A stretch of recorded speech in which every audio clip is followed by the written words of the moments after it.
Well, good morning, everyone. Welcome to the Trade Ideas pre-market show for Friday, April the 14th. My name is Barry Anderson, moderator of your trading room. Couple of yeses. Let me know you can hear me, see my screen. So that will help. Yes, and yes. Thank you, William. So I woke up this morning and I had to blink about 100 times to make sure I wasn't staring at something that was wrong. So the CXAI Insanity got up to $70 and fell back down. When I saw it was actually here, I mean, it was still insane. Um, no real news on it. This is just, this is maybe the new memer, the new meme stock, all these AI plays. So what happened is I looked at MRAI and I thought, you know what? Just take some of this, took it right around here, this 214 level, and just buy a bunch, not a bunch, just buy some. And if it goes to zero, so be it. Because I thought, okay, maybe they'll pile into another one of these AIs, a cheap AI. And but what happened is because another AI play, IDAI, was also ripping higher. And then they announced a financing. At least they did it not during market hours. They announced a financing, raising approximately $5 million. I think the price is at 330, and that has temporarily, anyway, wrecked some of these AI plays. So I basically bailed on the MRAI flat. I'll be looking later on, to maybe get back into it, but that's too bad because I think if that hadn't happened, I think these other MRAI, another one SAI, and anything with AI in the name, because I don't think there's no news on any one of these things. But look at this one. I mean, up 147%. This really hasn't tanked yet on that other financing, but we'll have to see. And so, what do they all have in common? Well, obviously AI in their name, plus usually very low floats. This is actually compared to the other ones, 11 million in the float. That's a high float compared to the other ones. So,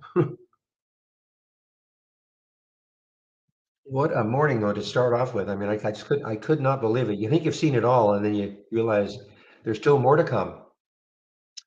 So, but there is other stuff happening, believe it or not. I mean, I was saying to the Trade Ideas guys in our little internal chat, any other day we'd be looking at JP Morgan and saying, wow, I mean, a 6% move with 2.9 million in the float, 2.9 billion, sorry, in the float on earnings. I mean, that's incredible, really. This stock doesn't move that much usually because of that float. But anyway, it's an earnings play. JP Morgan, Wells Fargo, WFC, another earnings play. It's a little more modest, at up only 3%. But so some of the banks, the big banks have released earnings today. I think there might have been another one too.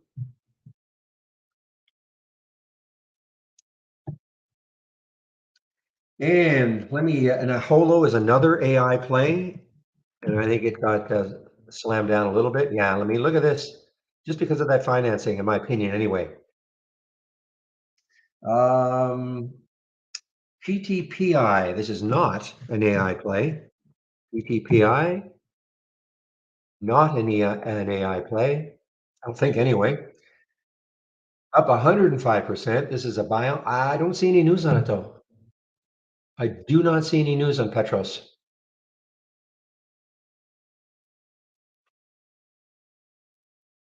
INPX. INPX.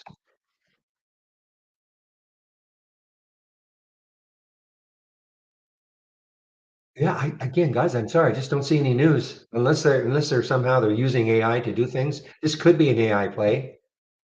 Could be, but I just don't know. I just don't see any news on it.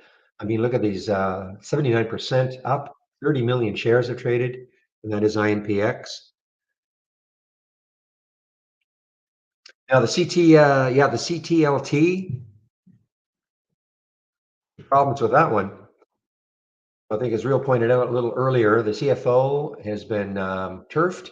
So there's a new one in, but also trading lower after the company said its gene therapy manufacturing site experienced productivity issues, et cetera, et cetera.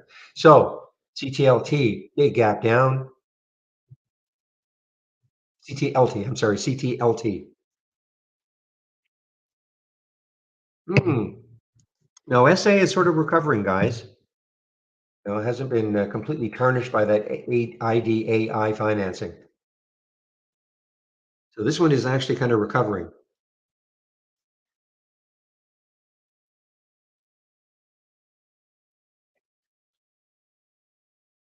SMX. Somebody asked me yesterday, and I don't think I answered them. SMX, checking out that gap. No, yeah. Well, when I saw it, I don't know again if this is. It's so hard to know now if these things are, trying to be billed as AI plays. Because when I don't see any news, I don't see any specific news for these companies, and yet they're popping higher. Now this is giving it up. It makes me think it might have something to do with AI, or they want to say they've got something to do with AI, using AI to help their business. But I can't verify that, of course. But certainly, with no news, it popped up, and it's dropping like some of the other AI plays. And then we've got some more traditional stock, Spirit, SPR. So this is to do with Boeing. Spirit and Boeing, of course, tied. Following a report, that Boeing will likely halt some 737 deliveries amid an issue with a part made by Spirit. So obviously not good. Boeing is down and SPR down.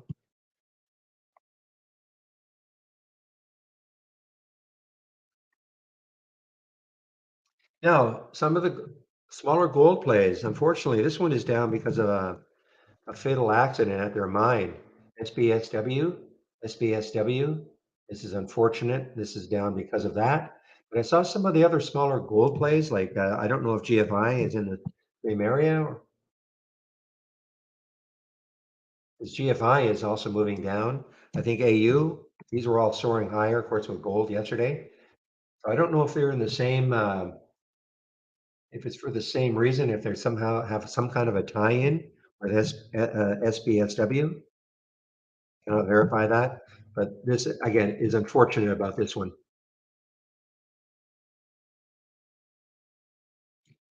This is a South African gold play. Unfortunately, 5 miners died. I'm sorry, 4 of them. But I don't see gold tanking. So I'm looking at gold. It's off a little bit, but certainly not what I would call tanking. So, hello, Mr. Mike. Say, I haven't seen you for a while. I think you popped in late yesterday. And Alex, hello. Yeah, how about that CXAI?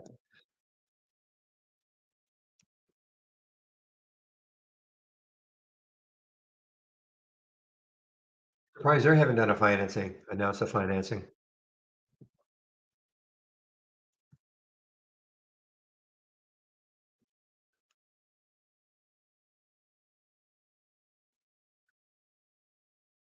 And Casa mentioned about Lucid. Yeah, Lucid LCID. Puny number of autos or cars sold, something like that.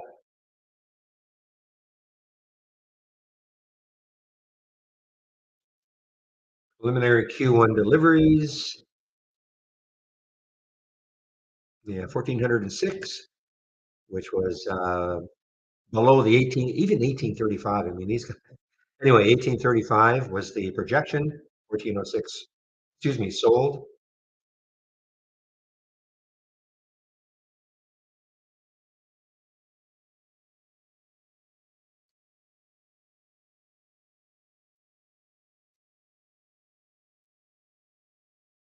Okay, here's our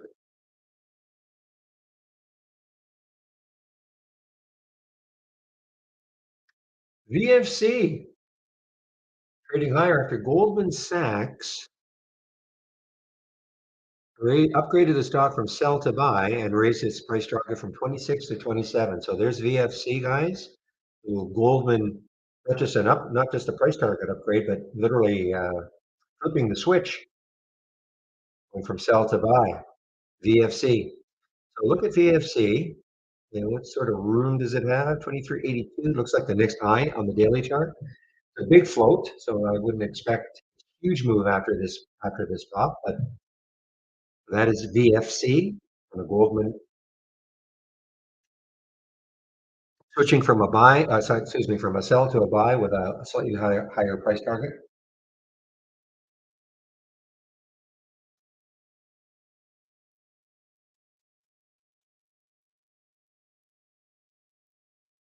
IZM, is that really a symbol?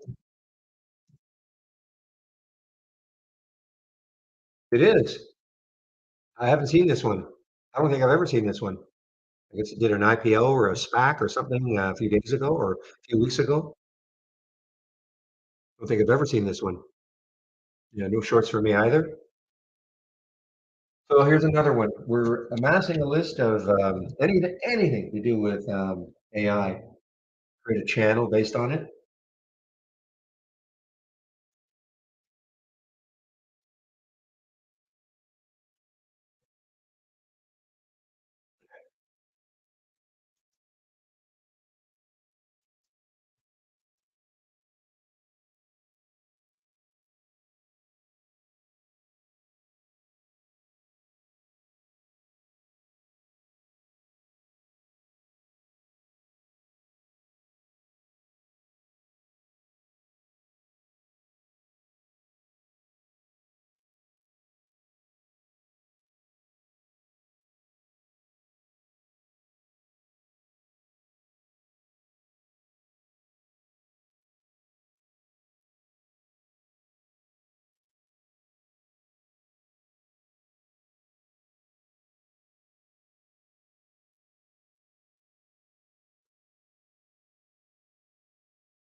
It looks like the only thing that's going to save Bed Bath and Beyond is to say, you know what?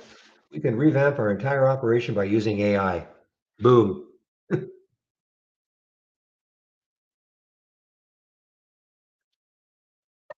Real must not be hearing me.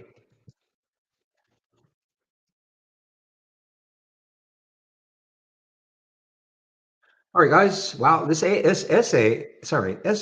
is not doing too badly. It hasn't been affected by that financing.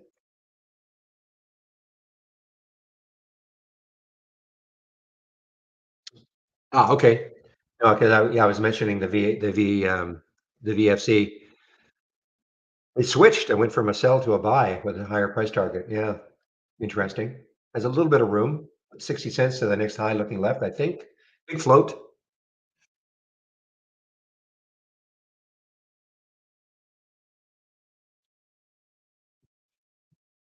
Forgot to mention Noggin, N-O-G-N. N-O-G-N also was, I don't think this is an AI play, but look at this. I mean, it's a tough one. I mean, we've seen this action quite a bit.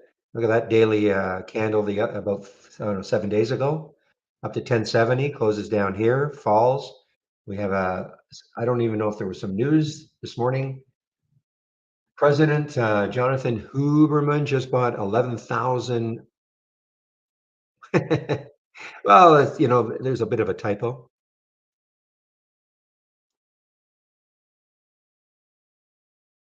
Okay, now wait a minute. That purchase boosts their holding by 11,000%.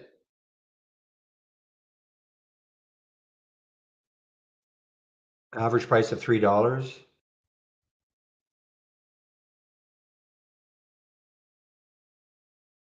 So it depends how many shares he had before. But anyway, that I guess that is the reason for the pop for NOGN.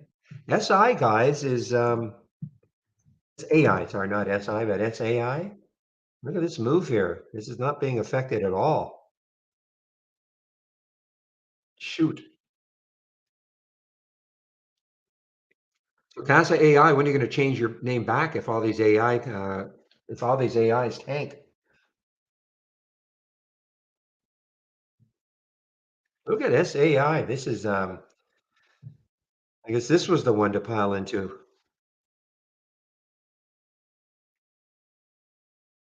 Nah, there's no news. Well, not that I can see real. I mean, maybe somebody can dig something up, but I don't think there's any. I don't think there's any news on the SAI. Just anything with AI in its name.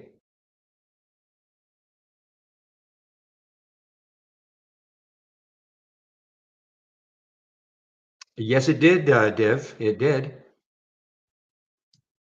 And I know everybody in this room had 1,000 shares and cashed out for a nice $70,000 profit, right?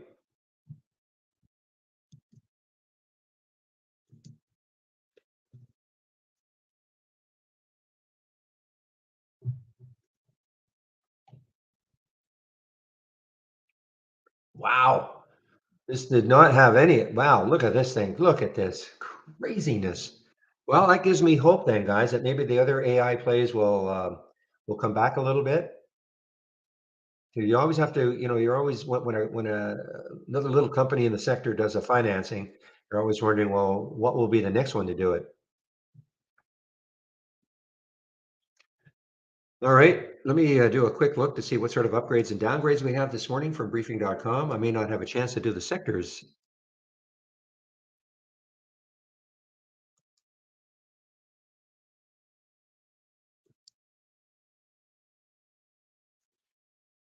Okay, not that many of each, so it won't take me long to get these upgrades and downgrades in, see if there's anything interesting. I see the VFC upgrade for Goldman, from Goldman.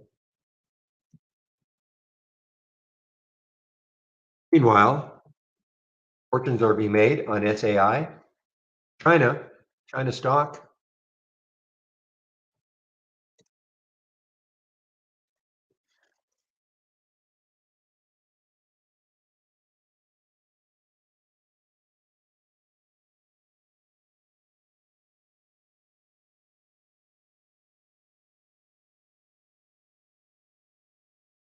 Momo getting an upgrade. Actually, some of the China stocks are getting an upgrade from JP Morgan. Momo, HUYA, and DOYU. Three China stocks getting upgrades from JP Morgan.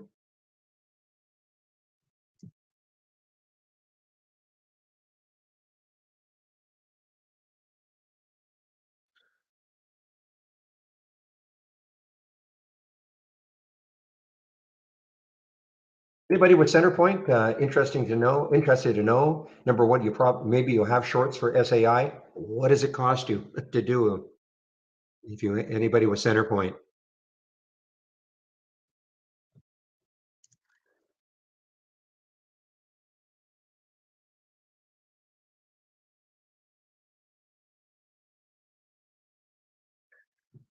Aha, we've got three downgrades for V-Ray, guys. Now this has been well, it had earnings yesterday, and I think it's under $2. So I wish it was a little more expensive, but we have three downgrades for V-Ray.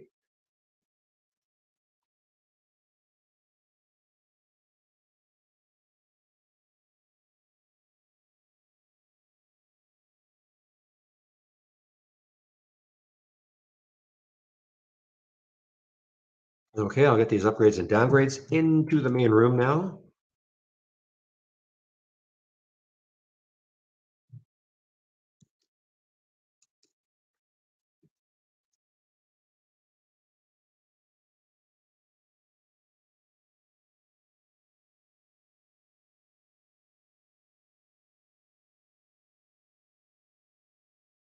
Doesn't matter, Eagle Guy. It doesn't matter as long as it has AI in the name.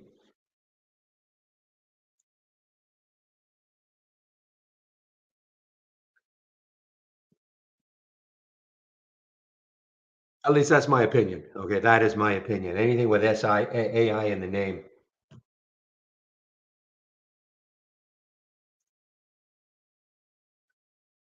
Let's see what they do. I mean, okay, you're right. Yeah, it's a Bitcoin mining, but hey, we're using AI to help us.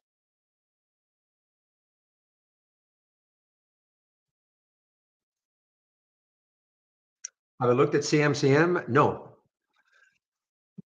CMCM?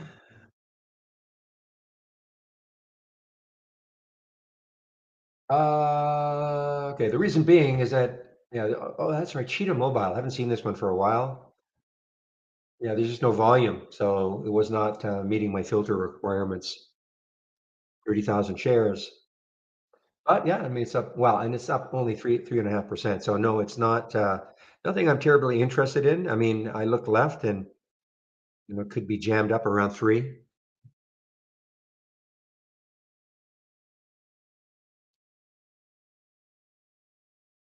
Meanwhile, CTL, now that does, don't let me influence you. You want to buy it. That's, just the way I look at it. CTLT, inching its way down now. Well, I'll do a quick look at the sectors before we start. We're in for kind of a neutral open. SPY is down just a little bit after the huge day. Everything was up yesterday. So let me look at the sectors and see what's happening. Boy, SAI guys, oh man.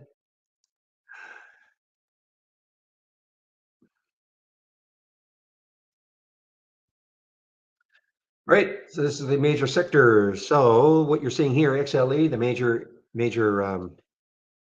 energy ETF, 85% in green. What does it mean? 85% of the stocks that make up XLE above yesterday's close. That's what that means. Actually, it's interesting. Oh no, it's not interesting. I forgot the market is a little bit down. So everything is a little bit weak. Consumer staples about 50-50, retail 61%. Uh, Look at communications, 81% of them are down. Now, just because 81% are down doesn't mean they're all gapping down hugely. Even if they're down like 0.00001%, it means it's down. It doesn't mean they're all gapping down in a huge way. That's a glimpse into what's happening with the sectors to start. Energy is the strongest one to start anyway. Financials. Why? Well, because of the earnings for JP Morgan, WFC, and probably some others. Okay, so financials are strong to start.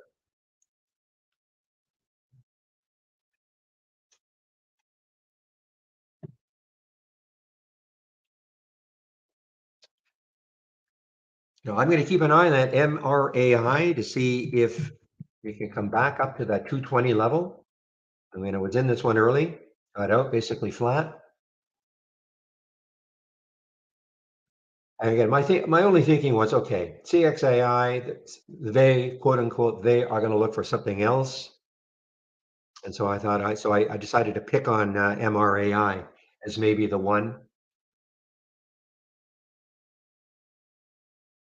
Obviously, I should have picked on SAI.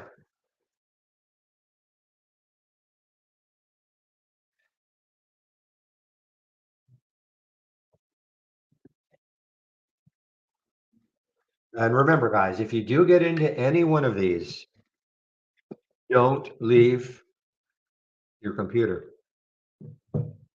even for like 5 or 10 seconds. Don't do it because you could have some gigantic rug pulls even in 5 to 10 seconds. So just don't leave it. Yeah, BFRG should be changing their name, Luis.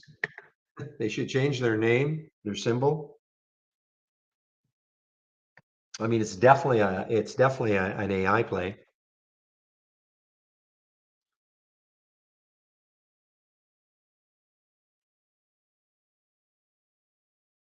As somebody said yesterday, whoever, I mean, AI has been around for a while. I remember, I want to say this was another company. They changed their symbol to AI well before all this AI craze. I mean, it's been AI for a while, but that person, whoever said, you know what, we should call ourselves AI.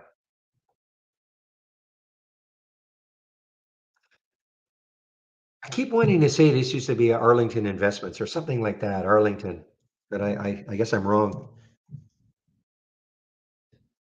Arlington Asset, AAIC. Yeah, I must be wrong. I could have sworn, but or AIC, Arlington Asset.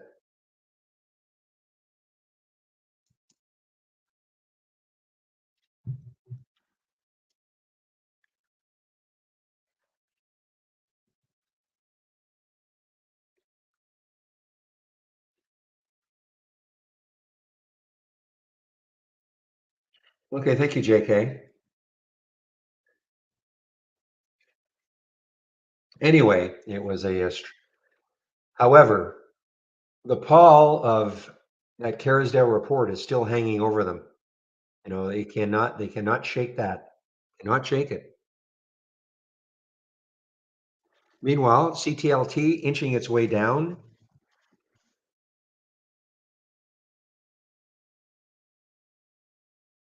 Now, is there some support right there? 46.77, about a dollar away. Is there some support right around there?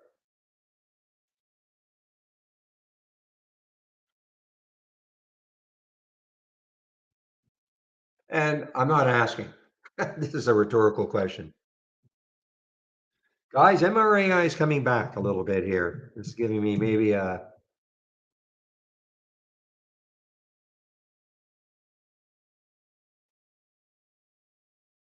Meanwhile, yeah, SPR. Just heard it. I just heard SPR. This is a text to voice on my gap down, SPR. So it's continuing to move down. And this now, ooh, through the 200-day also, 3016, guys. So it's right in that 30-day, 200-day moving average area.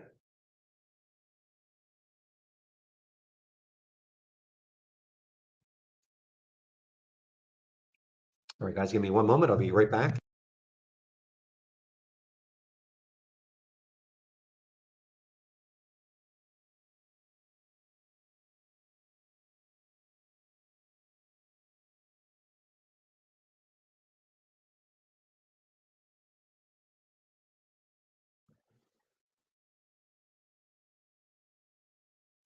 Balas, if I'm pronouncing that correct. Hola, if I'm guessing correctly too. Welcome to the room.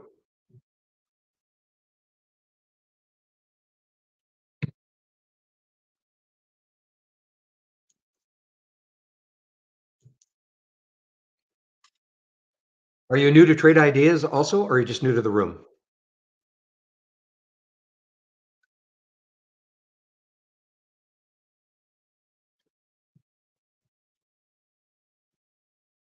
New to trade ideas, okay. Um, I'll just quickly tell you or ask you to do something if you haven't done it already, okay?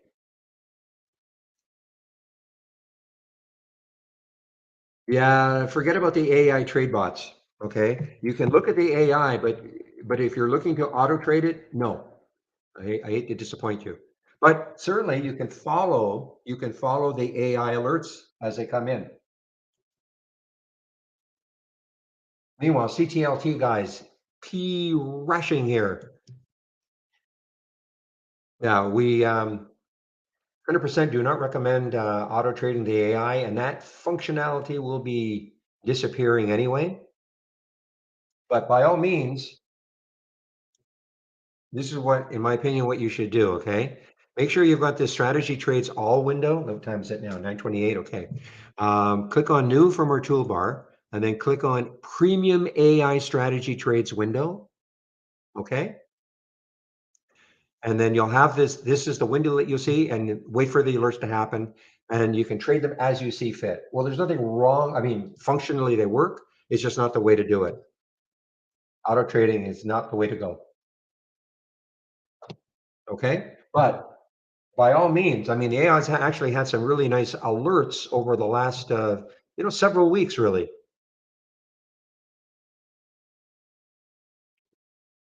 So just wait for them to happen, and you'll hear me say this most of the time. What time is it now? 9:28. I'll never, ever, ever, ever. I can add 1,000 evers auto trade. I'll always want to click on the symbol when I get the alert. I want to check quickly to see what's happening on the chart, maybe what's happening in the market.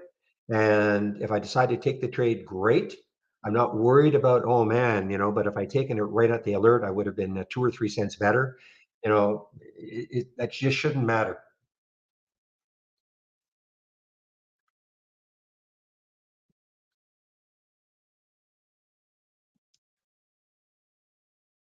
Well, AMC's popping here a little bit here, guys.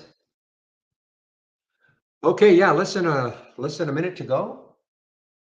Yeah, 20 seconds to go. Okay, guys. Well, let's have a great end to this week. What a week. Let's have a great end to this week. I typically don't trade in the first 15 minutes.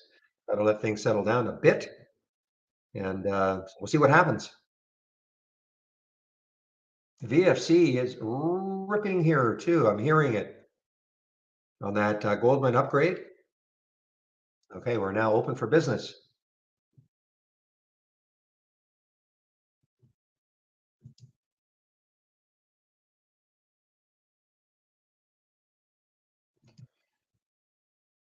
Morning, Jamie, etc. YouTubers.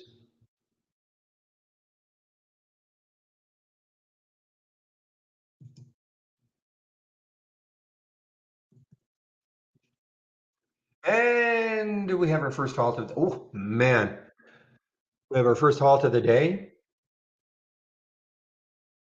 So excuse me, CXAI.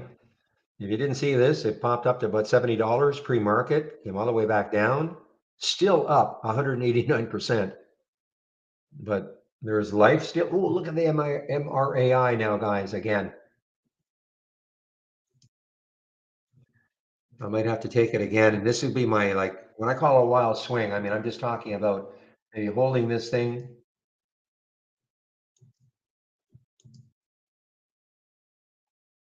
for a while, just in case I don't mean today, but at some point it catches fire with the rest of them. Again, I'm not advising anybody to do the same.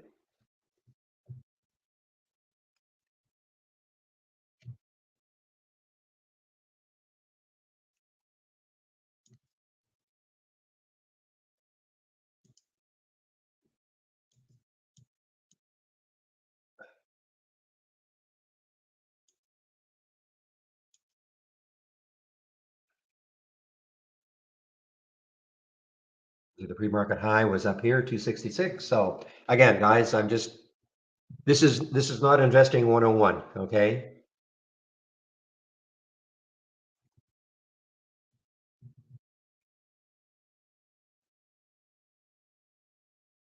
Meanwhile, CTLT, hopefully, William, I don't know if you're still in this. I know you said you went long. Hopefully, I don't know if you're still in this one, CTLT. Now, what did I say? Might hold it. 49.20, sorry, 48.12. Oh, it's below that. So I have to check the weekly chart now.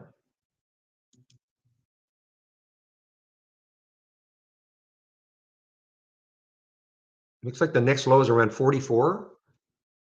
44.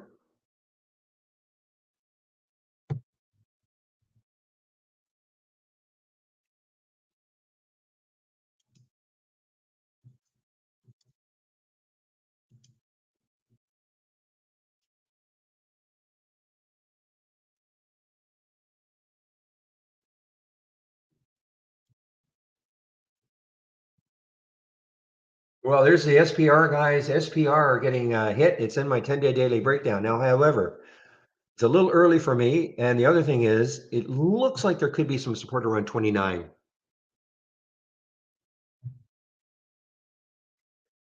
Mm. Well, it's not based on anything paradox other than gut. Go.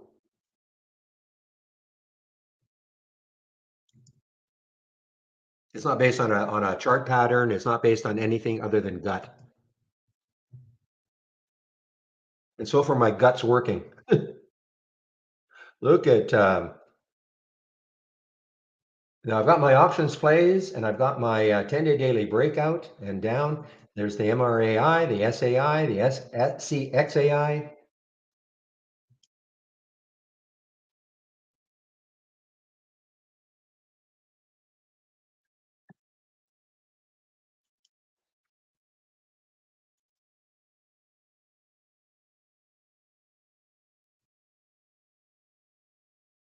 SPR. Wow. Okay, SPR now. Excuse me. That 29, is it going to hold it? Look at the weekly chart. Looks like that's a low. 29.08. So it's right at that low of about 4 weeks ago. And it's now breaking down below that now.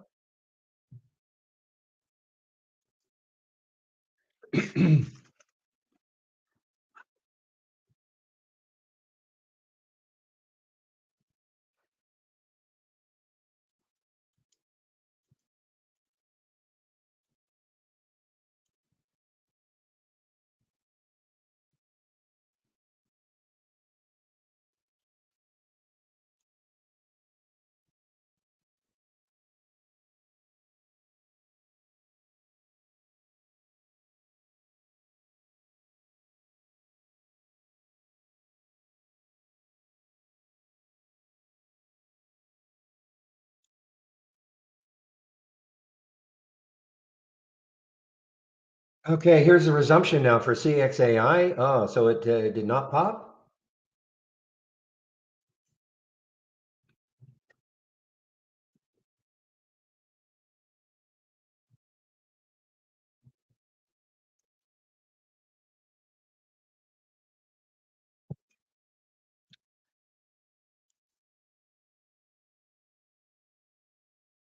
Okay, there's the first AI alert. CTLT, just William, well, I don't know what to say. Again, with the CFO, CEO, any of those guys getting the boot. I don't know if this was planned or not, but I really don't know.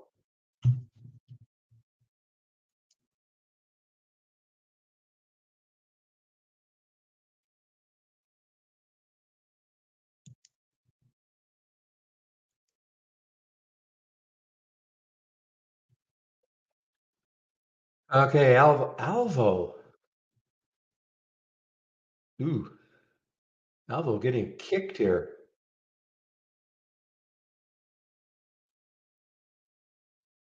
This is a stock from Iceland. I know it is headquartered in Luxembourg for probably for tax purposes, but this is getting kicked here for some reason. I don't see any news. Provides regulator, FDA response letter, etc. So obviously the response letter not good. Too bad. Okay, guys. Yeah, BBAI popping here.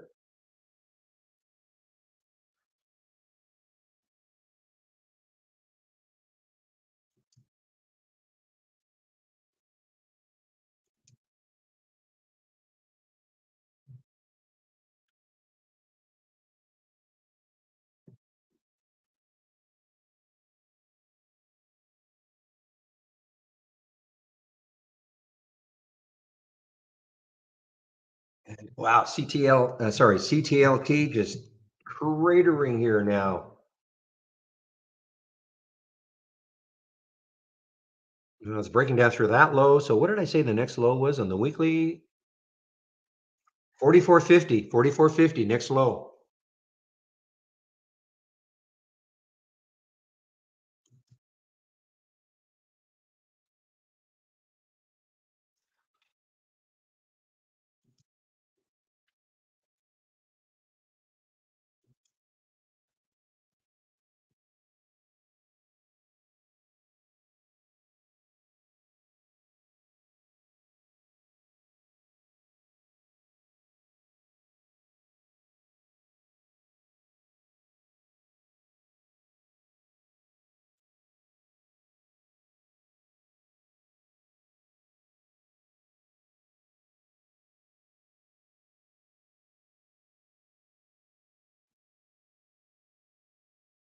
Meanwhile, wow, look at the SPY, guys. Look at the SPY.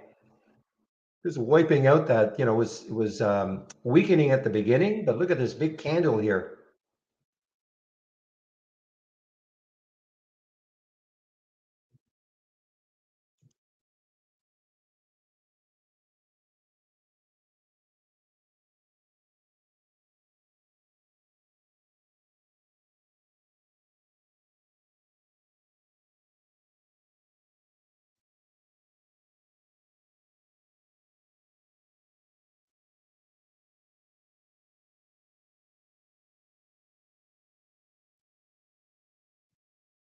AI, okay, then another one waking up, AIXI. AIXI, didn't see that pre-market, so let's see what's happening. Another, of course, say, yeah, sure, why not? So the next high looking left is 731.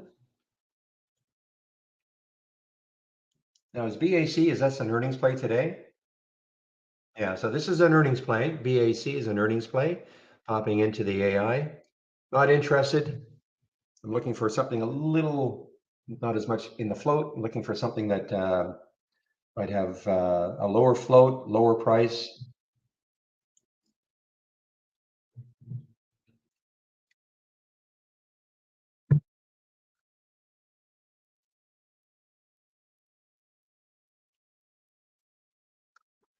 All right, CIFR. What are you an AI play? No, Cipher. Well, okay, it's a Bitcoin play, I guess. Or crypto play. I'm going to call it a crypto play. It's crypto, lumping them all together. Um,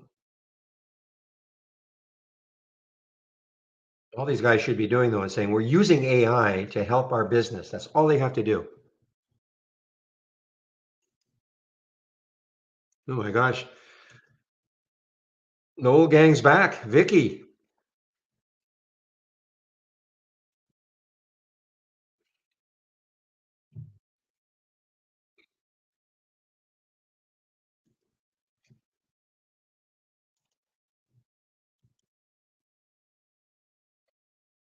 what a short here, guys. SPR $30, 28.36 now on the SPR short. I'm not in it, just pointing it out. I don't take them early, and I obviously run the risk if it's going to keep moving down. But c'est la vie.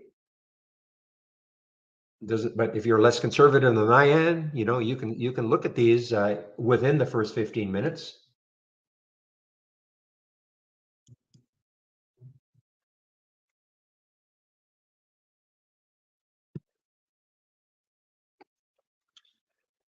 That will be a no, Vicky.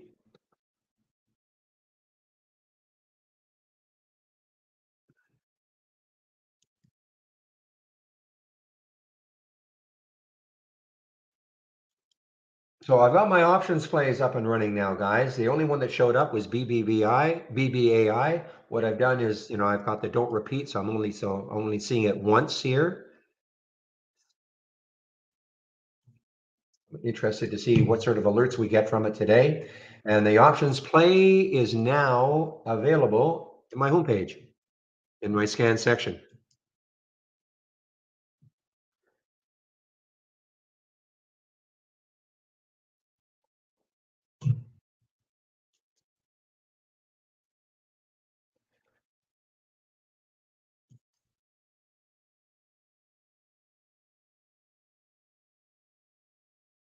Lucid, guys. So Lucid, LCID. Boy, this is getting close to a lifetime low. LCID. Remember this day? It's not that long ago. Actually, it's longer than I thought, but end of January, ups all the way up to almost $18.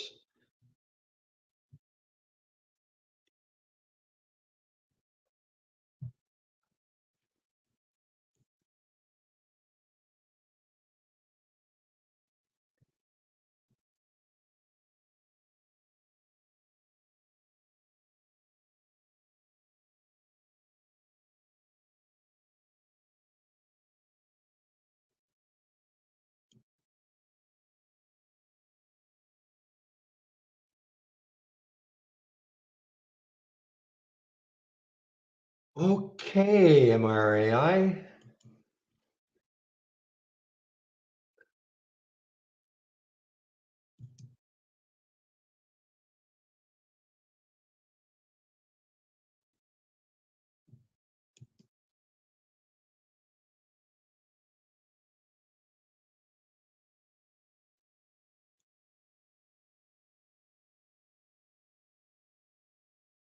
Well, let's take a look at the VWAP situation for SAI. Okay, so there it is. The VWAP is at 531. Okay, so what did it get down to?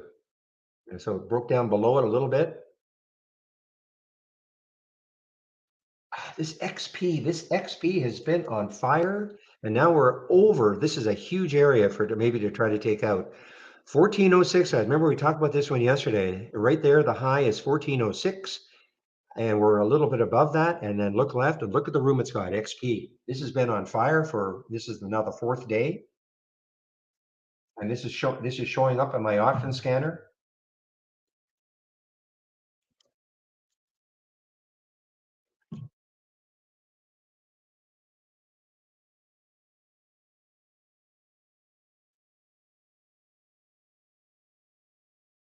All right, we're now 9:45, so 15 minutes in.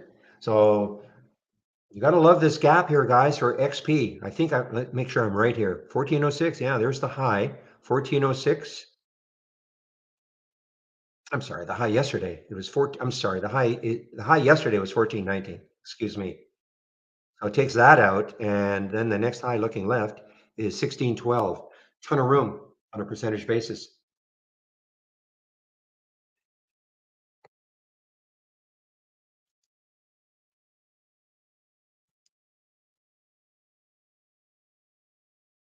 Yeah, the gene editing stocks. How did Edit end up today, or how's it doing?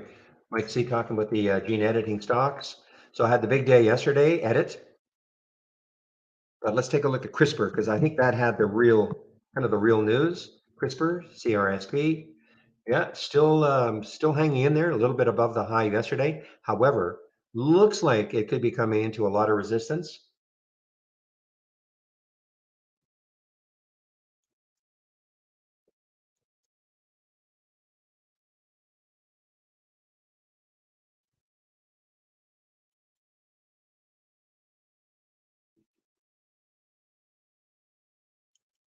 Meanwhile, V-Ray, which is shortable for me, yeah, there are a million shares available.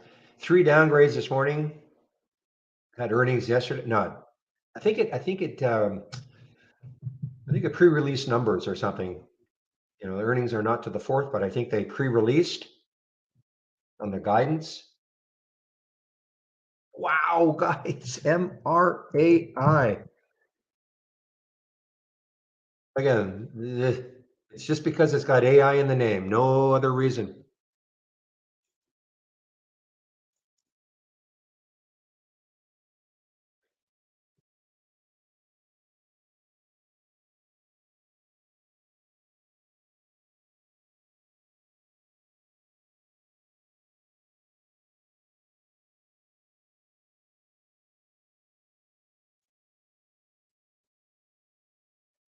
And now we're halted because of volatility. Now, normally the first halt is okay.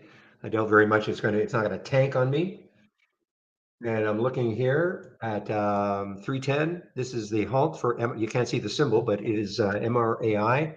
This blue window that you see here is from Interactive Brokers, nothing to do with trade ideas. I have to say that every time because people ask me, where do I find that in trade ideas? Well, you don't, but your broker will have something similar. Oh, there's the halt, 295, projected open, which can change, of course. If this is a 5-minute halt, this will open at 9:52 plus 39 seconds.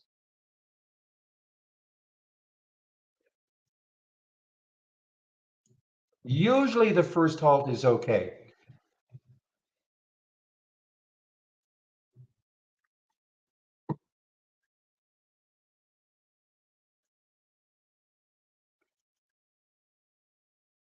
Guys, I am super interested in this XP. If it takes out this 1419, okay? I'm going to stick an alert around 1423, see if it takes that out later on.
And the frog, BFRG, is actually on the way to BFRG AI play. Change the name, should be BFAI or something like that. And you'll get more people interested. I can almost guarantee it. Another AI play, guys. SOUN. SOUN is another AI play. Soundhound AI. Doesn't look that interesting though. Lots of choppiness. Probably looks like three, between here and three. So this does not look as smooth as some of the other ones.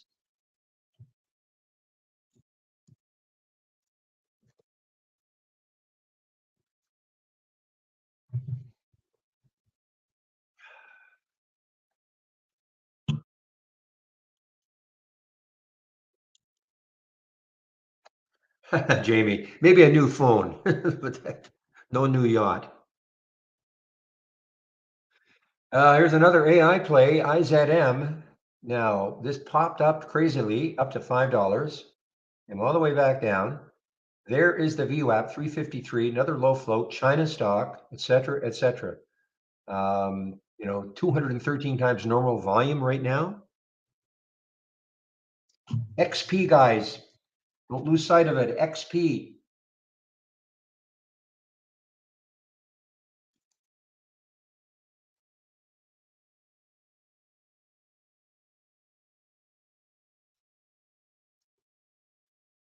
Here's the bullfrog, BFRG.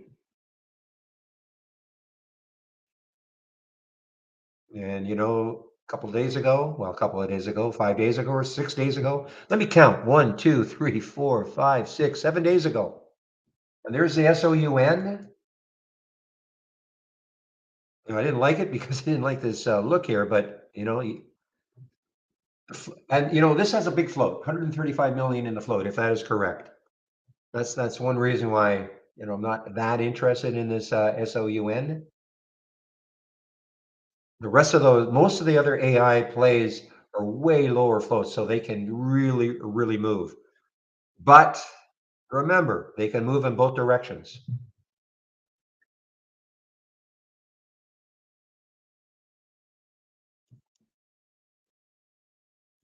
Okay, MRAI opened. Let's see if we can get back over three again.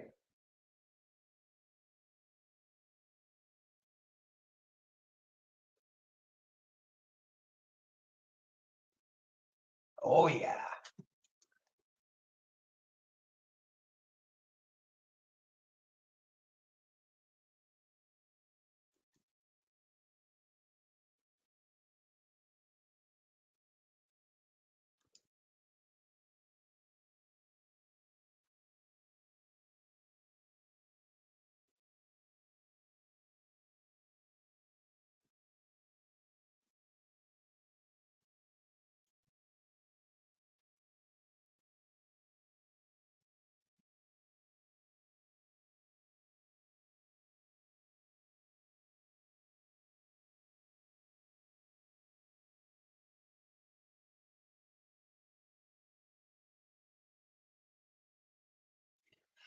All right, guys, what I did was I took some of that. I'm really looking to hold this MRAI, but I did take some off now.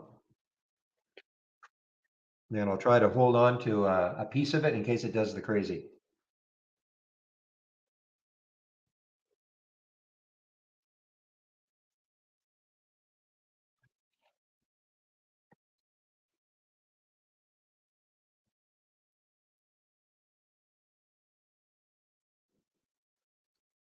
Note is note. What does note do? Fiscal note holdings.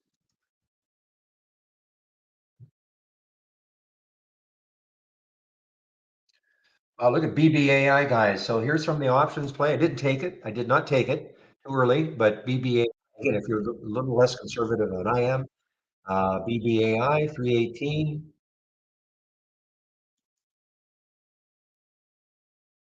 It's up to 349. This was a short 156. Yeah, it's too cheap. There's the XP. This is why I'm really interested in this XP.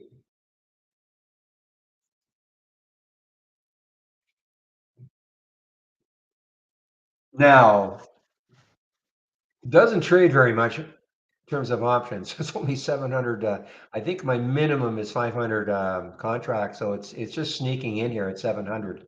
But it is 300. It's 3.7 times normal. But that's only on 700 contracts.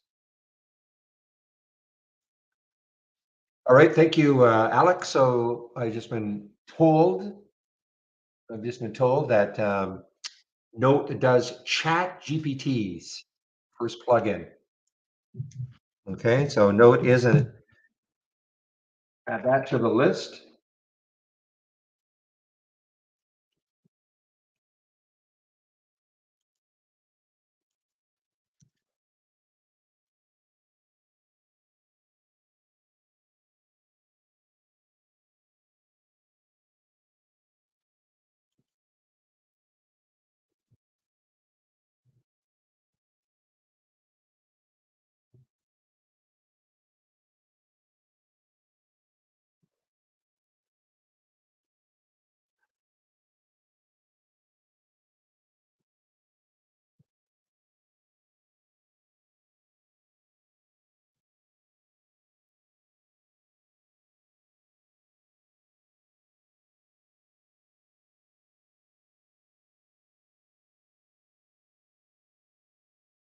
Oh, give me a moment here. I had to. Okay, CIFR. Oh, man, another one in the option play. So right here, so this is the don't repeat version. So what I am sharing on my homepage is the repeating. You'll see it over and over again in the various percentages. I'll explain that a little later if you want, but this is the don't repeat version. So there's the first alert for CIFR at 955, 325 was the price, and here's the repeating version. Every time it makes a new high, you will see it in this version. That's the version that I am sharing. XP guys, XP, XP, XP. Telling anybody to take the trade, but you've heard my comments on it. It meets your trading plan.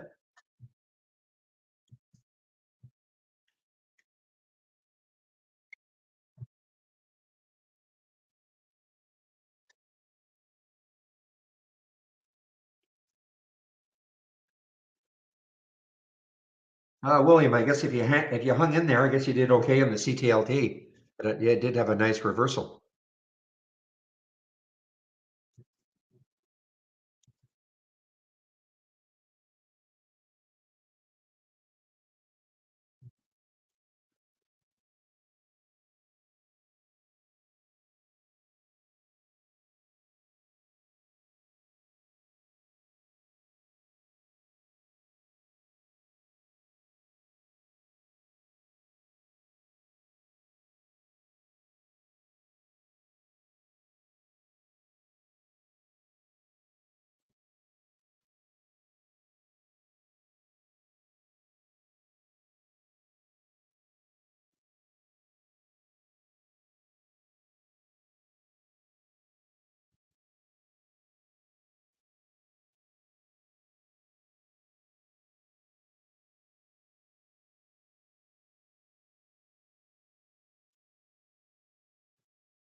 Okay, guys. Here's another one. 10-day daily. Okay, now this is an ETF, so I'm not too interested in this one.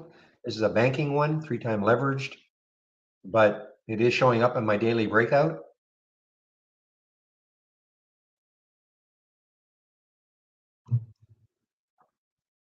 Wow, what a day. So how's IZM doing now? IZM, so it's still hanging underneath that VWAP. This one I hadn't really seen before. I see Zoom. I hadn't really seen this one before,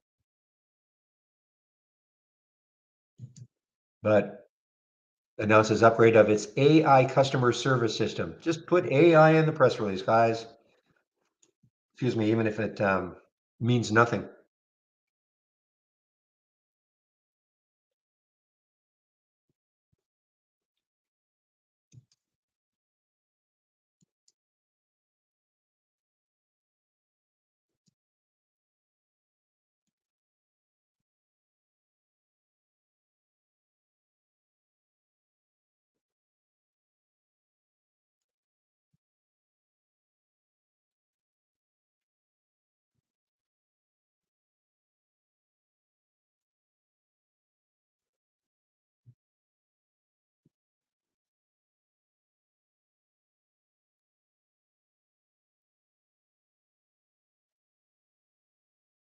Okay, running up, running up. This is I think a gold play, GDXD. Yeah, so this is the so if you want to short gold, but you can't short, you can buy this one, GDXD.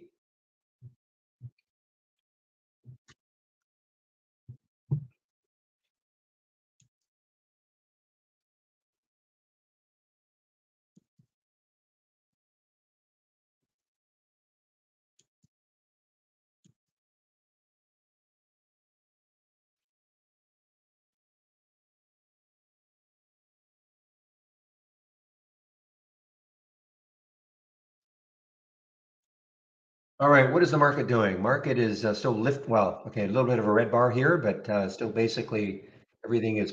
Well, Dow is down a little. You know what? The market's flat. Dow is down a little. Nas is up a little. Market's basically flat.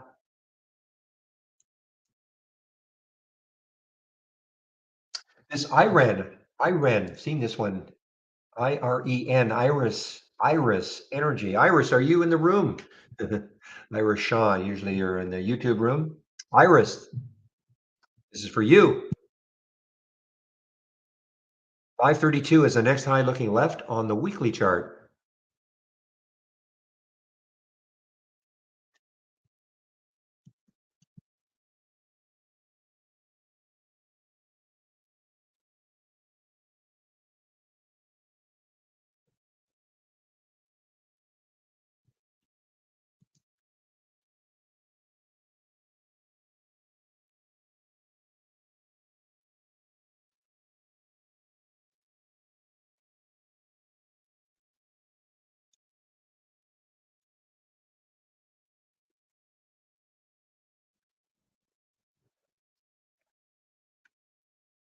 Okay, there's the IZM, guys. It's making a new, must be making a new high.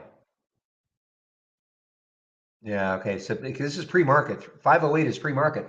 Keep an eye, guys. Keep an eye on the IZM. This could, you have to rip here.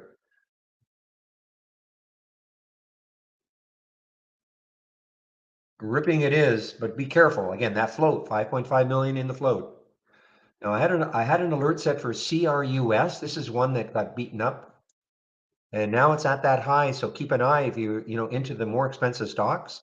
CRUS, if it gets to 92, and then look at this void. Excuse me, excuse me, 104, 104 to the next high looking left got beaten up because something to do. They got something to do with the Apple 15 or the iPhone 15. Some button that again, I just know that bad news. Okay, that's what hit. But look, I mean, it can start to move, maybe start to fill in this void. Maybe the news, maybe it was a huge overreaction.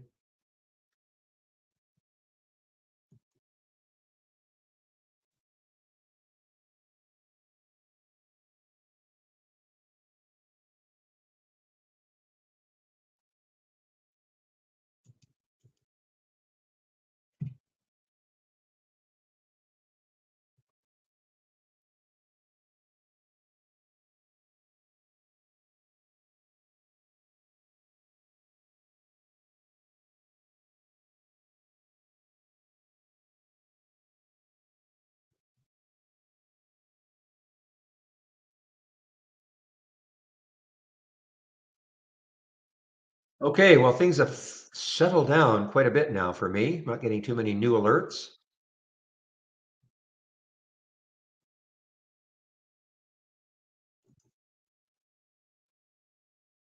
See what I was saying? I mean, look how volatile these are. IZM, I mean, it got up to what, 344, pulled all the way back down to 310. I mean, it's still bouncing around. The all-time high is 422. Believe it or not, I will stick an alert there and see if it takes out the all-time high. I mean, it did briefly this morning.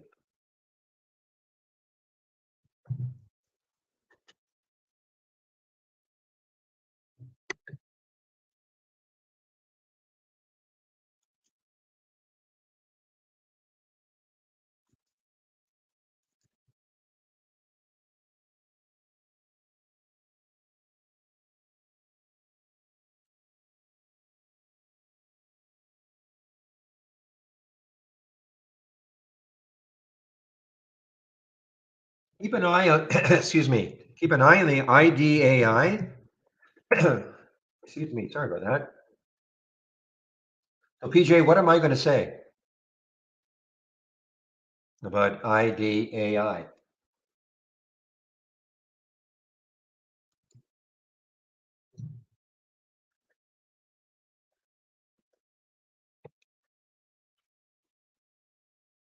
Maybe PJ's not in the room.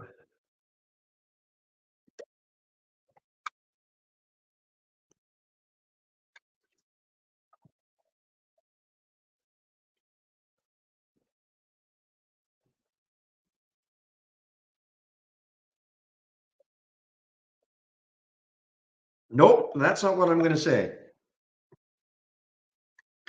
Obviously, it's just if PJ were in the room, he'd know exactly what I would say.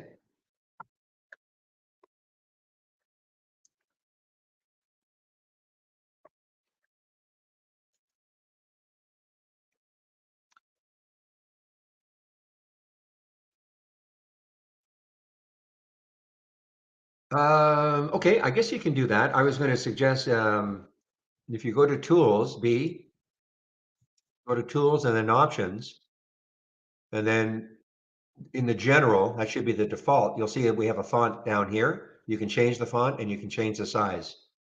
Now, it only works for alert windows and top list windows, etc. It's not going to change the font here if you're running a race.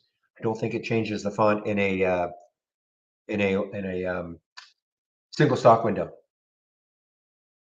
Okay, but that's what I would have said, but maybe Control Plus works also. I didn't know that worked within trade ideas though.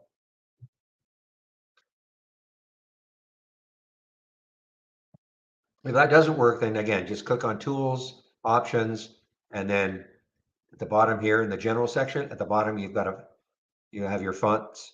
You can change your font style. You can bold it and you can change the size. Okay.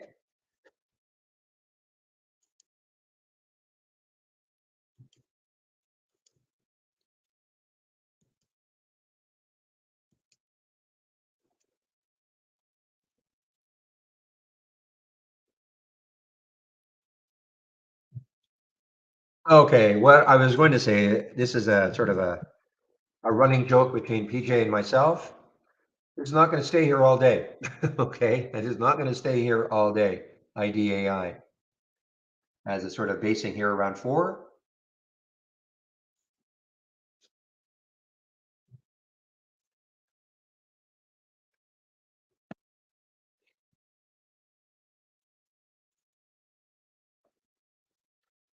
Okay, guys, the bloom is wearing off on some of these, most of the AI plays now.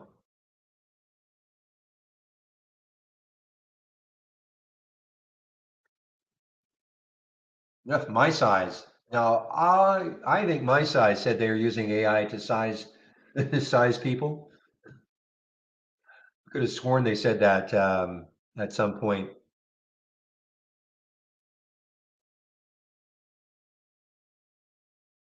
Another low float, 1.4 million in the float.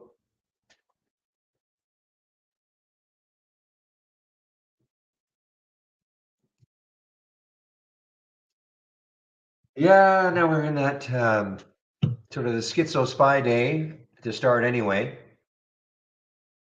And that big nice move up. Now we got a giant red candle wiping it all out.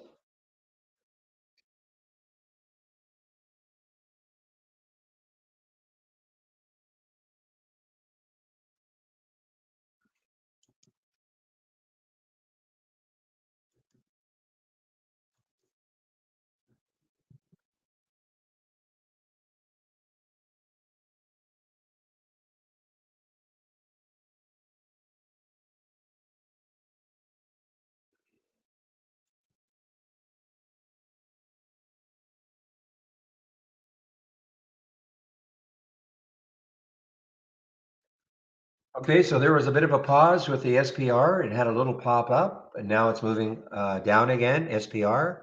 The next low looking left on the weekly chart anyway is around 27.22. Is that right?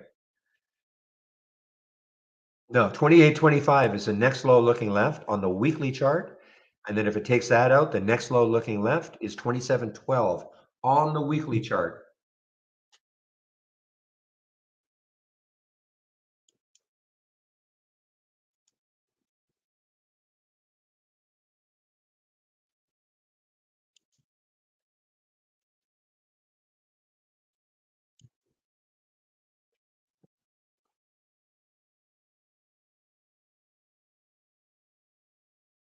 Wow, hopefully I caught that sneeze, excuse me, that sneeze in time. Okay, guys, I mean the IZM, wow. Takes out that high over here, I may be in. But this is not a recommendation to do the same as me, but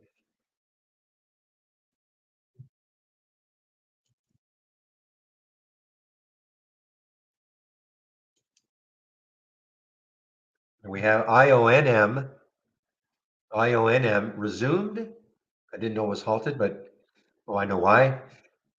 I didn't see the halt because it was under 20,000 shares. I have a minimum value or minimum volume of 20,000 shares and my halts resumed. So I see it's only 28,000 shares now. So it got halted. Now it's resumed. IONM.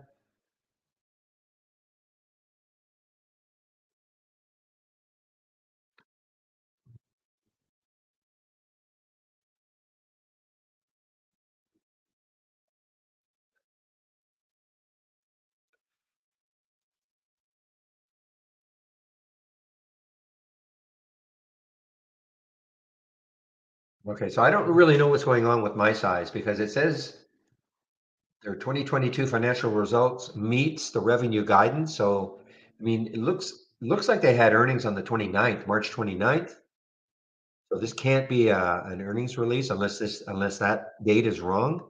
I think this is just sort of guiding, not an official earnings release for my size, MYSZ.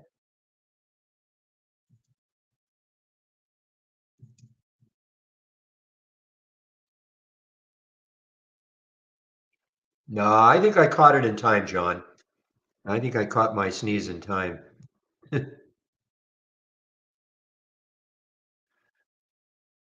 Who said Fridays? Who said Fridays are not really good for trading? Who said that, Dan? Every day is a good day for trading.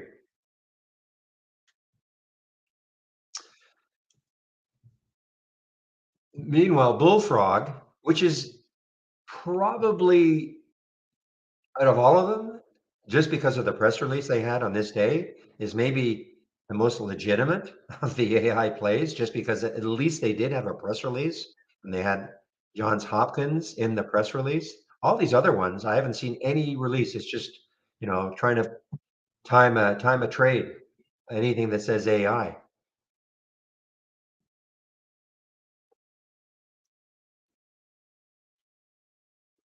What's the resistance for IZM? Well, it's so new. I mean, it's hard to know, but the high over here is 422. Now that's about 4 weeks ago when it started trading as IZM. I guess this was an IPO, but in the pre-market it did get up to 509. But I've got a price alert set at the high, not including the pre-market. I've got a price alert set up here and see if it takes it out at some point.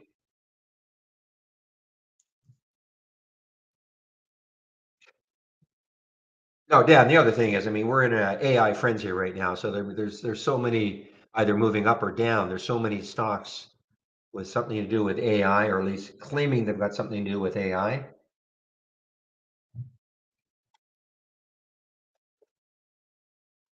How was Express EXPR? Let's take a look at that one. Somebody from our YouTube room asking me about. Yeah, so this is under a dollar. I typically do not look at anything under a dollar. And if I looked at this, I would see probably some resistance around 92 cents. Okay. I mean, it's up 23%, decent volume, I guess. Was there news? Trading higher after the company announced it and WHP Global with. All right, well, so it had some news. It's not a low float, 64 million in the float. So I guess, yeah, the news has popped at 23%, but I'd be a little wary of this 92 cent mark. and all the way up to $1.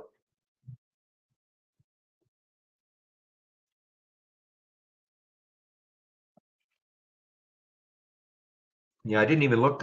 So much is going on. I couldn't even look at the onion. ONON. I know it's not onion, but ONON.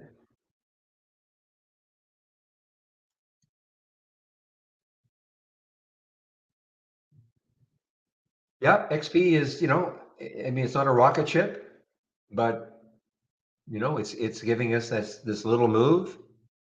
Not a rocket ship, but you heard me talking about where I thought a nice level would be. So again, if it meets your trading plan and style, do it. I know what I like to do.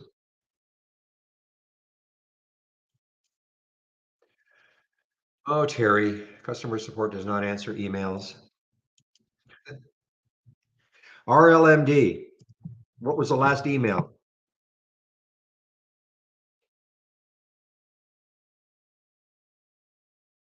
And what was it about?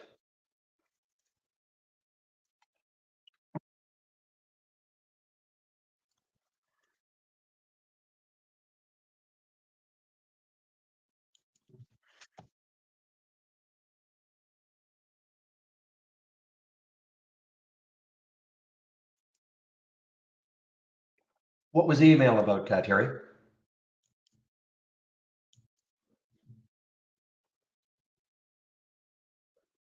I don't see your previous post. If you put a link in, the links don't show up. If you put a link in YouTube, the links don't show up. Okay. See, nothing. I don't see a link, so I can't answer.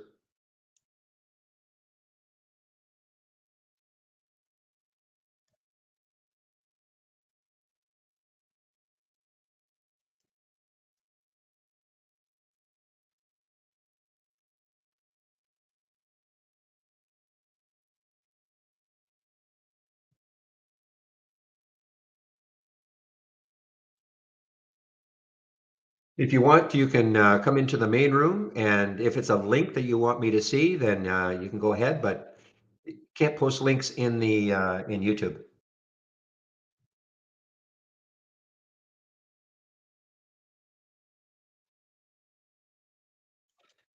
Pixie, haven't seen Shift Pixie. I have to say that very carefully. Shift Pixie, haven't seen that one for a while.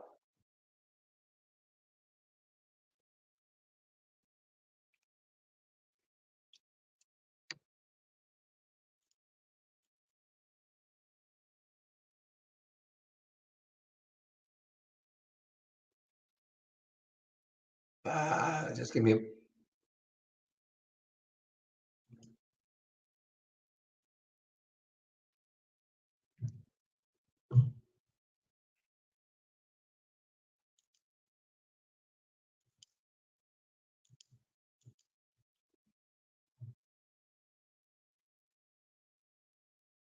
WW. Is it over 8?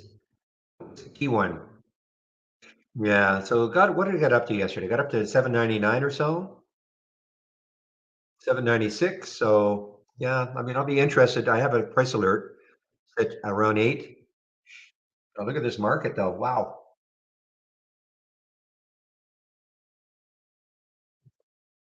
Meanwhile, I think Shady got into the PTPI. This is not an AI play. They don't all have to be, of course, but I didn't see any news on it though. It's zero news on this PTPI.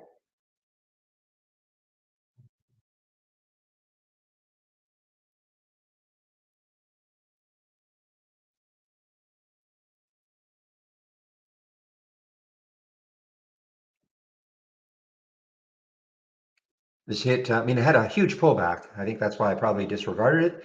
Got up to 336 in the pre-market, all the way down to 140. I mean, that's a massive, massive drop. But volumes came back in. Another low float, 1.4 million in the float.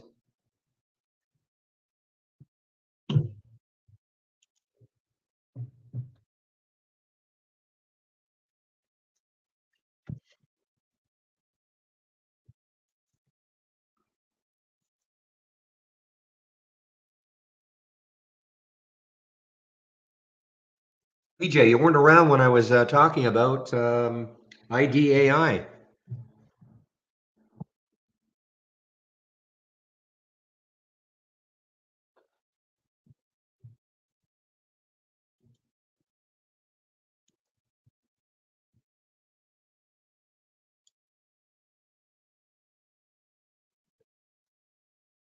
No, it has had a bit of a move now, but it was sort of sitting at 4. You know what I said. It's not going to stay here all day. Now, this is not shortable for, yeah, it's not shortable for me, shortable for me at Interactive Brokers. Not that I want to short it, but just the XP, I don't know. Maybe it's too extended now. It's had that huge run. You have to see if it holds 14 at least.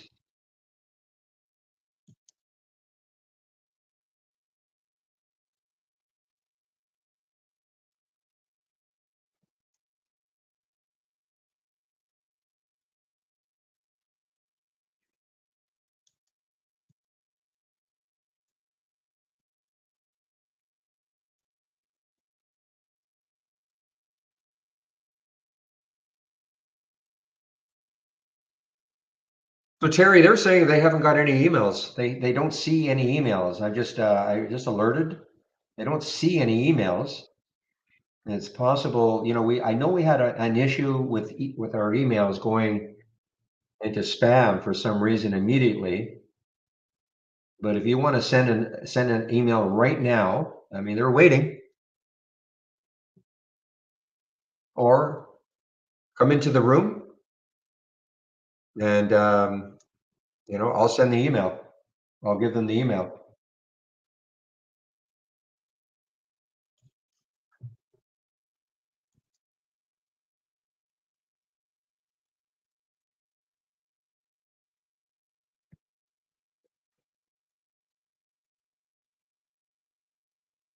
Okay, let me just take a look.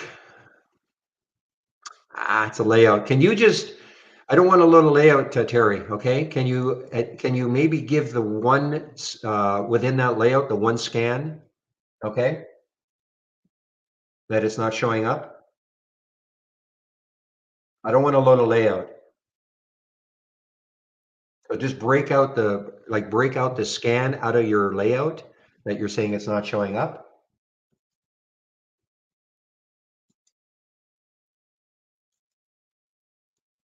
if you don't mind.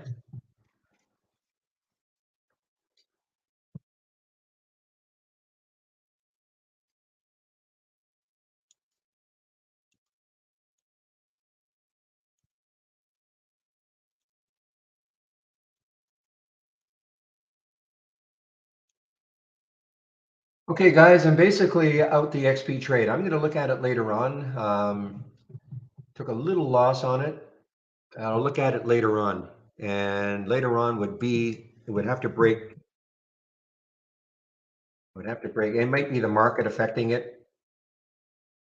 Okay, so it would have to break 1420 again for me to get back in it. And again, it may be a little more market related.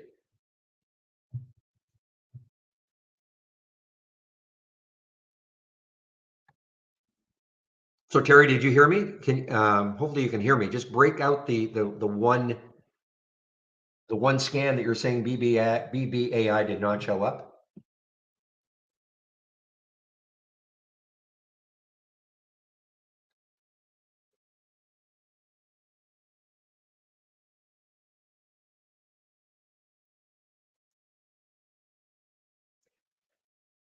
Usually it's a filter that's blocking it that you're not aware of, but I'd be happy to look at it if you can just give me as opposed to the entire layout. Okay.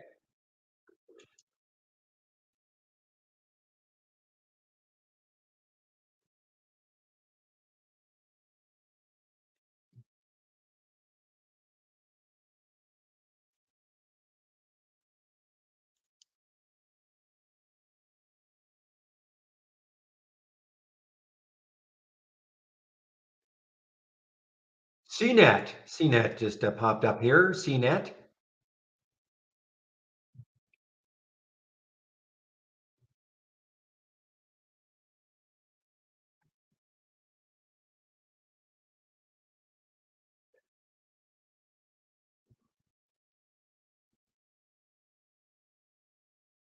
Always checking to see if there's some kind of a press release and using AI in the press release. To me, there's too much resistance, not that far away for CNET, around $2. So,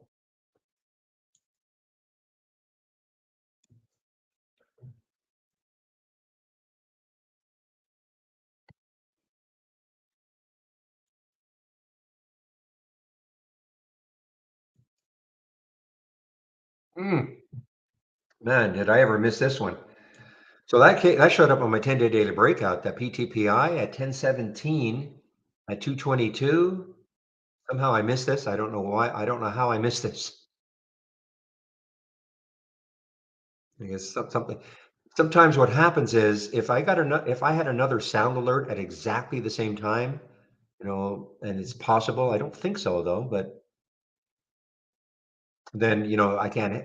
One will take over from the other. So I may not have heard this, but that is too bad. That's a massive miss.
All right, let's take a look and see.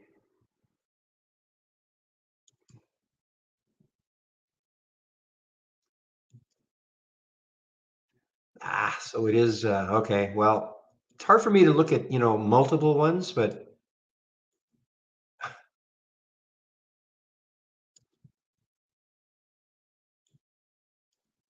it's really hard. Now above the 50 SMA, I mean, it's going to be hard for me to. But you know what? I can give this to.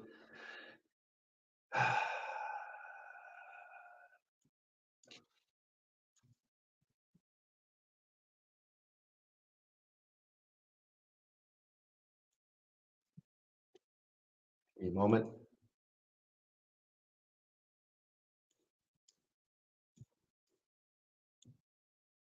So the float, yeah, okay. So obviously the float is fine.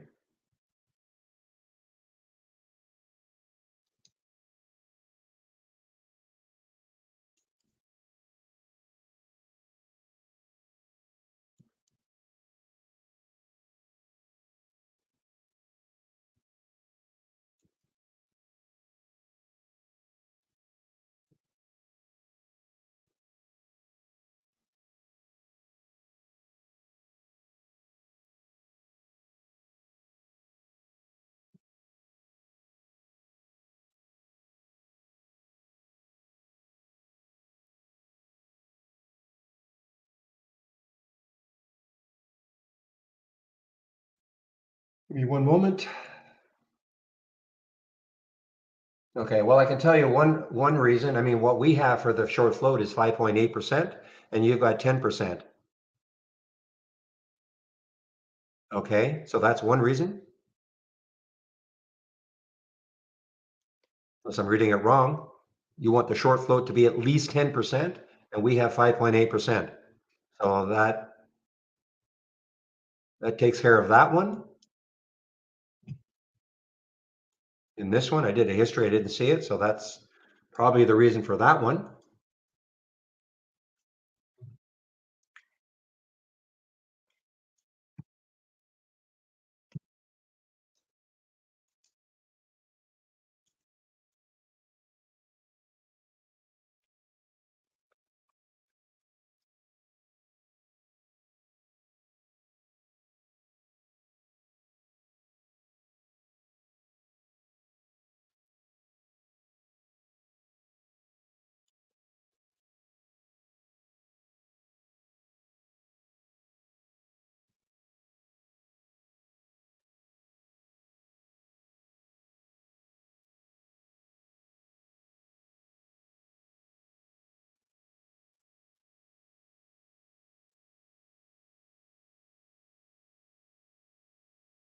Okay, just looking at the other one. So that's the reason I think for that one. Okay, that was somewhat obvious.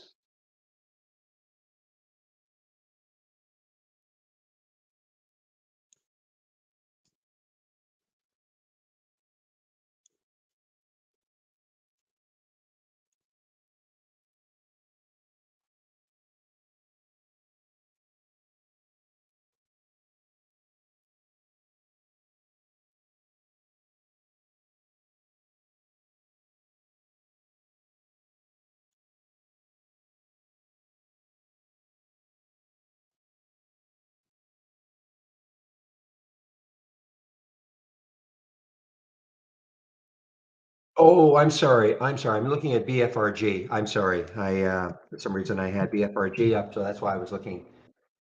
Okay, yeah, you're right. It should be 10%. You're right. Okay, so I cannot, what I'm gonna do is I'm gonna give this to somebody else. I don't have the time to really analyze it. It might be the SMA, I don't know. Okay, but I'll give these to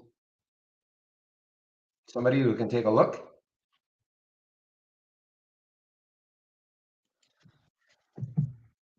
Because off the top of my head, I just can't tell, okay?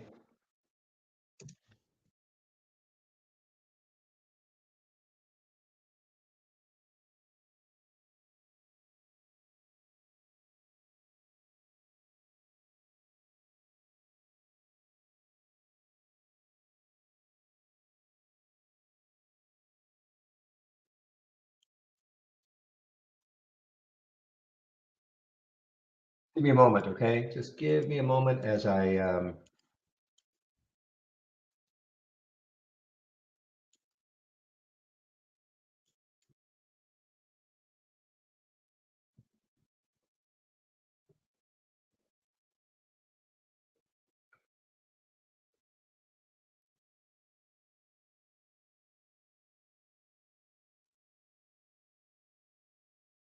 can't, but I can't tell. I mean, if I can't see the reason, Terry, then I'd have to really dive into it. I just don't have, I personally don't have the time. Okay. I'd have to really try to do a stocks like this and I'd have to really try to figure it out. And a lot of times it's so simple, there's some filter that's blocking it. I can't, very quickly see a filter that is blocking it. So,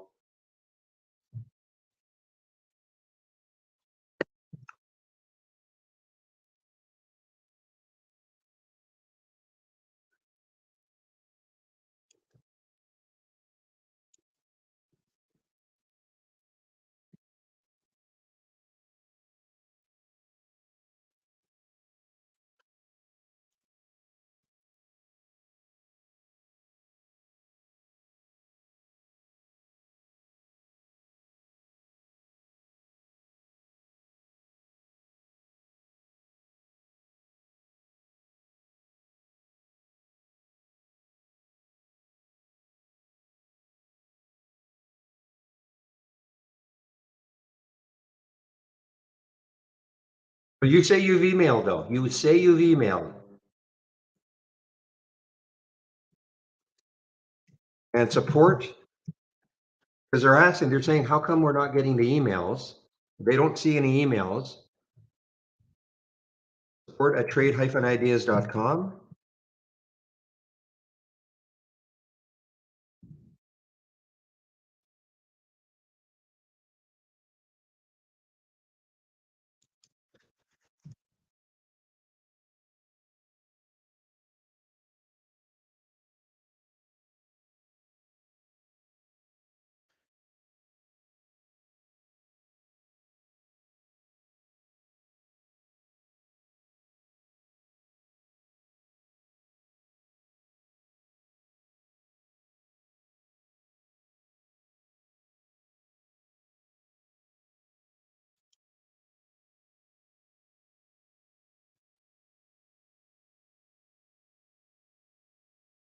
Okay, guys, so I've passed the email, or I've passed the scans on, okay? At least I know that somebody can see them, but I'd like to know why, if you're sending to support at trade-ideas.com, you're not getting through. Because they're saying they haven't seen any email. They did a check. They don't see any email. Well, Terry, when you send an email like info@trade-ideas.com or support@trade-ideas.com, it gets sent into like a general email and anybody can look at it. So they is anybody could look at it. It could be Stephanie, it could be Chris, it could be Jamie, it could be, even me if I've got time. But, anybody takes a look at it and if they can answer it, they will. Okay. So it's not going to a specific person necessarily.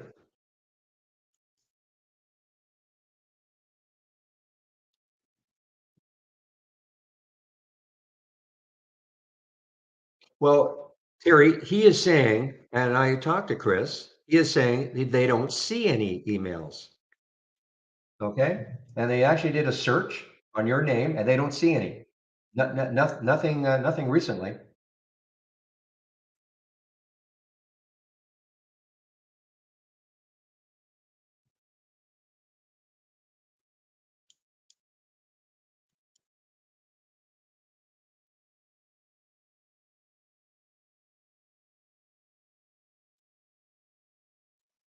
And I'm not saying you didn't send them, but something's going on.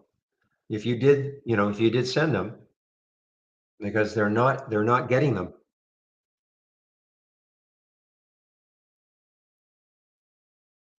Who's really good at that is Stephanie. If she sees it, she'll take a look.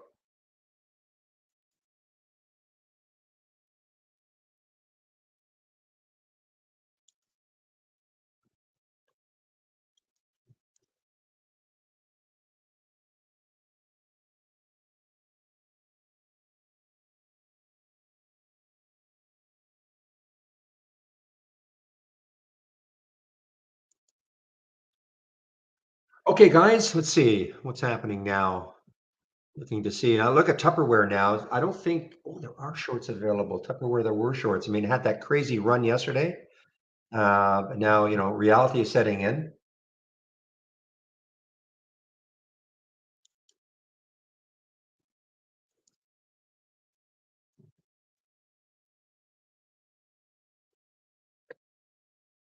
All right, guys.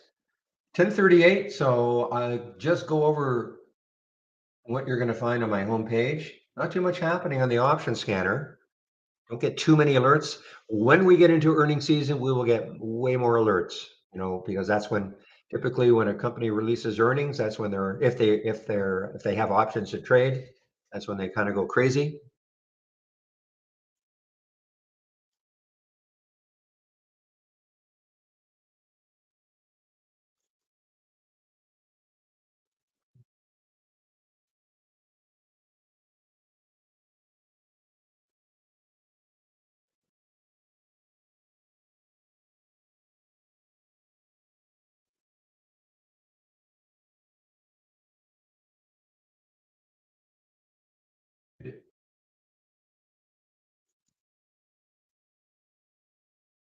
Friday the 13th. I think you're a day late or a day out, Matt. I think it's the 14th, isn't it?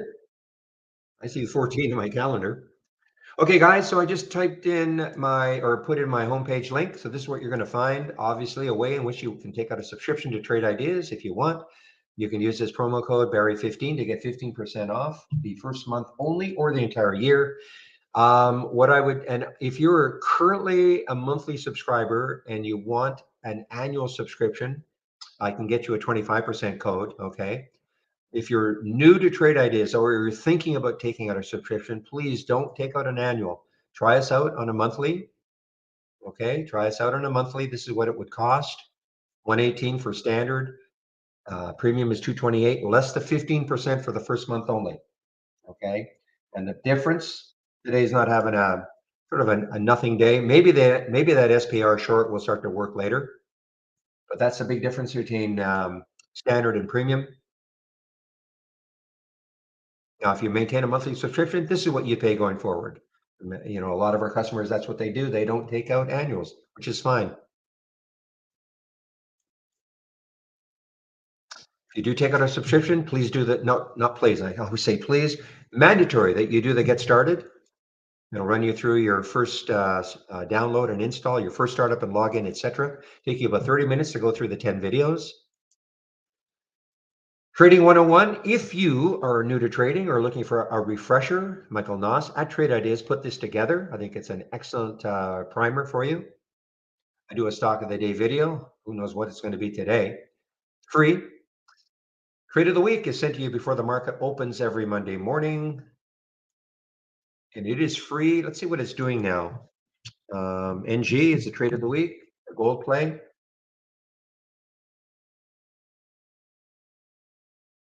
Yeah, so it is kind of drifting back down to the kind of a, for all the gold plays, this is probably, I don't know what the rest of the gold plays are doing, but again, had earnings this day, not good. Remember, this is not that long ago. But if you did take the trade, you would have been okay. 605, I think, was the trigger, got up to 651 yesterday.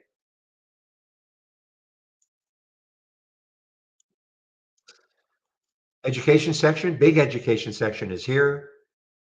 Have a nice user guide. Getting started, there's that getting started. At the very least, you should know what an alert window is, what a top list window is, find out more about stock racing. We have 4 videos and some clickable, the startup, your configuration, etc. I'd also keep an eye on price alerts, okay? Learn how to put price alerts on charts. I think it's an underused option that we've got, okay? But I really think, putting price alerts on charts is really excellent. And it's so simple to do. I'll demonstrate a little bit later. Daily support. So today is Friday. Now, normally it would be Andy in our YouTube room, but it'll be Chris Varley again. Andy is off today, so it'll be Chris Varley in our YouTube room. And that'll be between 12 and 1. That's when I do take a break. And last, my scans. Here are my scans. Oops, there we go. So if you click on my link and you want my scans immediately, just have to scroll down. Here are the scans. Here are all the scans that I'm sharing, my pre-market actives up and down. I added this one, the option plays, okay? And these are probably my favorite scans, my 10-day daily breakout and breakdown. But I added option plays yesterday, and this would probably be, not probably, I know it'll be a lot more active once we get into earnings season, well into earnings season. So if you do decide to take out a subscription, appreciate it if you use my homepage link and then click on my code. And also, if you save my homepage, you'll be able to look at my scans and the education section anytime you want.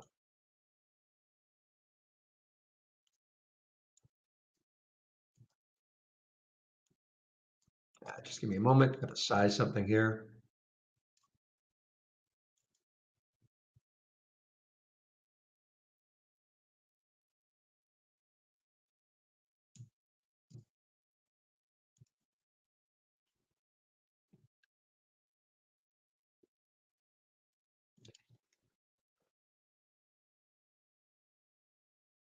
Yeah, the float, but it was the short float percent, Steve. I think that was it.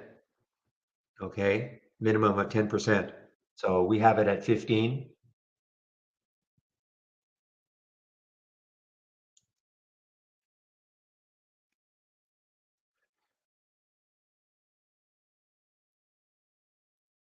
Try both, Terry. Okay. I don't know what the best is. It used to always be info, but then I think they were having problems with that a while back, months back. I don't know. Maybe it's been solved. So they were suggesting try support, but try them both.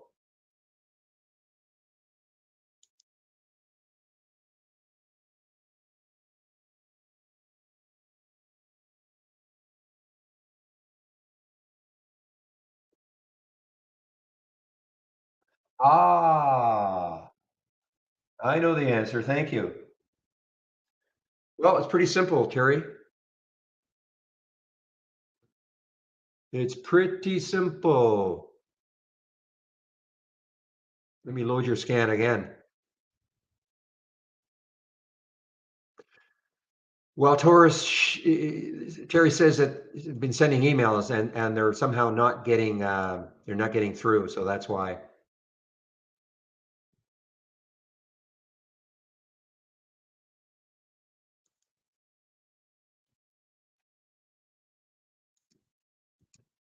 Just a moment. I want to load your scan again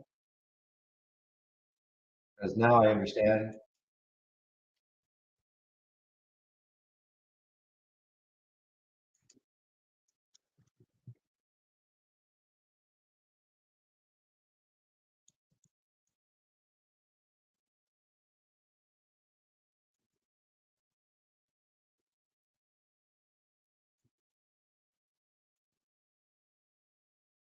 Yeah. So there's your answer, Terry. You could have probably done this yourself, but there's your answer. You know, you've got a float, I think in all of them, 20 million. Value is no more than 20 million. We have a float of 23 million. Okay, there's your answer. All three of them, I believe, if you've used that filter in all three, yeah, value is no more than 20 million. And then the third one, value is no more than 20 million. We have a 23 million float for BBAI. So there's your answer. Okay.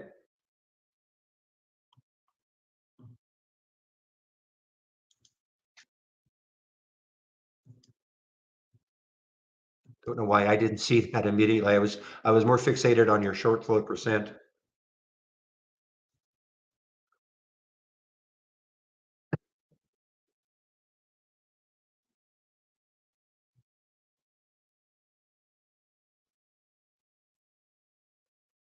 Okay, back to okay, MRAI is yeah, still have some of this. This is one that I just may, keep for months just to see if it does something crazy. Well, I'll guarantee it'll work now.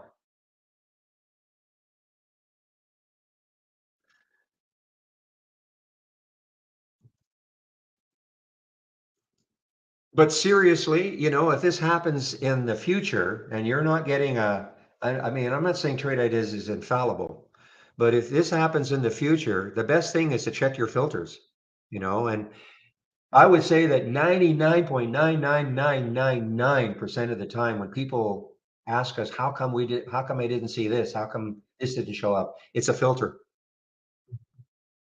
Okay. And it's just a matter of, you can save yourself, and I'm not just talking to you, Terry, but anybody else, you can save yourself a lot of, well, I know you were getting upset, but you can save yourself a lot of that just by checking the filters yourself. And as you say, that was not a complex scan. It's not like you had, 100 filters that you would have to go through.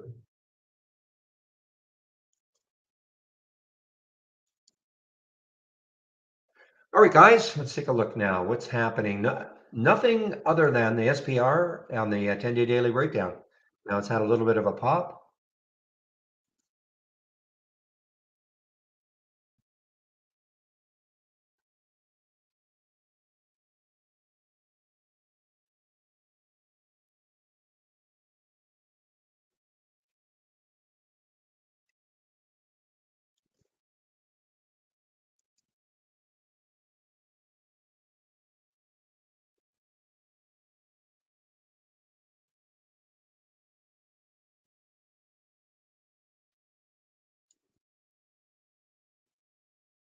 Okay, let's see. Where did that PTPI end up? Yeah, right back. Well, not right back down. I mean, the alert was at 222 on that 10-day daily breakout.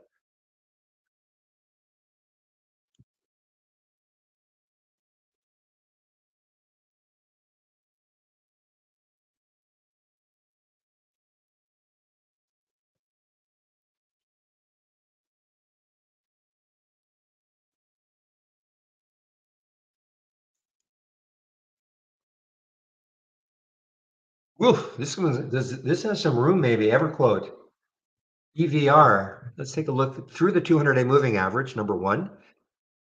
Number two, 1015. Well, You can see that if it can take out 10 somehow, it may not happen today, but if it can take out 10, then there's definitely some room underneath, but it's a little too close to 10 for me.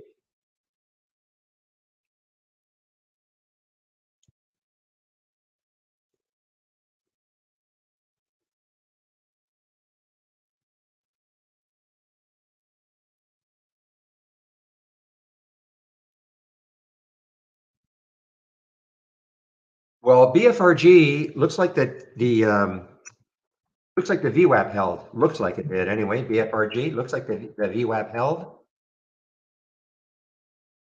721. What did it get down to? Yeah, look at that. The VWAP. I mean, a couple of bottom tails below it, but the VWAP held. BFRG. Is Octo an AI play? Oh,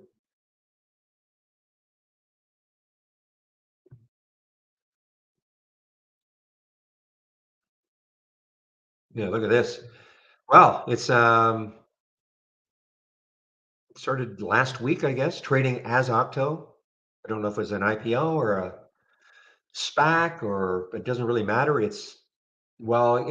This cannot be an IPO because look at the position and lifetime range way down here. I don't know what happened here.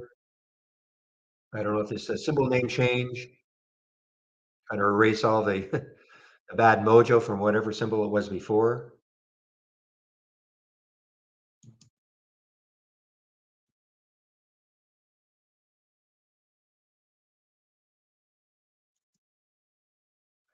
Casa, you're a champ at digging all that up quickly. Well, even I could have done that. Okay, I could have done that. There you go. Cryptide and that's his name change to Octo. Okay. Sometimes though it's not as evident.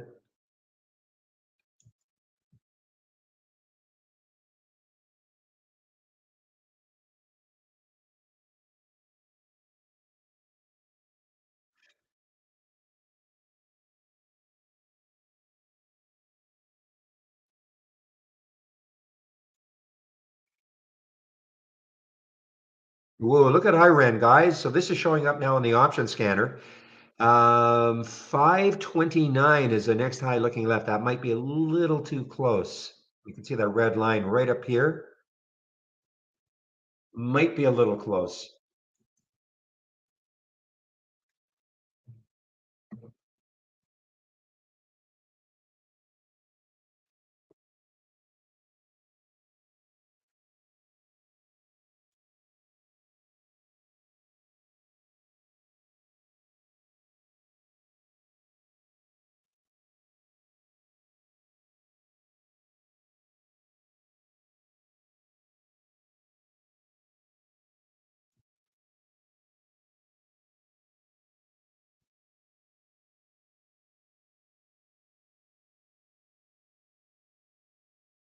So I'm looking at SAI, and this is now underneath the VWAP. Okay, I'm looking at BFRG, it's above it. I'm looking at MRAI above the VWAP, but this one now is just a little bit below 535. So, unless it regains this VWAP, I'm going to stick an alert up here around 539. Just be careful. Again, the float. XP disappointment. I was really thinking once it got, but again, it might have been just influenced too much by the spy too.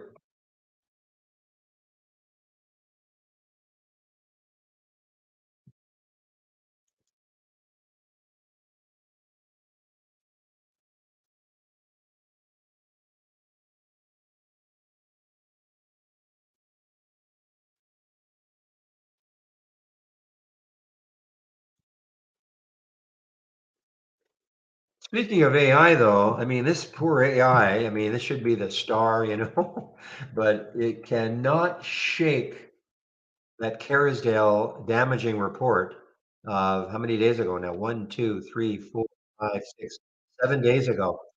It cannot shake it.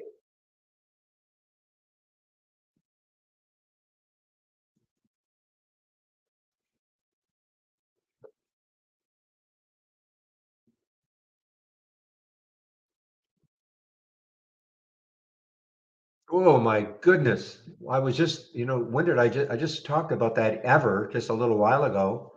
EVR, EVER, 1072 on the alert, 986 now.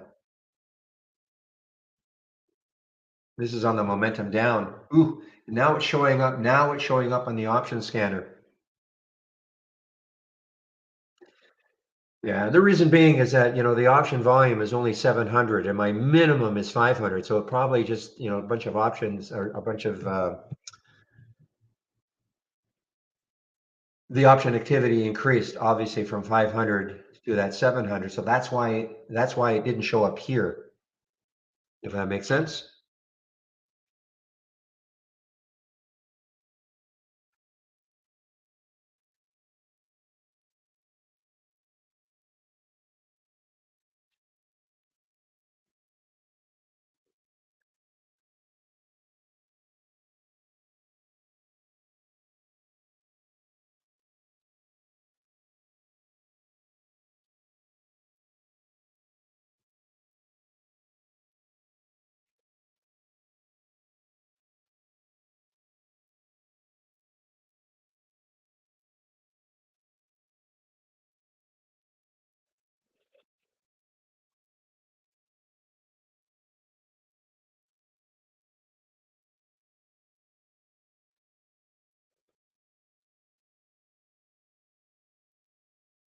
Yeah, look at the IZM now, guys. So that is over. That's over probably for the day.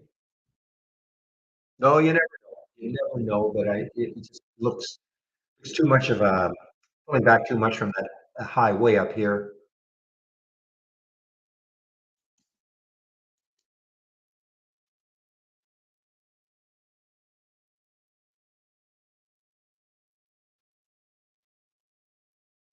So the option scanner, I have a question about what is the option scanner, how it works, how you apply, please. Okay, so it's not trading options, number one. Okay, just to make it perfectly clear, it's not trading options. What it's doing is just looking for stocks that are having an abnormal option activity day. So it's another way of looking at stocks that are having, that are abnormal in their trading using options activity. Okay, that's what it's all about. So instead of just using relative volume, okay, it's also using option activity. And I used to use it all the time. Again, not to trade options, nothing to do with trading options. Again, it's just zeroing in on stocks that are having abnormal option activity. So for instance, here's VBAI, 18,000 options have traded, like contracts have traded today. That represents, I can't even, can I do it? 735 times normal. Okay.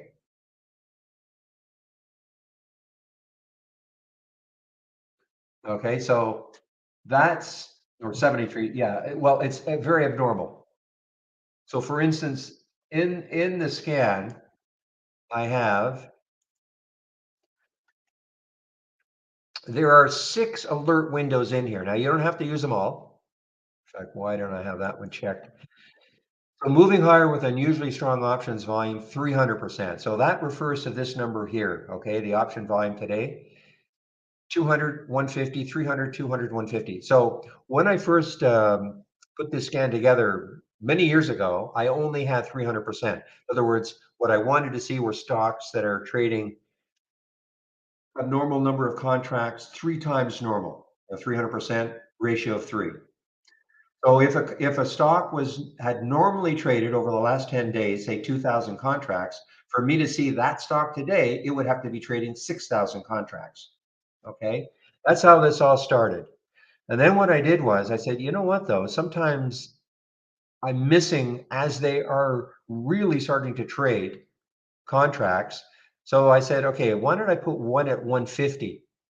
So only like 1.5 times normal on the way up to 300%. And then I stuck in 200% also. Okay, if that makes sense. So my inclination right now is to maybe get rid of the 200. Well, when I say get rid of, these are all clickable. So checkable. So if you don't want one, and for instance, if you don't want to see the ones moving down, on unusually strong option volume, then you just uncheck these. Okay. So I've unchecked the 200 because what happens is, of course, you can get over and over and over the same stock and all the different ones, but that's okay. What I did was in here, I said, okay, show me the first time that it hit. That's what the don't repeat stands for. What I'm sharing with you guys in my homepage is the repeat version. Now, if you want to turn this into the don't repeat, you just duplicate this window, duplicate it, and then right click, go to the properties, and then where it says don't repeat, you can check it. And then you have different time frames, 1 minute, 5 minutes, or for the day. Okay. So what I've done here is I've just said, well, just show, I just want to see for the day. So why I do it that way is that I can go back and I can say, well, how well did this work? So BBAI showed up at, I wish actually it should be here. I want it like that. The time was at 9:36. The alert was at 3:18. What happened from there? Well, you can see with BBAI, it moved all the way up to 3:55 before it came back. Okay, so that's why I have the don't repeat. So again, it's just zeroing in on stocks trading abnormally using options to determine, how abnormal is it. But it's not trading the options. Now, some have said that they can use that, option traders. Well, at least it's identifying stocks that are having abnormal option contract days, right? So some have said, yeah, we can use it, and then we can trade the options from there.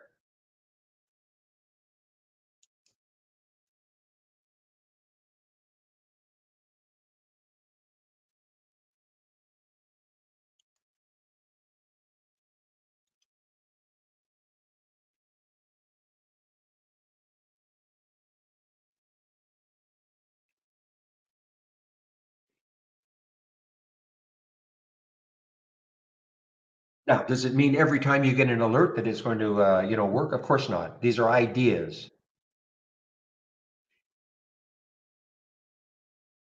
I mean, it's where I saw the XP, at 1411, but I had remembered XP earlier, from the earlier days. It'll look good, but I think the overall market just kind of ran this one down a little bit.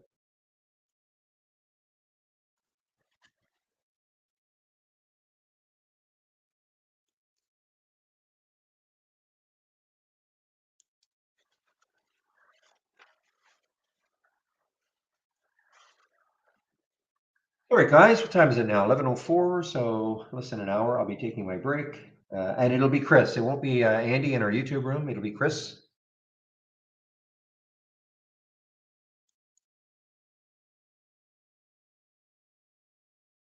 So I guess there's something happening with the precious metals today, and they're sort of selling off a little bit.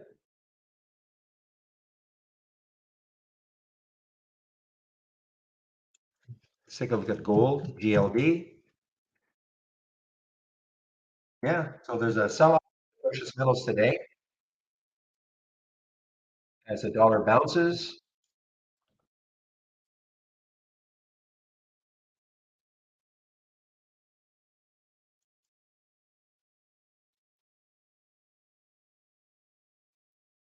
Hey guys, keep an eye on the SAI as it approaches the VWAP again with 534.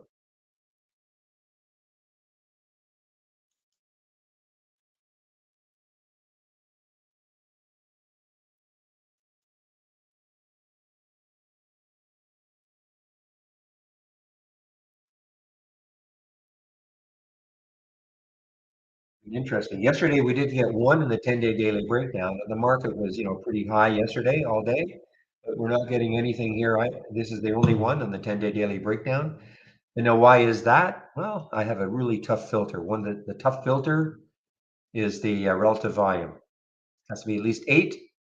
So I'm only going to see very abnormal action in both of these.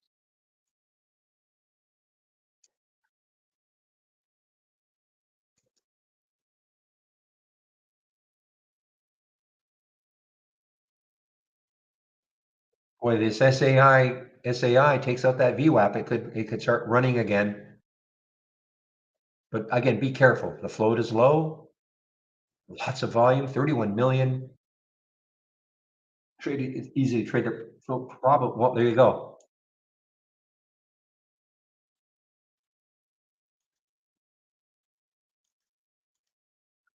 Probably trade the float to 4 or 5 times today. It's almost 3 times now.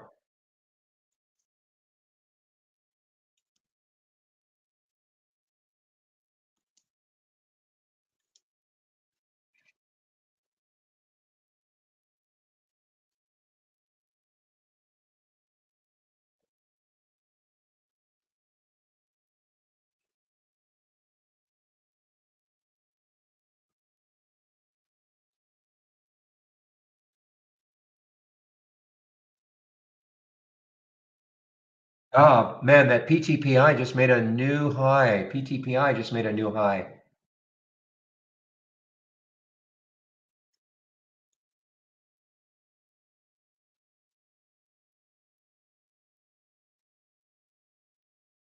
Not that I'm aware of D888.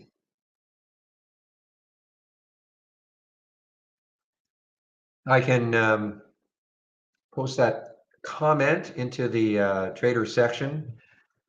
But Chris may know. I think he he usually has to answer all these questions about B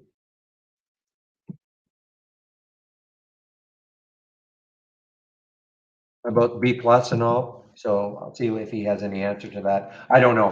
I really don't know.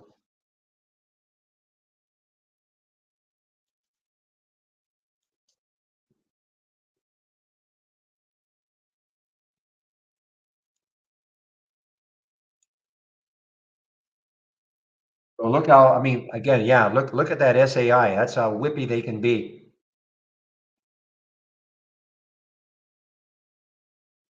And running up. So we've got both in the momentum scanner, PTPI, and we have in the daily breakout, 222. Wow, what a move. I'm not in it, guys. I missed this alert right here. I missed it. I'm gonna hit my head against a wall right now for missing that one. That it was just a doesn't trade off. Well, it does. Six contracts today.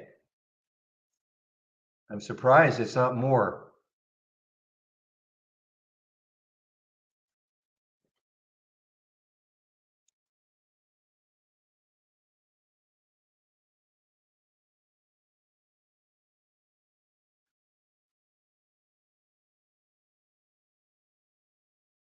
And Noggin, well, as just talking about hitting my head into a wall. Noggin, Nogn.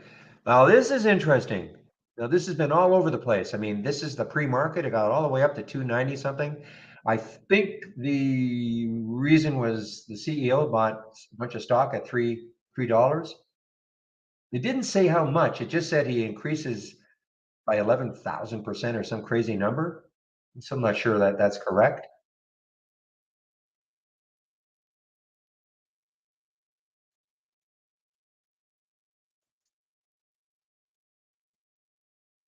Buying 11,000% more shares.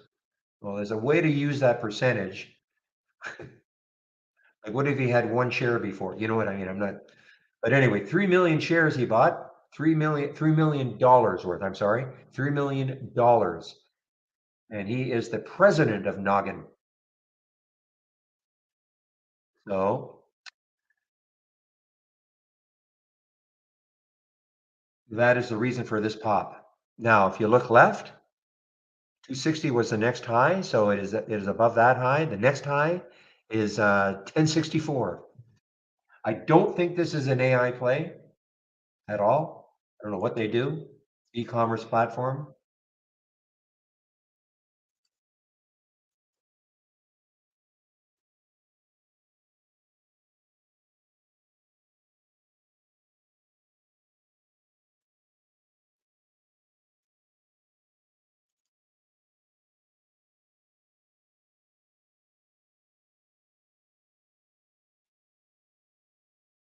So you're saying it's reset automatically? I know that, we get the questions every now and then. Can you reset, you know, the amount that we can trade? But I don't have an answer for it. Sorry, I just don't have an answer for it.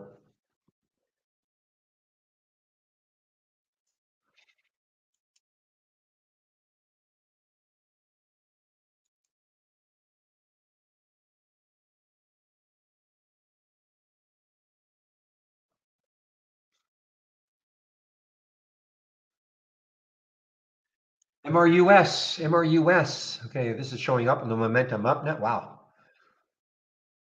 Is this the one? Didn't somebody say that they looked at this, but the spread was 40 cents or something like that, but it popped $3. A case in which the spread didn't matter, but the crystal ball is not good enough to know this is going to happen.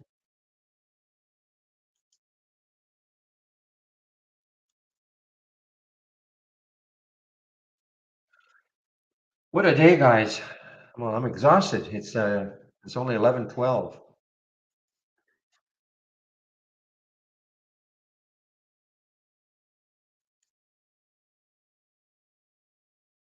Noggin, NOGN, over 3.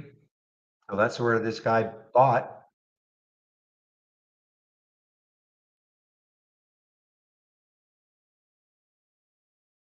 Let me make sure of that.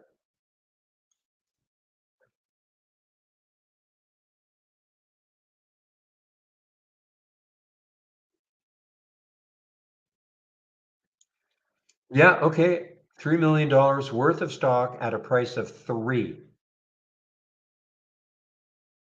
Well, I can do some quick math.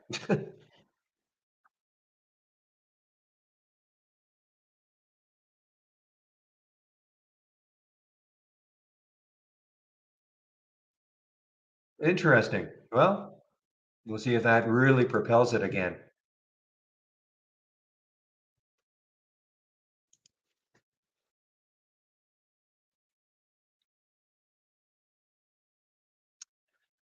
HBM showing up on the momentum down now. HBM showing up. Don't like it? Yeah, too much support potentially around 5 for HBM. I looked up and I saw a huge gap, void to fill. I'd be more inclined, but I just think that it could stall right at 5 for HBM. And again, this is, gold and silver. So we're having a sell-off in precious metals today in the stocks.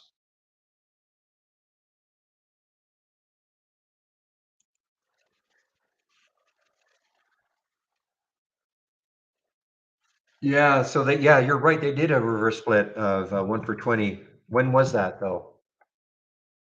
That's why. Yeah, so I mean, this is reverse. This is split adjusted. This is like this was never $200, but this is split adjusted.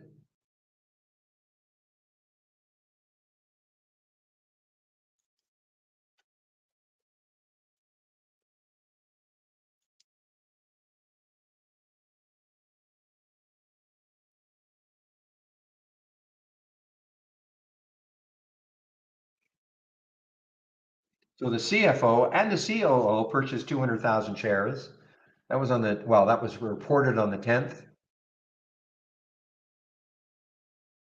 They closed at $22 million on the 6th public offering. I just don't see when they did their reverse split though. So this guy is relatively new, this Huberman. He's relatively new, January 23rd of this year. There it is, effective. So that was, I guess, March 28th.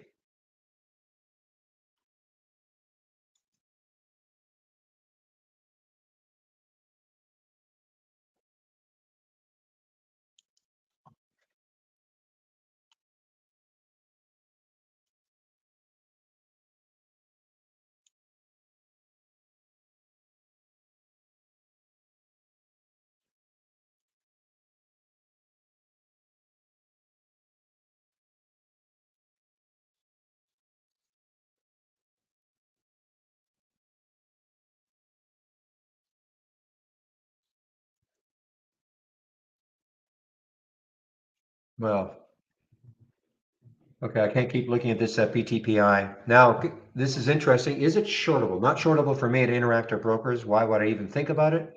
Well, look what it got to. 442, 430. There's the 200-day moving average at 442.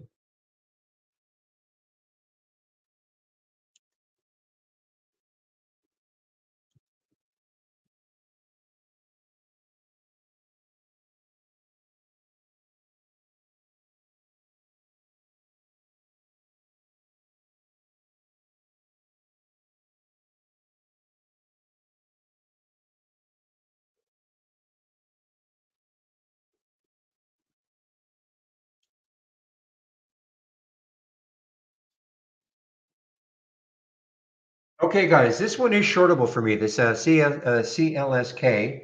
When did it first show up? So this is in the options play. Okay, so obviously it's got room, 343. So, after a huge run of 4 or 5 days, it reminds me a little bit like the XP with the run it had. And maybe now, rather a combination of profit taking and the market knocking it down a bit.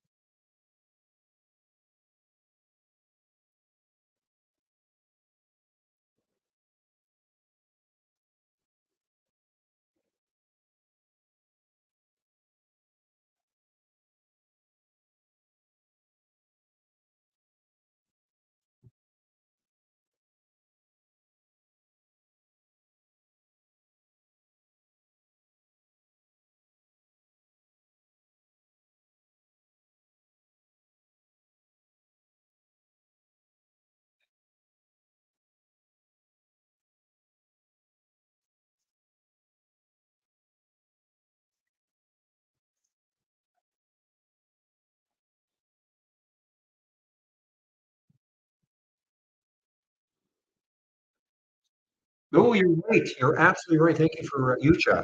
Yucha. I don't know if I'm pronouncing it right. Look at the IDAI now, guys. Okay, getting closer to the VWAP even, or the 200-day. Well, both of them. 200 days at 467,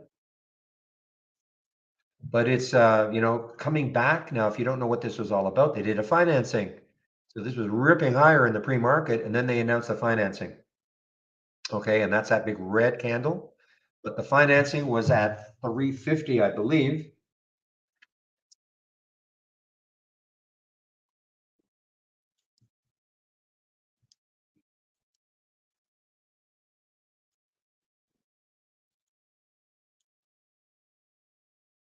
Yeah, I think the financing was at 350. So I'd have to wait for at least a break of the 200-day 467, and maybe even a break of the VWAP. I mean, if you want to take I just think it's going to have to do something like that. I mean, you're giving up a lot, but remember, it did get up to 850 in the pre-market.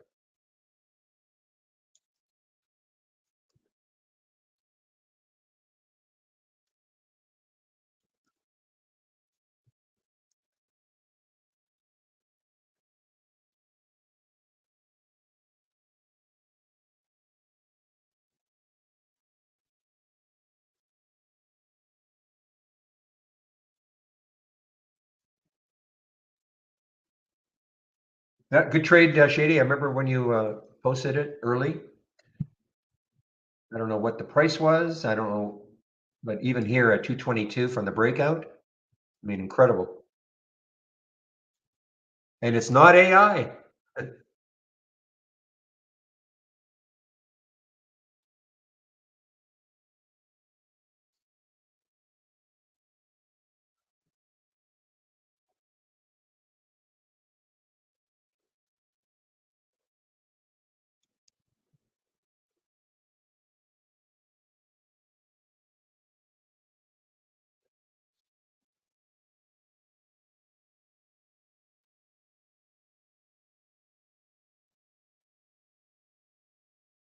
Okay, I'm going to continue to watch the SAI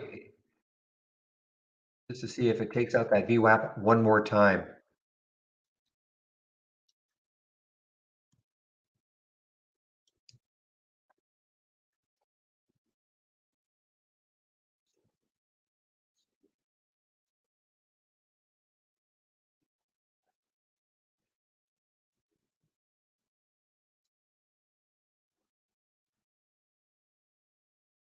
Come on, MRAI, get back over 3 again.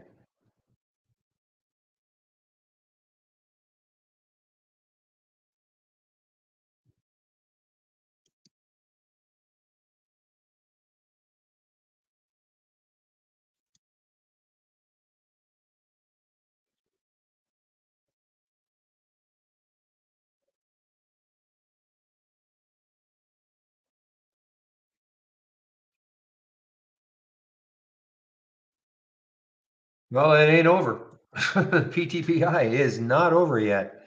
We're gonna keep going to. And again, I see no news on it. No news. I mean, there must be something somewhere. I don't see any news in this PTPI. Looked in the morning when I saw this pop, but I did not see any news.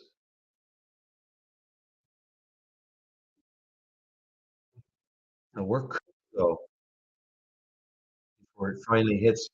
Not shortable for me at Interactive Brokers. 648. I mean, I don't know. 648 looks like a high. Not saying it's getting there, of course.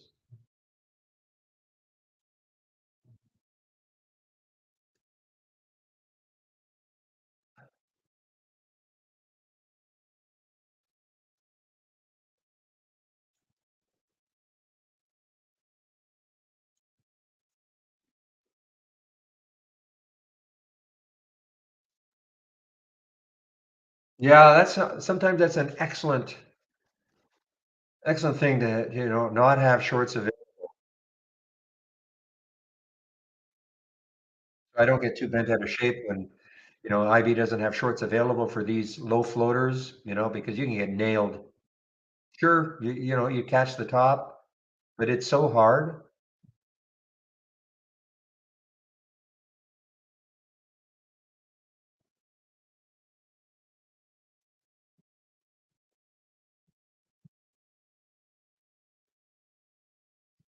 So does anybody have any new? Can anybody find any news on this BTPI? I mean, I see nothing unless there's going to be something right here, which is just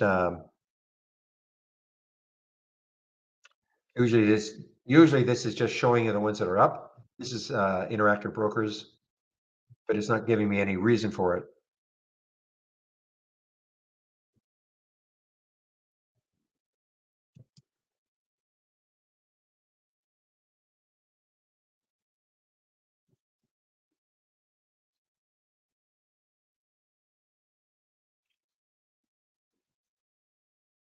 Well, my size, my size. High yesterday was 239. If it can take out 239, wow. Next high is 311.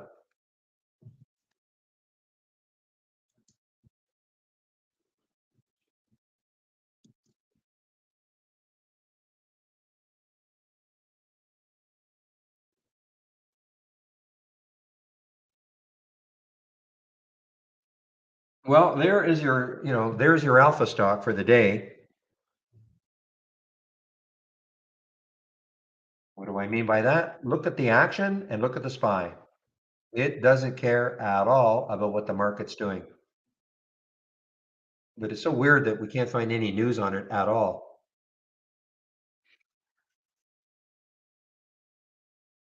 Especially, I mean, it's not like this was doing anything, yesterday. This was a 95-cent stock yesterday. It's a low float. So yeah, sometimes I'm just going to lump them all in. The memers or some group may get together and say, let's pile into this one. But there was no inkling this was going to happen, and especially on no news.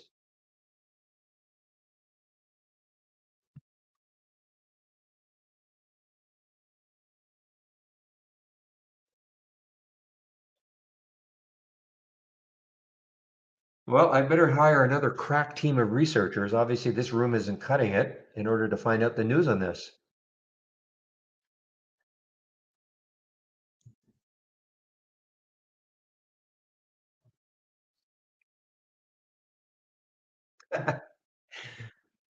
William puts his hand up on PTPI.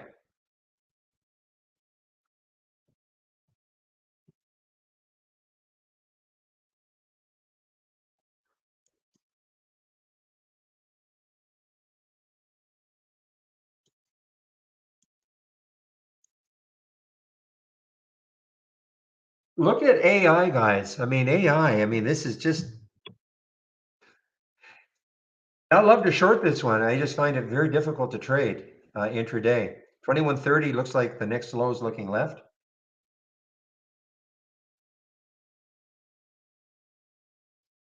Yeah, no, I mean that's what everybody's news says. It's a momentum mover, but no actual news. Even if they said something like, a group somewhere is suggesting, we see that as so-called news, but don't even see that.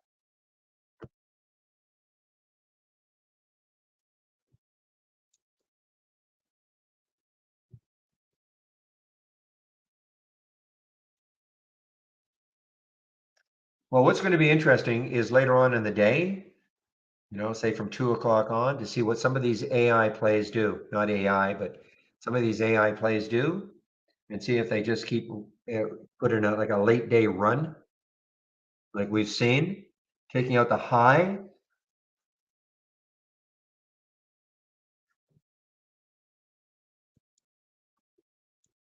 Well, PTI, PTPI.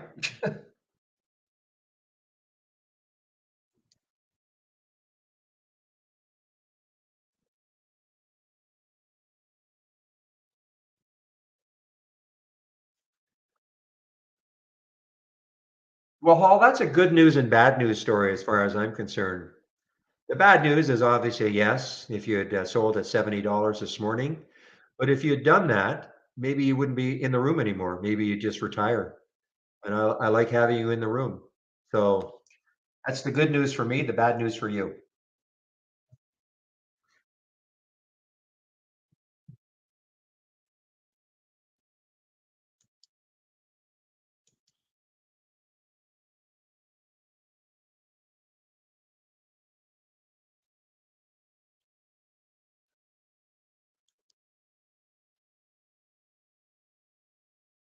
You know what, Paul? We don't talk about the number of shares, right? But I'll make an exception. How many shares did you have? No, no, no. I know. I'm gonna just tell how many shares did you have so we can count how much you lost. Oh, are you kidding me?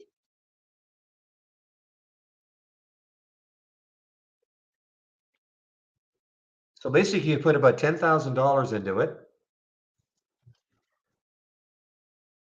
Oh my goodness. I mean, you made 1,000. And again, guys, we don't talk about shares in here, but just out of sort of as a an exception. Well, you definitely wouldn't have been in the room anymore if you'd woken up. If you'd woke up early enough to catch the 70.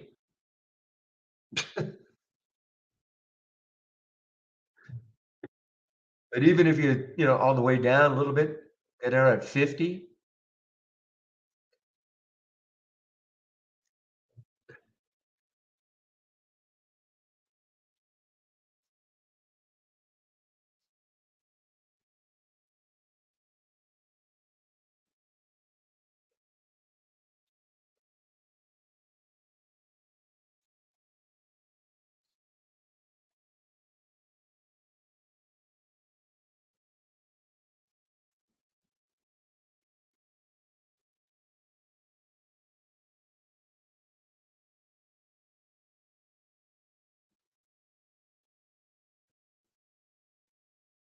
Why can't you trade earlier?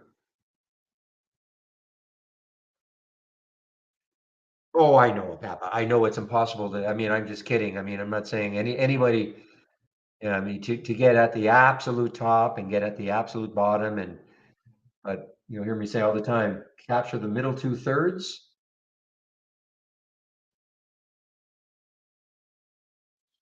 Well, again, when I opened up, I was a little late myself. I'm usually I'm opening trade ideas up about 4:15 my time, but I woke up a little bit later today, so I didn't open trade ideas I think until uh, 40 my time. So what's that? 7:40 Eastern. And I still had a little bit of sleep in my eyes, and I had to look at this. I had to, I literally, I said, no, that can't be. That can't be. It can't be that symbol because even when I saw it, I mean, it was still up like 39, what, 200% or something.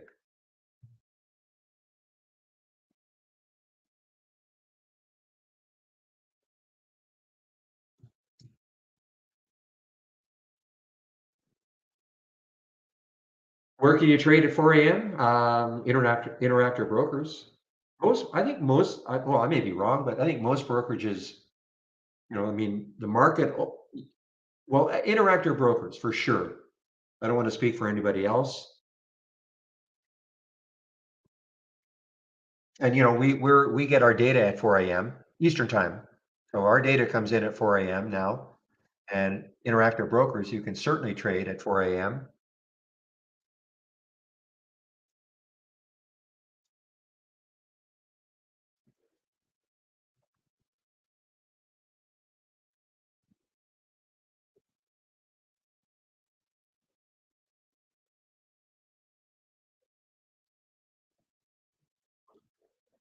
And the thundering herd. Oh boy.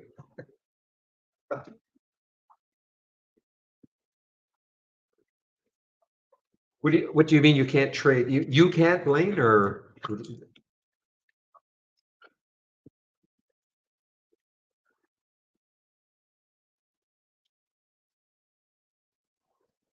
Fidelity, really? Big brokers like that, and they don't allow you to trade right when the market is really open? Okay, guys, the bloom seems to be working on some of these things.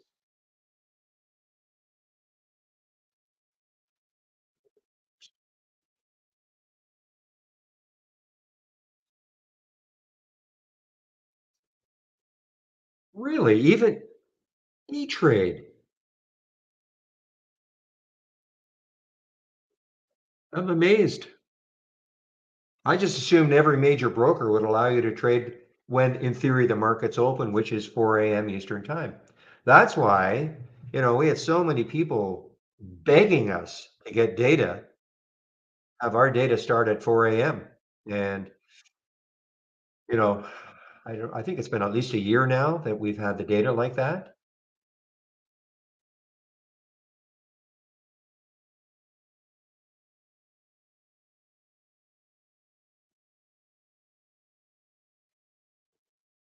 Anyway,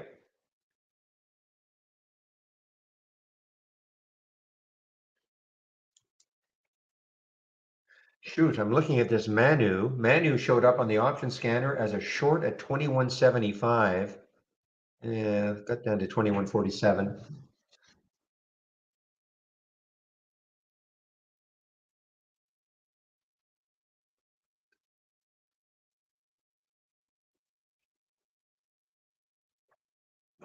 Yeah, that's great for Alex in our YouTube room. European traders. I mean, that's excellent. That they can start trading at 4 a.m. Eastern time, whatever time zone that is. Probably early morning for you guys, but that's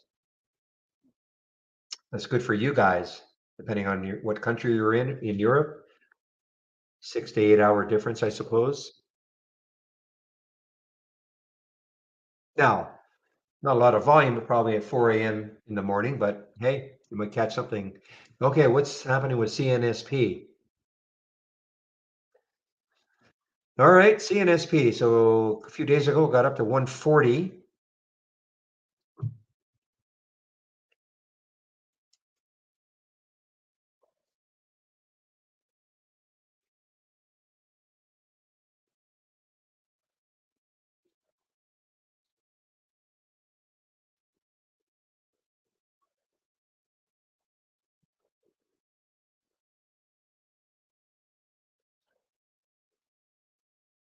Again, there's no dog abuse happening if you hear that little squeak. I don't know if it's coming through on the mic.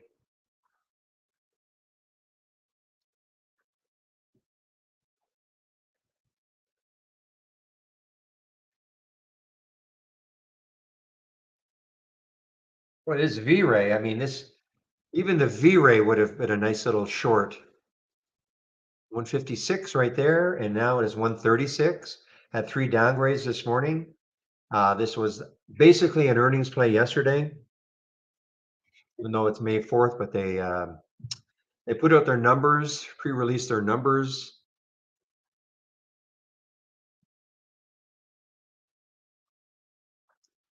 Yeah, well, that's not going to happen with me. That means 1 a.m. my time getting up to trade. That's not going to happen.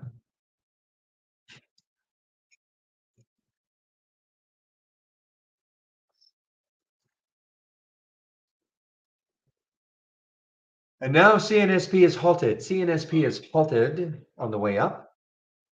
If there's any, what do they do? So it's a pharma. Okay. Well, just like the PTPI is a pharma with no news.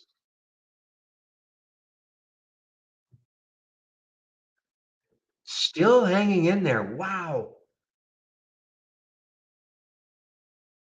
Well, it was. I jinxed it.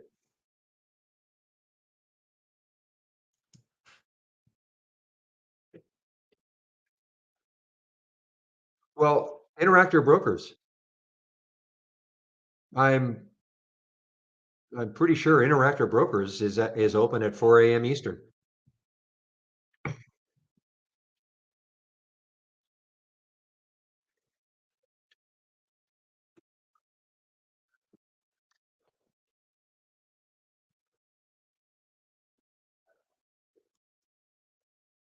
Well, I'm sure it is because I don't have an Interactive Brokers chart up, but I'm pretty sure the chart would show me trading at 4 in the morning.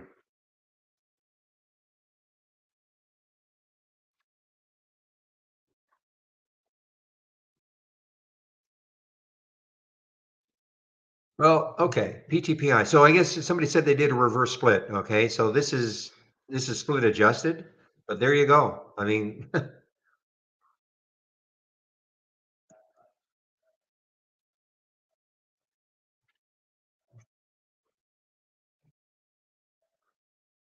okay, there we go, guys. So you can trade IB at 4 in the morning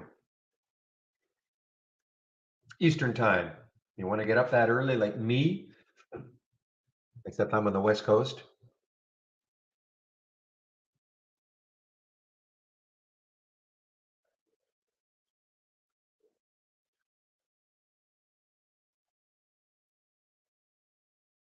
Ever? Yes, Denver. How about HKD?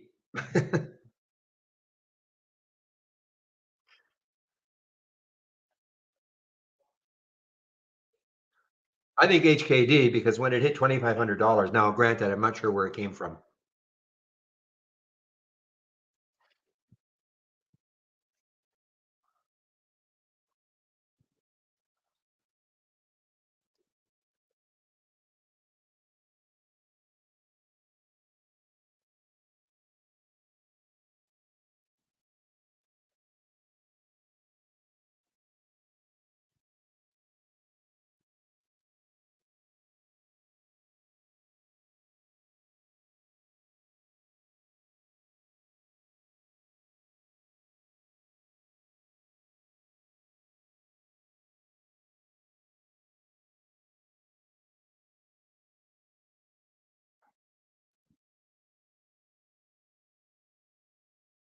All right, guys, 11:40. Soon to be taking my break between 12 and 1. Chris will be in our YouTube room, not Andy. It'll be Chris again.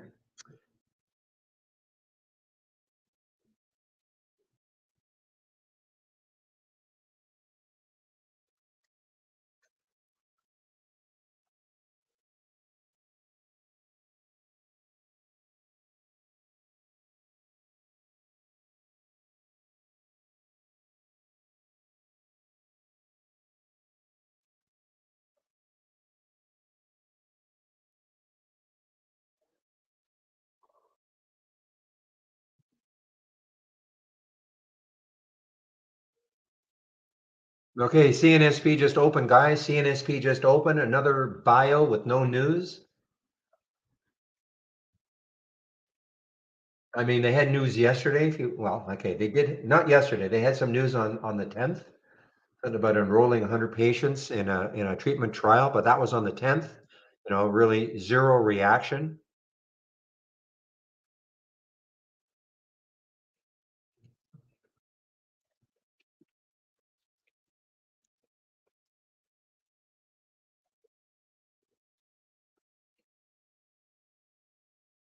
There's another runaway freight train here.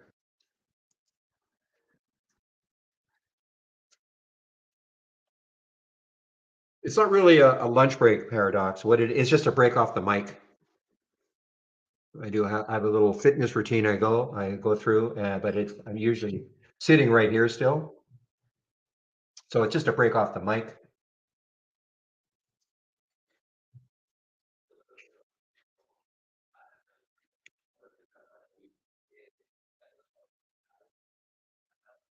Halted again, guys. CNSP halted again. So this, I mean, this could do. Well, the difference between PT. Well, make sure I know what I'm talking about here. The P. Yeah. So look at the. Maybe not. I mean, I'm looking at this chart. I mean, there were all sorts of areas where it could have stalled, and it didn't. So keep that weekly chart in mind, and let's take a look at CNSP. And is there a big difference? You know what? Hmm. So this could be a situation where, people who did not get into PTPI, like myself, um, is looking for another one. So people who didn't, and maybe taking profit in the PTPI and saying, okay, what's the next one? What's the next bio on no news that's ripping higher? So this could be it.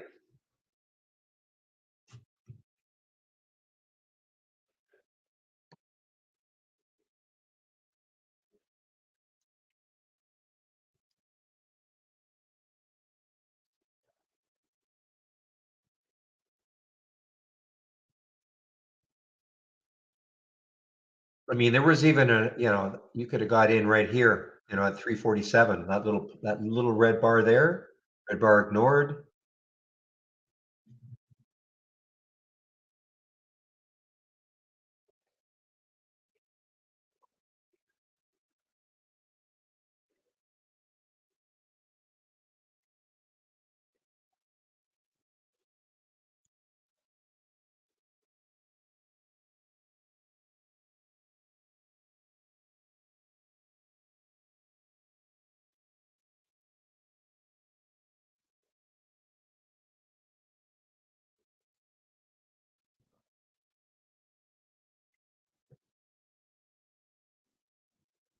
Well, let's see where this one could open. CNSP. So this is the halt for CNSP at 125, projected right now at 131. Of course, that can change. It's the first halt. Usually the first halt isn't bad. Bad meaning it usually can have a pop. If it's a 5-minute halt, well, I'm sorry. Of course, it's been halt. This is the second halt. So this is the second halt. Still not looking too bad. 11:42, 43 seconds. So if this is a 5-minute halt, this will open at 11:47 plus 43 seconds. If it's a 5-minute halt, most of them are five.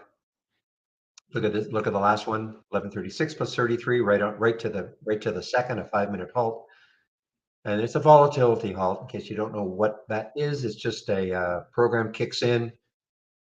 If the stock has gone up too much in a very simple way of explaining it, gone up too much in a short period of time. In other words, very volatile. The system will halt, sort of a breather, and then it resumes. And usually they are 5-minute halts. If not a 5-minute halt, then they're usually multiples of five. Okay, in other words, it could be 10. Okay, maybe this one is another one, guys. AL up that, another bio, sure. So what's happening now, and I'm sure there's no news. I'm sure there is zero news on this one. Yep, no news. So what's happening now is that we're we're in sector rotation for out from the AIs. Now we're into these little bios. Look at this. Look at the float on this one. 851,000 shares. That's what our provider is telling us. But it may not be that low, but I'm sure it's low, and I'm just going to check another site to see what they say. Wow, very low, 970. So very close. So this is a super low float. Even going to the dilution tracker website that people seem to think is really bang on. They say 970,000. So very low float for this one.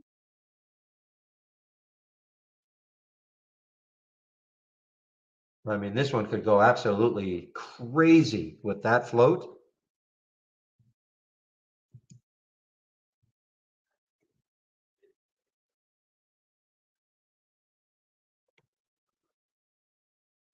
Well, Calvin, write your congressman. Find out why. So there's the CNSP guys, and so yeah, look at that. So it popped up a little bit. I'm sorry, that popped up a lot. That was halted at 125. Now it's at one. Wow. So we're in, I mean, I'm joking, but maybe I'm not. We're in a little sector rotation now, out from the AIs into the small pharmas.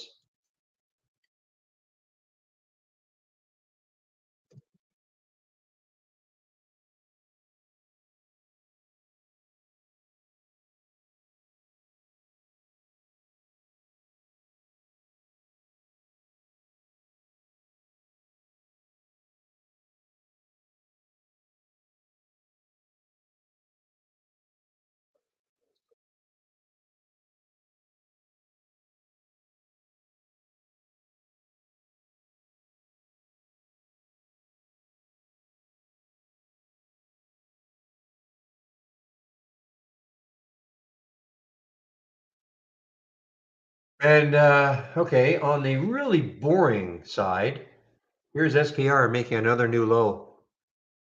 SPR making another new low. This is, it's hard to really watch, something like this when everything else is going crazy. But SPR showed up on my 10-day daily breakdown, the only one. So now 3016 was the alert. So I can do some math. That's over a $2 move now. It did have it, it did have a little pop up here, but I'm not in it. Too wrapped up in the other stuff.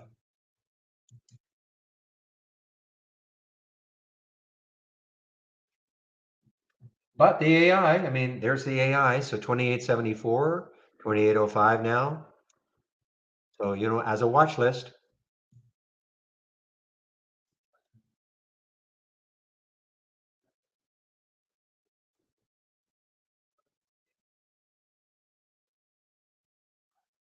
Well, this could go absolutely nuts. I mean, well, it says 150, 150 right now. So, excuse me, ALLR is halted at 140. Here's a projection of 150, 150.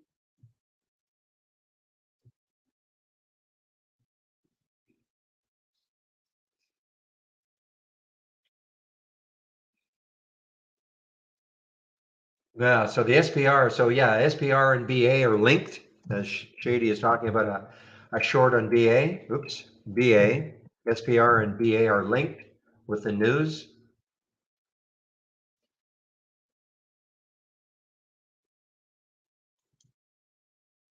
But SPR is taking the brunt. It appears that they're the culprits,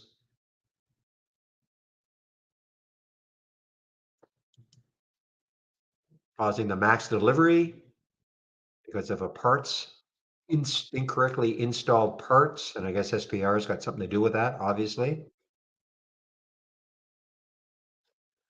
So now Spirit is saying, well, it's not us, it was a supplier who gave us the parts.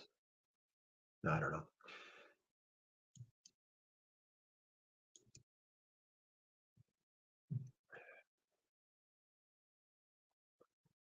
Yeah, have a great weekend, Paradox.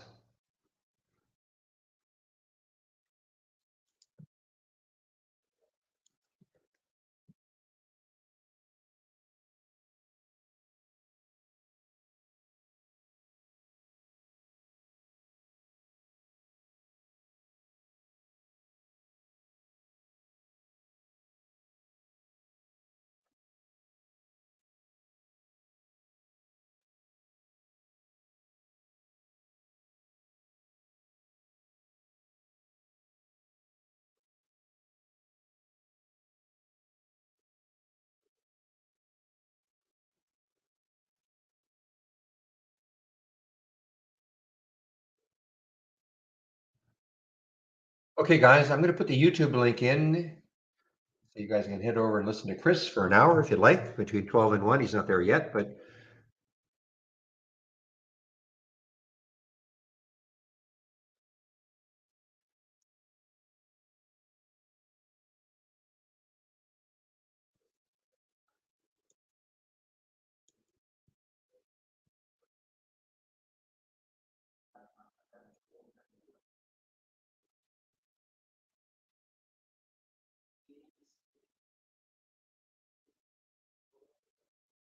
okay, guys, a lot of these AIs now are just starting to sync. The one that I'm probably most interested in is going to be this SAI. If it can take out this area up here again later on. But a lot of them are just sort of sinking now.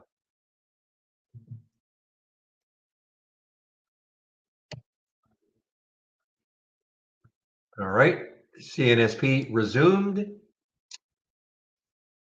You know, I'm not in it, guys. I relaxed just for a second. I was trying to get it right at that one, between 105 and 115, and I didn't get my fill.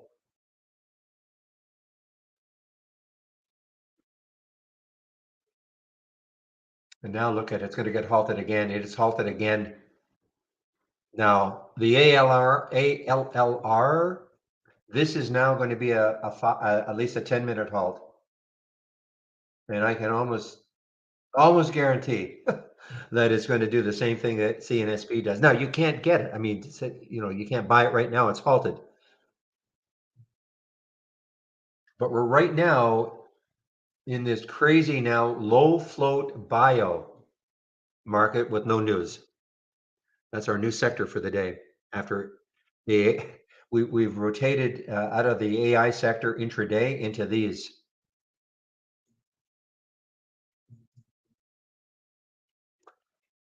QNRX, seen that one? Yeah, I haven't seen it because it's underneath. It's under $1, but yeah, could be 74 cents is the next high looking left. And again, little bio, no news.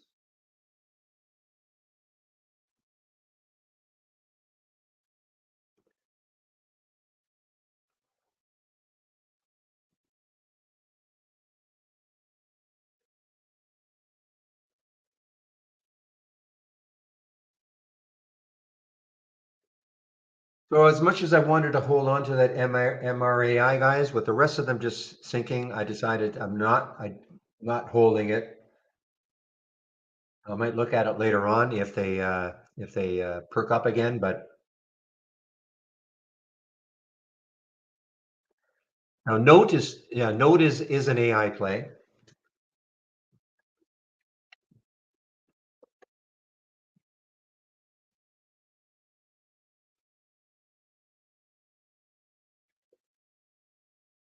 This was yesterday. Yeah, this was yesterday. So Fiscal Note announces continued AI innovation, etc. Okay, so this is at least they had some news. The rest of them have had no news. How will actual AI programs affect trading in general? I really have no idea. I mean, it's I really don't know.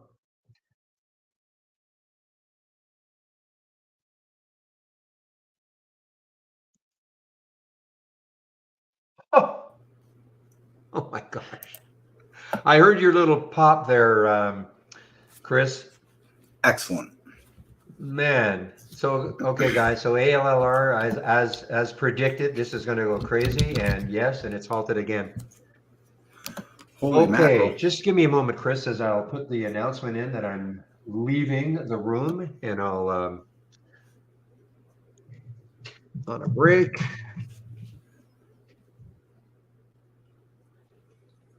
Back around 1 p.m. ET. Chris is in the YouTube room now, guys, so I'm putting myself on mute. Not in YouTube yet, in terms of putting myself on mute. So how are you? What a day, Mike. Goodness. Yeah, man. I mean, I don't well, even know what to say at this point. well, the crazy thing, Chris, is that, and I was sort of joking. Let me just stop my music here so I can hear you. There we go. The crazy thing, and I was sort of joking, that we're in sector rotation intraday. Yeah, right. Getting out of out of these AI plays, and now sector rotation and all these little bios with absolutely no news, but low floats. Yeah, I mean, it's you know, go figure. it's exciting. That's all I could say. Oh, it's And super exciting. bubbles are great as long as you have a strategy and a plan and you stick to it in these Yeah, bubbles. And if you don't, well, you're gonna be punished very, very big if not. very severely, yes. So So yeah, it's just anyway, exciting. maybe I'll take off now so I can regroup my head, have my little exercise routine I go through, and I'll come back. Sounds good. I have made the screen swap, so you Okay. are all set, my friend. Can you go to one, or do you have to leave No, for no. a very important I'm meeting? yours till 1. If you want to come back at 1:15, I can do that. Okay, no, I'll definitely be back before then. It's too exciting. Fair enough. I'll see you in about an hour, Barry. Okay. All right. Take care. All righty, everybody. So Barry making his way to his break, making my way in. Andy and I obviously swapped this week. He took care of Monday for me. I was off. I'm taking care of Friday. He's off. So, shake things up a little bit here. Usually you get me to start the week. Now you get me to end the week. As Barry said, what a day. ALLR, halted here. PTPI, MRAI. I mean, some of these things are short-lived, but man, the moves that they have are really incredible. And, some of them may set up again later in the day. Here's another one, SMX. What can you say? BBAI. PTPI crash. Coming back down here. I mean, here's my thing. Looking at how far extended it is off of the VWAP right now. On this 15-minute chart, the 8 EMA as well. Obviously not extended off on this 5-minute chart here on that EMA. So which one's right, which one's wrong. It's not really about being right or wrong. I think you know what I mean. We'll see. Does it come back and find support? Something I was in several times this morning was this BFRG. Now it's really come undone here in the last bit. But, I got in this one. I got in this kind of like crazy. No, this one I wasn't in crazy early. This one I got in on the 7 break here. And then I got out of most of it on my first time around somewhere here on the body that I didn't ride up to here. And then when it pulled back down to here, I got in it again at about 720. And when it got up here to 8, I'd sold some on the way up to 8, and I was holding some to see if we could get this fantasy level from the other day. And, this thing pulled way back on me down to here. And, I got out on it down there. Of course, it moved back up and it's pulled back down again. So, again, see how these things set up or if they set up and, or if that's it, it's Friday. People made money or lost money and they're going to lick their wounds and walk away for the day. So, anywho, like I said, very exciting stuff. Who knows how long this will last for? We've seen things like this before with China stocks back in 2017 and then crypto in 2018-19. The shippers have had their moments in the past. NFTs, so on and so forth. Some of these have lasted longer than others, these bubbles and fads. Time will tell. If anybody has questions, though, please fire those away. As usual, I don't have anything pre-done for content here, so I prefer it when you folks are asking questions and driving the content yourselves. I'll do what I can to keep us informed and entertained, if not.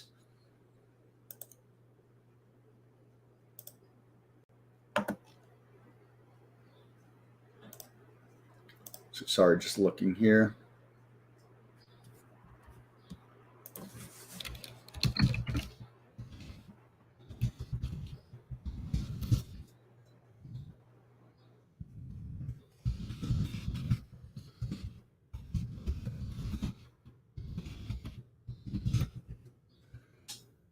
sorry, just answering a message that came into me on Slack here. All right, well, what else is happening on the day here? OCTO, this one could be interesting again here. Let me set a price alert for now. You know, it came back and closed under the VWAP, but held this 8 EMA on the 15-minute chart. So I guess a pinch play, we'd call it, or, you know, type of pinch play. The volume is dried up on it as compared to what it was here on this move up. You know, now we see the volume come out on the move down. Again, very new issue. 1.28 million in the float. So we'll see what happens here. You know, put a price alert here. I don't anticipate getting in it anytime soon, but keep it on the radar. This ALLR is open again. And I mean, you know, 850K in the float, my goodness.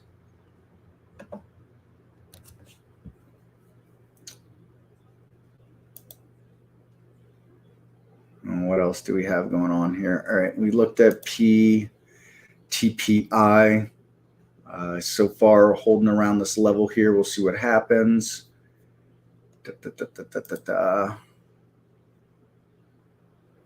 There's nothing that could have signaled it, Peter. You know, there's no way to know that was going to happen. If there was a way to know that would happen, I'd be on an island somewhere, very rich and having people feed me fruit and shrimp all day long. You know, the things that we can prepare for something like this that, you know, could possibly happen is, first, we know we're in an environment where there's a lot of low float stocks that are going nuts. So, you know, we have that key component to consider. This thing gapped up and had a lot of interest in it to start with. And then on a 2 break, you know, carried in some momentum. So all we could do is set price alerts and prepare ourselves with if-then statements. If this does this according to my trading plan, then I will do that. You know, that's what we can do is prepare ourselves for it. But there was no way to know that this would happen, you know. And on top of that, you know, think about these 15-minute candles is a long time. So imagine you took it on a 2 break and you get this move up and you get that topping shadow right there and it starts to pull back. Well, are you really willing to let it pull back all the way? You have no idea where it's actually going to pull back to. So you're selling some here or here or here. You know, that's why a trading plan is a must and sticking to it is a must. You know, there's no way, I will not believe, if anybody tells me that they bought, let's say, 1,000 shares on a 2 break and that they sold it here, I'd call every person that tells me that a liar. I wouldn't believe one of them.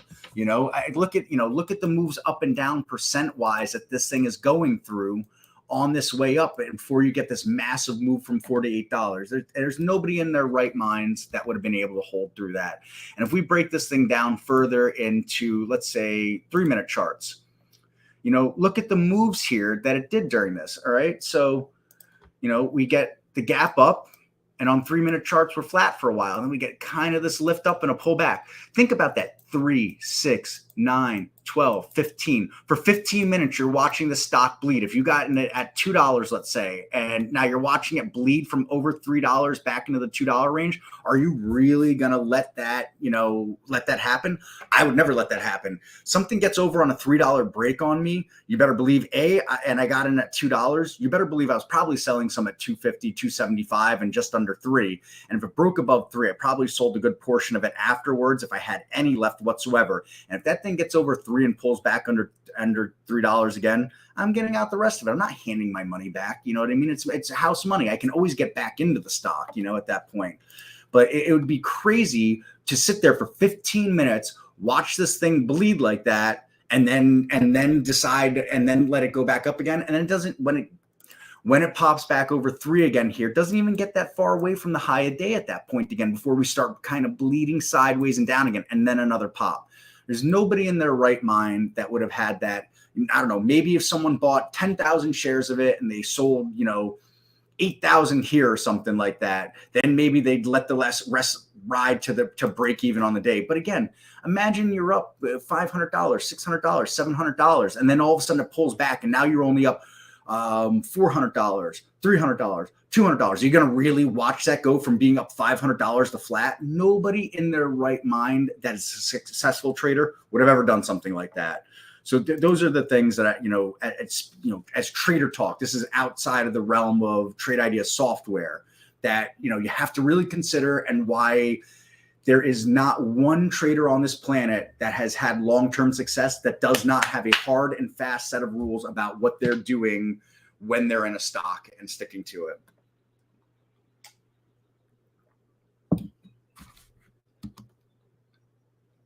Yeah, and there is no perfect. There's just look, if you even caught just this part of the move right here, forget about all this. You didn't get any of that.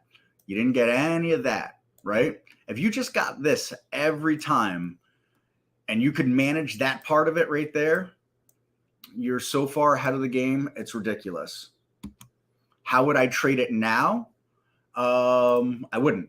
But if I were to, gun to my head, I'd probably be looking at this somewhere over a break here on.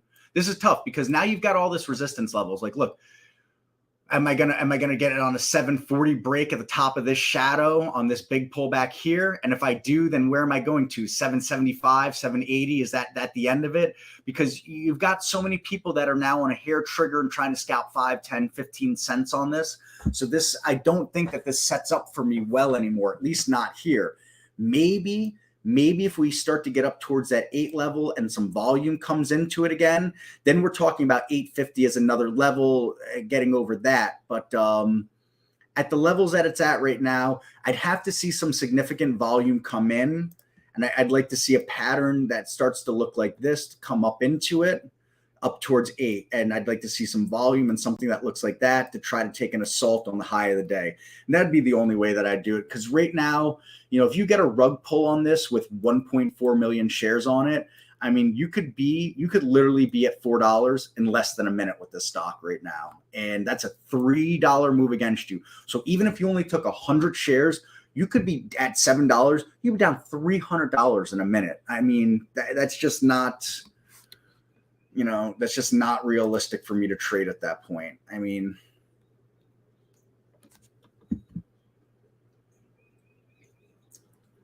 $5.8 buy. So let me draw where 5.8 would be. That's 580. I'm trying to find 580 to put a price alert there. So give or take, that's 580. So you're thinking about, because when it broke out on this last candle here and made this big move up, and then you said 649 on a sell, which would be about here, more than less. And so you're talking about where it has struggled with those topping shadows here and that pullback. So, all right, so you're looking for that range right there. I wouldn't argue with that range. I can see your reasoning behind that range, Bill. So I don't see any reason, if you have a plan that you think is executable in there, and you got to stop wherever you think the stop belongs. I don't know if it's the top of that shadow, the bottom of this body, the top of that body. And you have an executable plan that you think works and is right and in for that range, I mean, you should trade that plan if you believe in it like that. For me, I want to see momentum come back into it to want to trade it again. Right now it's getting stuffed by this 8 EMA on a 15-minute chart, stuffed. So that's 15, 30, 45, an hour and 15 minutes. It's getting stuffed on that right now. Now, for all I know, it makes a break over, I don't know, let's say the high of this candle is 715. For all I know, it gets 715 and then boom, it's off to the races again. But I have no way to predict that. And that's a very risky proposition as far as I'm concerned. So, those are the things that I'm looking at. That I'm thinking about right there. The other thing that I'm looking at right now is, it's noon on a Friday. It's been a wild week. CPI and Fed to start with for just macro view. And then on this smaller scale of things, you've got all these crazy AI low float stuff the last couple of days, especially how many people, again, got their butts kicked the last 2 days and they're just walking away into the weekend like, I'm done, I can't do anymore. And how many people have made money and saying, I'm walking into the weekend a winner, I'm done, I don't need to do anymore. And that's my concern, with watching the volume fade here. perhaps later into the afternoon, we get some volume that picks up. Some other stocks that I'm looking at, I took a small loss on AMST yesterday. Zoom out. Let me go back to a 15-minute chart here. Looking at it like that, you start to see these AI moves where that volume came in and it's never got that level of volume back anywhere close to it. So it's kind of running and fading. Could it do something? It could, but look at the liquidity is kind of dried up in this now. So some of the stuff that I was really looking at, IZM, another one here, big fast pump move, dead now. FRGT, again, same kind of theme here. Look at all this volume that happened and then just kind of a rug pull on volume. SAI, again, here we go with the volume going down. MRAI, here's another one. I did trade this one this morning. Again, the volume is gone again. The list keeps going on and on and on. CIFR, so it becomes a really big theme. FOXO, same thing. I was not going to trade this, but Barry put it on my radar in the pre-market, so I just set a price alert just to see. 15 million on the float. It's still one of those ones that could do the crazy. Again, the list goes on and on. CLSSK, this one a little more interesting. Now, while it's giving it up here, the volume is not died off like the rest. Although this has breached what I would consider an important point from yesterday. But the volume's still there for now anyway, so we'll see what happens. CXAI, again, big rug pull on volume. I think that's really it as far as those kinds of stocks go. IDAI, this is a funny one. I think they did a financing in the pre-market. I think they did a financing in the pre-market, so kind of tough. Should use my own trading plan I like to buy if these pre-market stock picks, if price goes above the first 10 minutes peak reach, try it.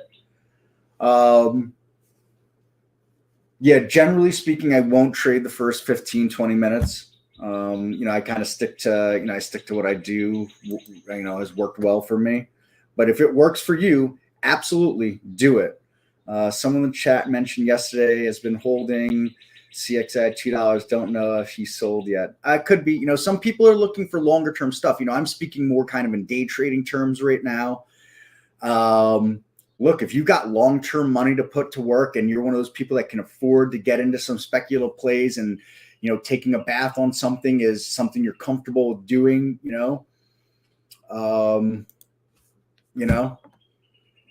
why not? I mean, look at CXAI, imagine, you decided, now this is an extreme case, but you said, all this AI stuff. And I think, what, I've got Z amount of money and I need to put it to work. And I just want to buy something that looks like it could be in the next big thing.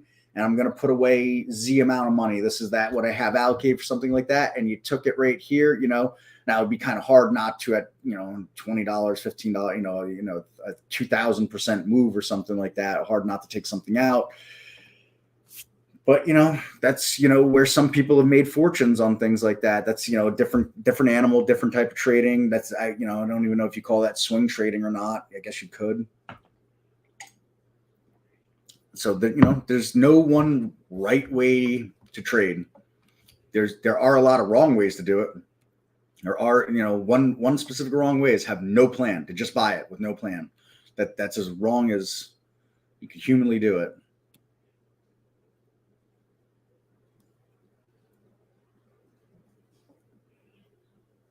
That is when the stock moves the most in the first 10 minutes. But, that's just not, that you also see the most amount of head fakes. For every winner that makes that first 10-minute move, I could probably point to you 100 losers. So it's not a very good percentage winners to losers in that first 10 minutes. And I can speak from my personal experience. It has not worked well for me. So there's just no reason for me to visit it. The same with trading in the pre-market. I mean, I almost never trade in the pre-market because I probably have about a less than 5% win rate when I trade in the pre-market. And that's all there is to it. So.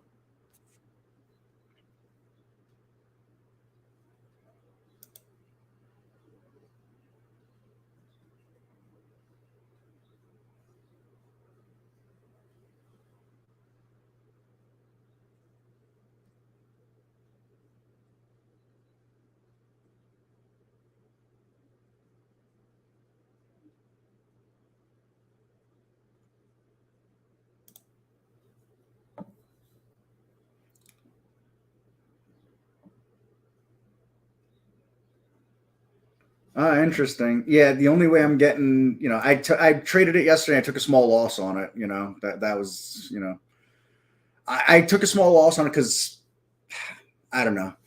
It was stupid. I got in on it on a 5 break here, and I sat through all this here yesterday. And when it made this move back over 5, I said I should really just get out of it. And then I started to play with the notion of holding it overnight. And then this happened, and it collapsed right below 5, and I got out of it. I don't know, 480 something, 487, 488, maybe something like that. Took a small loss on it. That was it. But, look, I couldn't ignore the fact that if it gets over, looking at the daily chart here, if it got over that high of the day yesterday, we're looking at this area right here, fill this gap and fantasy level up there. It didn't happen. It doesn't look like it's likely to happen today. If volume were to ever come back into this, or liquidity ever came back into this, would I revisit it? Possibly, but it looks so unlikely right now. I got the price alert set, but unlikely.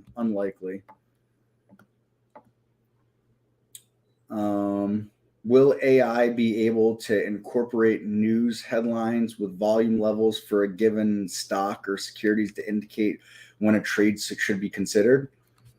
Your prediction is as good as mine on that, Bill. I have no AI experience, as far as that stuff goes. My experience for anything is, back testing, automated back testing. That's it. And it's not based on anything to do with news or reading headlines or anything like that. There's already algorithms out there that I don't know if I'd consider them AI, but there's lots of buy and sell programs that do read news headlines for big hedge funds and things like that. So that already exists on a much bigger scale for the overall market and big stocks and things like that. And we can see what that does for moving the market overall in general. I think there was no bigger case of that over the last however many years when you had the China trade deal headlines for all those years.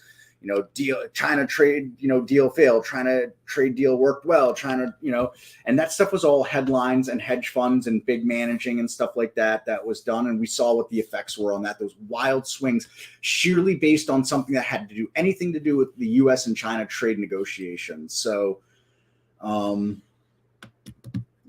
far as that starts to go for retail traders, it'll go where technology leads us, essentially. I'm weary and skeptical of a lot of retail AI stuff. There's going to be a lot of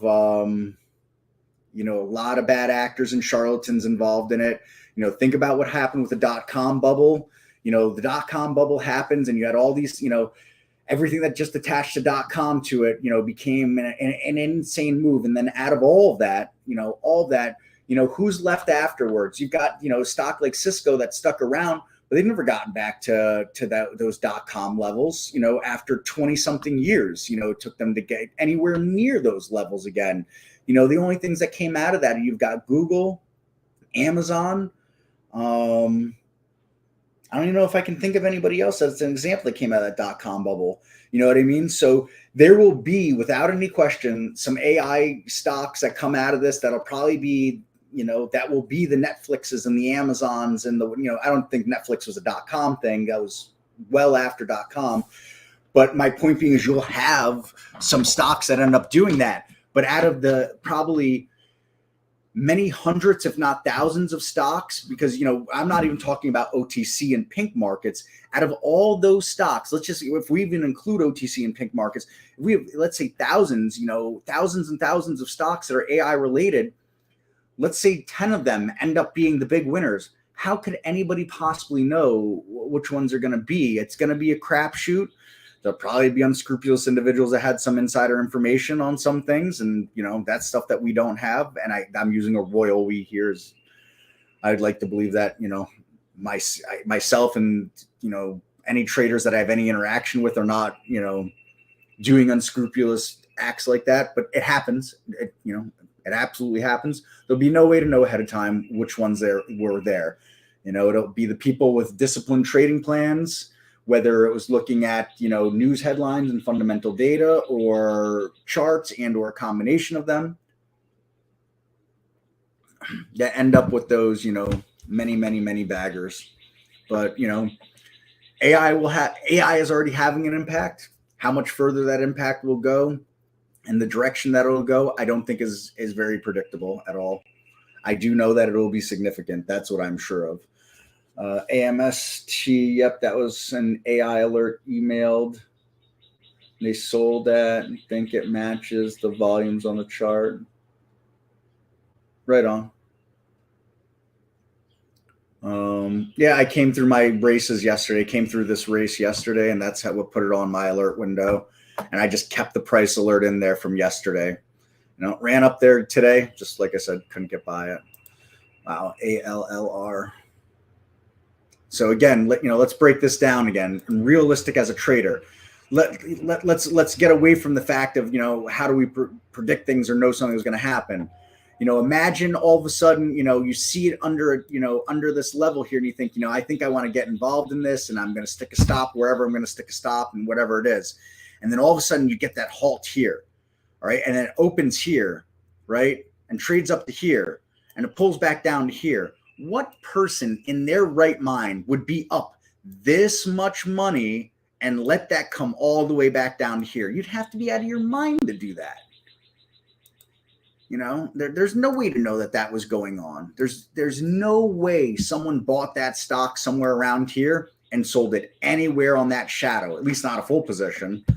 Again, I don't know. Let's say someone bought, easy round numbers, 1,000 shares here, and you're going to tell me you wouldn't sell a huge portion of that right there. You're up, over $1,000.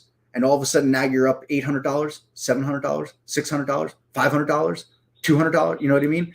What person in their right mind would let that happen? I just can't believe that there's any successful trader that would do that. Not long-term successful. BBAR, no, you're nothing. I only know the stock because it's an Argentinian bank, having lived there for so long. So I'm always curious when I see that.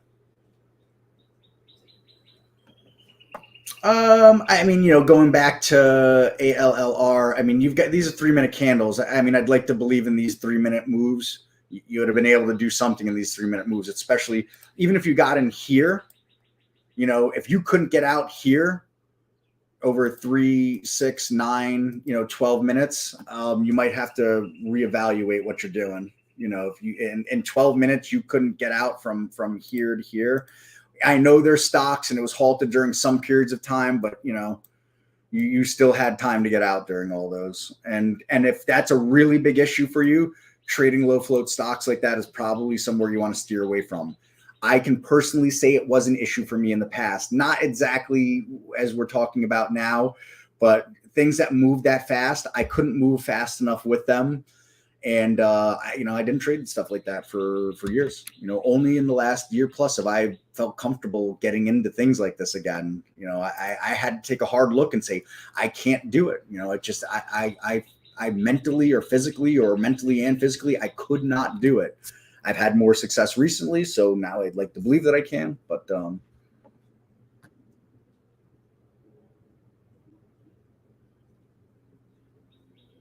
I don't like black backgrounds. I like this. This is like a grayish. It's like a light gray. This is what I like personally. The only chart that I have that has a dark background is my SPY chart that's fixed on another monitor. I don't know what it is about dark charts. I don't care for them personally. I'm one of those weirdos that doesn't use night mode on most things. Just the way that I roll personally. I don't know.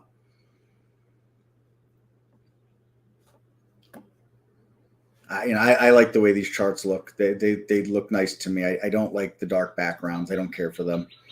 But that's, what makes us individuals and makes us unique. NOGN, just kind of flopping and grinding along. A lot of volume, a lot of liquidity in this. Over almost 11, approaching 11 million shares traded. Interesting. Really small float. And here's just to show you something wild, right? So here's ALLR. 850K in the float. Look at that move, right? NOGN, 820K in the float, even less. And this hasn't done the wild stuff that this has done, or at least not as smooth looking on the chart as ALLR is. So it just goes to show you that there is no one size fits all. Oh, it's a low float stock, so the chart's gonna look like this, or the chart's gonna do this. No, it's just not the case. It just is what it is. I think this is another really low float one. PXMD.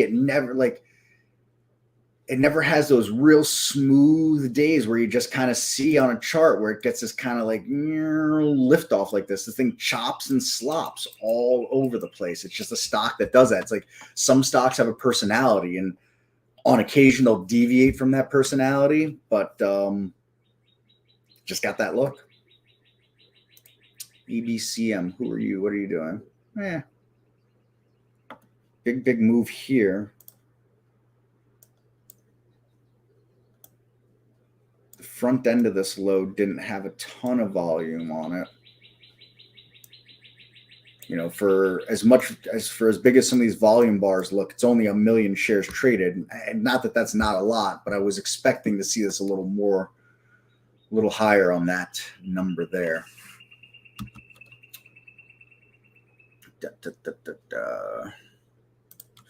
SRT, not much going on there. So, well, we'll see. Are we done for the day? There's no way to know, but we could see liquidity volume, whatever you want to call it, has really dried up on a lot of these again. So there's that PPTI on the 3-minute chart here. We're underneath that 8 EMA on a 3-minute chart, and it has just held it the whole time down. Has not got a candle to close above that yet. Almost did it right here on this green one. That's it. Bring it back to a 15-minute chart. But it hasn't caught it on a 15-minute chart. Does it catch the VWAP? Does it catch the 8 EMA on a 15-minute chart and bounce here? Doesn't seem unreasonable, right? I don't know that it will. So, the time frame changes the perspective so much. And then on a 5-minute chart, even different. On a 5-minute chart, it's curling down again. We're going to bear witness in live time, in real time, what it's going to do here. I would not be surprised if it bounced here on an 815 EMA and we saw it get back up to 690. I would not be surprised by that at all. Am I going to trade that? I am not going to trade that. Not happening. But it won't surprise me if it does it. It's just bounced almost perfect right here. Look at that. Bounced almost perfect right here at the VWAP and the 815.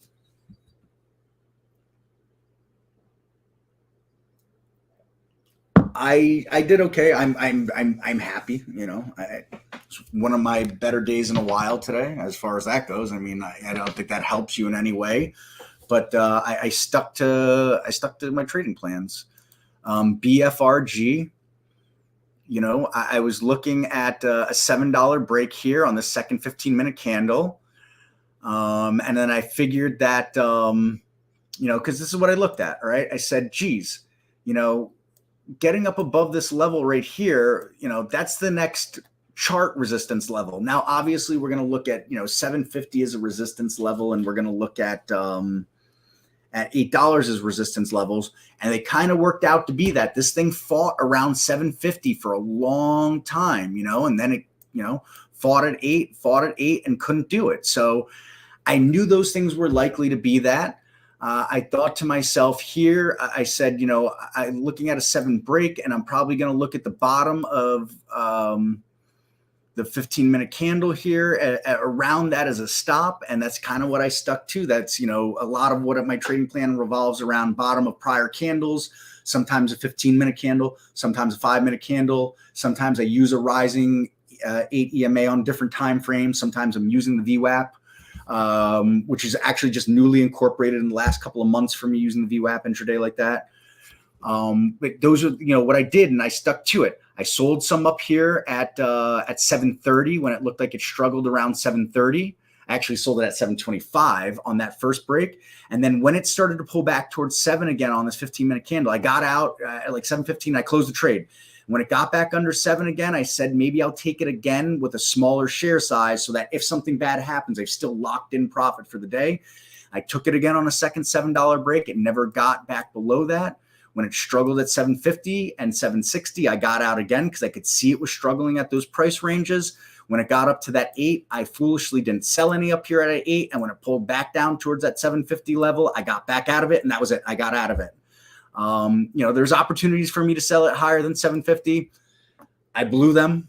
I don't know if I blew them, but, I had a trading plan. When I saw it approach 8, I was really kind of holding for the big move. I said either we're holding for a big move or we're going to get back out on a pull back down towards 750.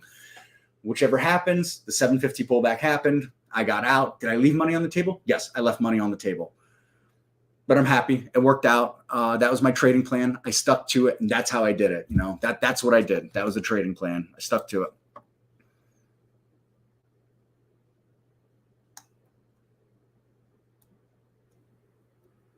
Can I send you a chart like that? I don't know what you mean by send you a chart like that. Like a bar chart. Do you want like an American bar chart or like a bar chart?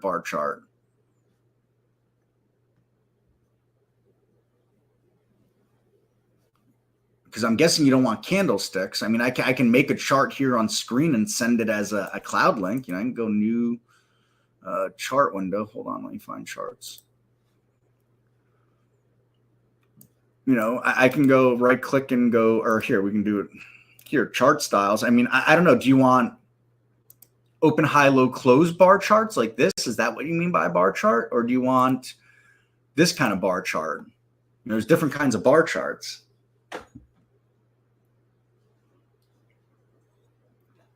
So the one that's got, open, high, low, close, that's going to be, an American bar chart. Actually, technically, this one is the American bar chart.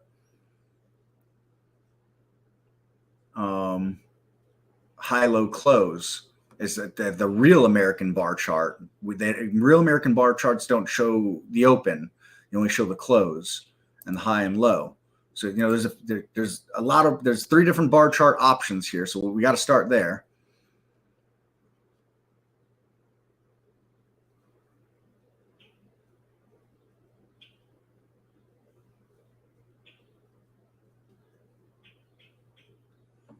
And then where you're saying show an S&P on the bottom and stock of your choice on the top, that's a compare chart. So we can't compare like that. We can only do, if we go to chart style, I can go to compare charts, but that's going to be a line chart. Those are line charts. They're not going to be bar charts like that. So I could set the SPY as 1 here. So there's the SPY. And, we go to a line chart now. It's not a bar chart. So here's the SPY. And then you can click to whatever symbol you want afterwards. He had this here. Maybe he had this here like this, Peter. I don't know. I haven't messaged him.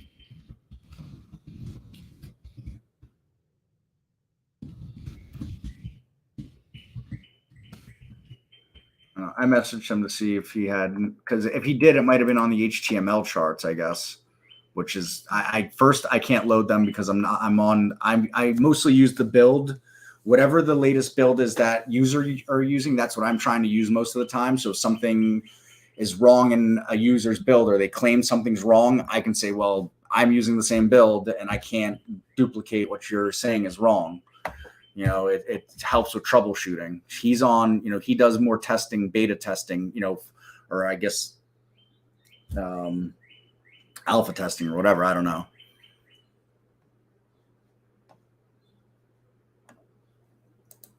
So this is what I have access to for compare charts. If he had something different, he's on a build that has it that I don't have. So I can send this to you.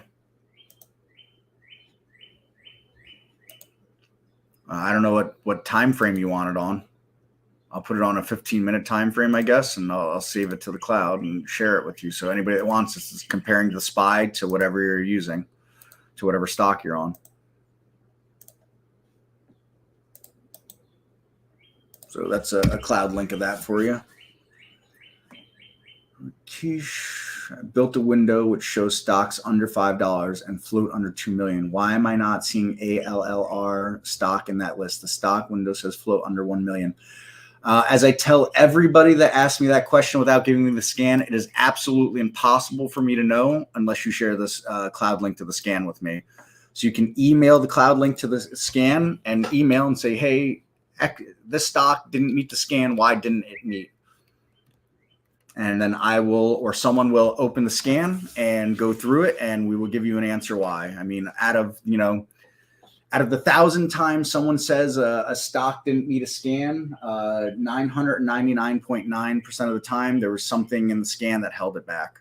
But you can email info@trade-ideas.com. Email a cloud link to the scan and say, hey, this stock didn't meet the scan. What gives? And we'll get you an answer why, so you know why, what was missing from it, what happened. There is the on occasion that it's something on our end, but we'll get you an answer one way or the other. If it was something from our end, or if it was just something on the scan wasn't configured to pick up the stock. If you happen to send that now, I see it coming in the email.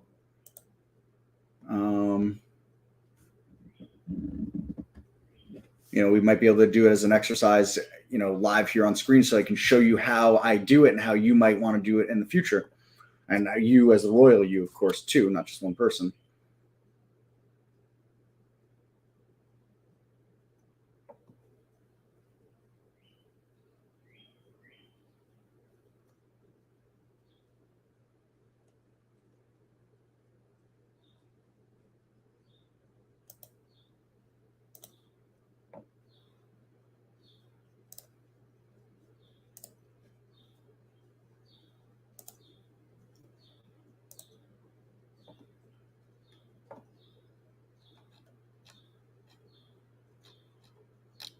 So I'll take a look to see if you send that email in. I think that'd be a good exercise for us to do here. When a stock isn't meeting a scan, how do I troubleshoot to find it?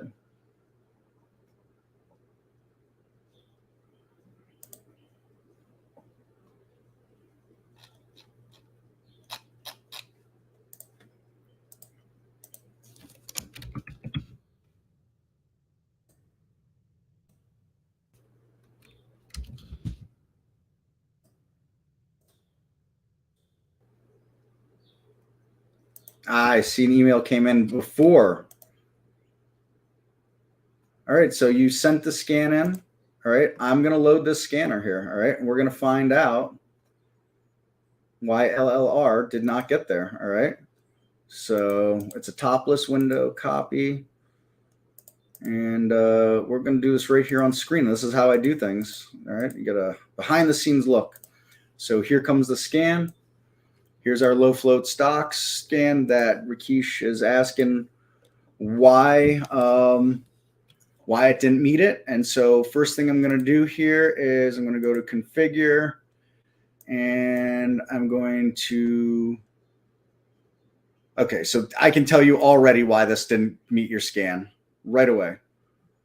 It's going to do with the sort. All right. You have a scan that is looking at every single stock that meets these two criterias, right? Right now, if I right click and I go to time frame and go to set record count, you put it at 1,000. So, all right, well, let's dive a little further. I thought I was going to have the answer right off the bat because I thought you had the set record count at 100, the default. You have it sorting on symbol. Let's go change from close. See what happens. ALLO. Wait, no, I'm sorry. What was it? ALL.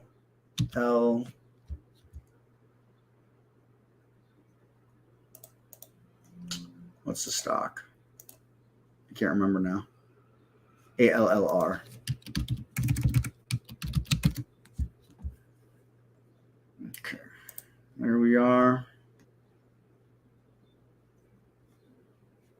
Under 2 million. Configure, sort. Volume percent today you're sorting on. I bet that's why. Got to be something to do with that. The sort.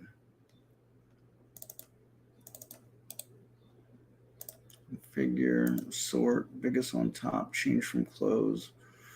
Percent today. Because, I mean, I have it on my scan, so we definitely have the data for it.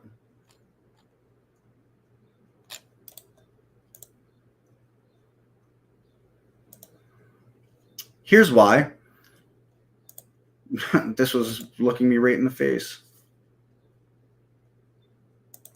No, I'm still wrong. That's $2 million, $5. By George, I'll get this for us here.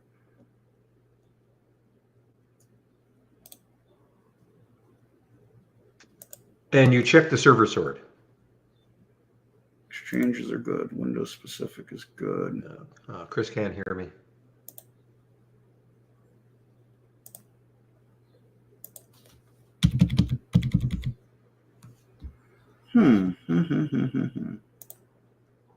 Change from the close.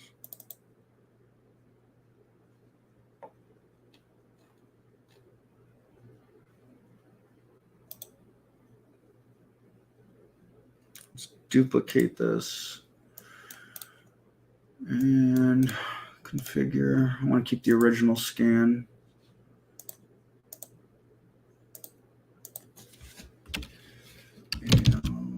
R.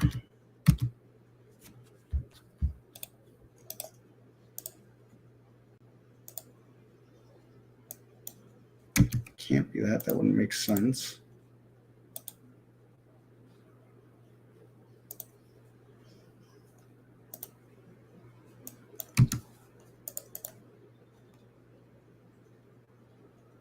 And there we have it. Interesting. In here, this is telling us it's got 21 million in the float. And here we've got 800,000 in the float.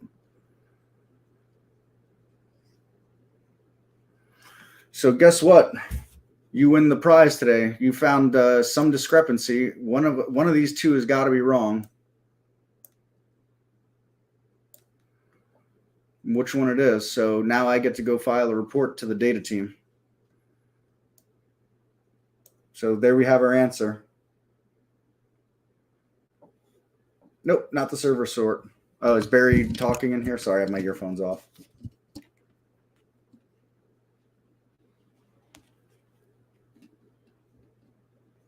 Are you there, Barry? I am. Yeah, I was wondering about the server sort, but yeah, that's weird that we'd have one in that column. It clearly shows a bigger float than what we bought in our single stock window.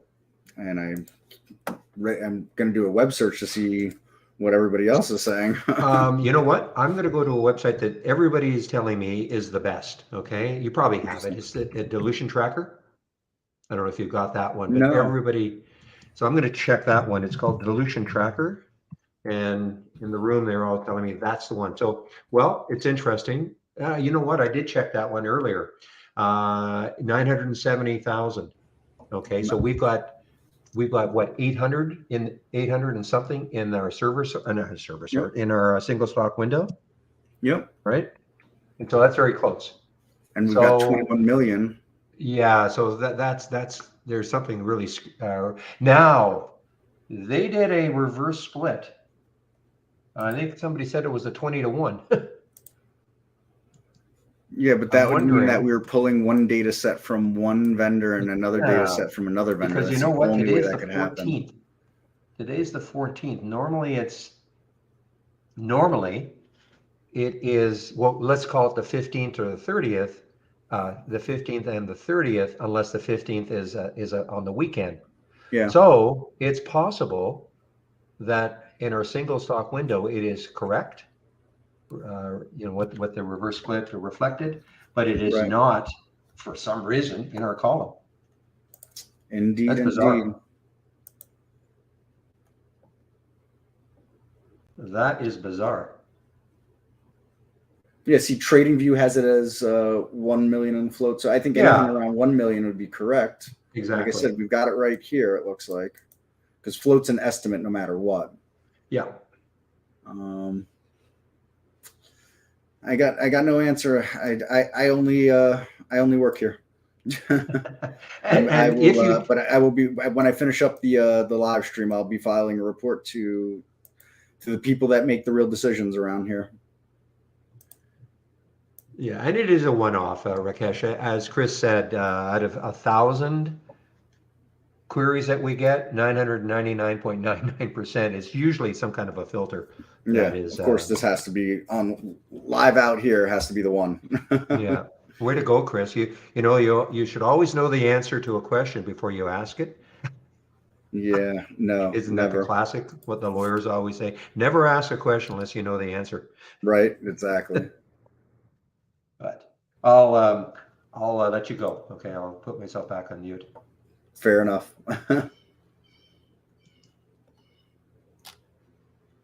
So, all right, there you have it, sports fans. I mean, that's why it's good to email us these things. On the occasion that this happens, now we got to go to our data provider and say, hey, what the hell? Always a fun conversation, I'm sure, to have. Let's see, PTPI is breaking out again. So I said, could this thing rise back up to here, bounce right off of this down here at the VWAP and the 815, and bouncing around in there. We shall see. Other things have started to kind of really give it up here. OCTO, ADAI. They did a financing in the morning, so that's going to screw with everything. Again, this thing is just chopping around here, but volume is fading. SOUN, another one, just really gave it up, rejected off that 3 level again. So again, are people taking their ball and going home?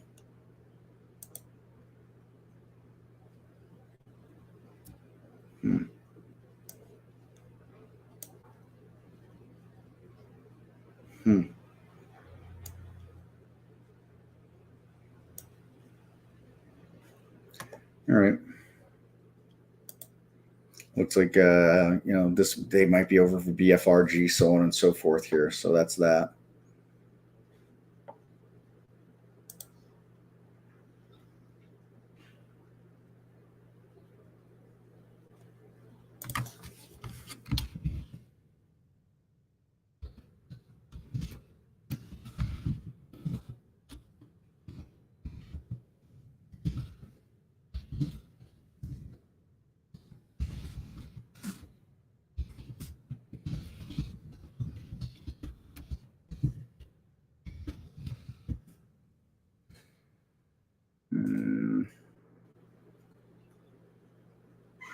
All right. Look at THMO here. Nah, nothing going on there, I don't think.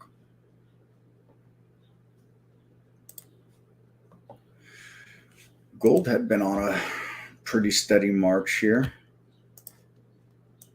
Giving some back today. We'll see how that goes. But, broken out to yearly highs. And let's see, gold's now at a level, had broken out to a level that we haven't seen since almost this time last year. So look at that. That's a big level for gold that just got rejected off of $36. Big level.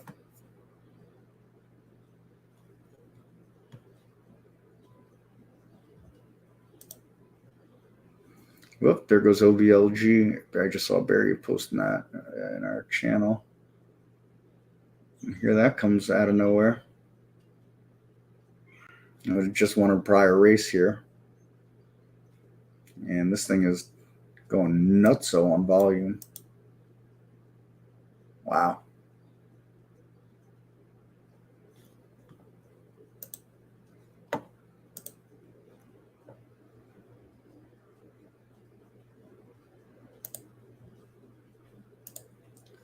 Wow.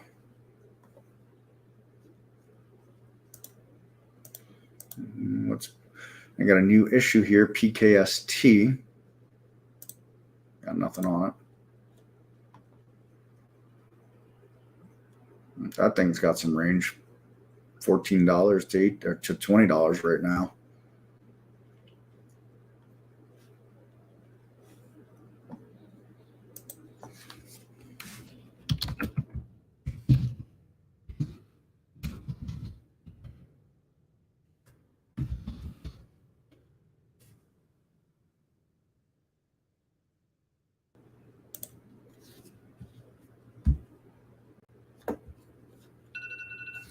And there's the timer.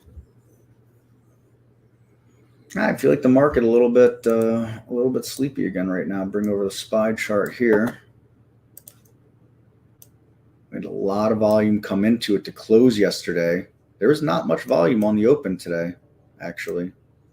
Really mute volume on the open. Really pretty mute volume on the open yesterday too. The close has been where all the action's been recently. As the saying goes, the pros close the market.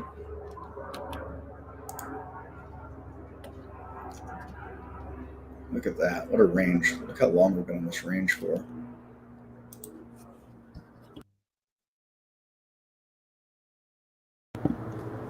Put this on a 60-minute chart real quick just for fun. Look at that. I mean, we're going all the way back to December now. And look at this range for so long, causing the most amount of pain to the most amount of people.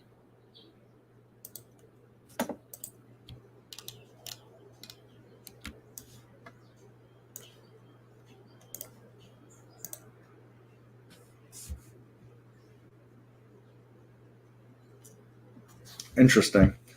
I don't follow the commodities quite like that. I just look at the the charts that we've got here, or that I've got here. But I don't look at the futures market, commodities market, almost at all. I'd say with the exception of oil and gas prices, because those directly affect me. Take a look at so there's GLD. I'm careful about looking at some of the silver because I know that it's kind of a heavily made up of that one stock there. The ticker eludes me. Very interesting here.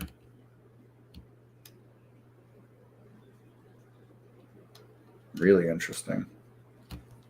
Bang up into 190 and right back down again. So we got front row seats. Volume hasn't really, liquidity hasn't picked up in this. Shares traded. I wonder if that's going to be the end for this here. What I always like to do whenever I'm unsure about things, let's draw some horizontal lines and see if they correspond to anything on the daily chart. So, I'm just below this level here. No real surprise. So, yeah, this has got quite a bit of resistance in this area right here. Well, again, 1 million on the flow or whatever it is, one and change. So it could absolutely explode if it continues to find interest. The question is, will it continue to find interest?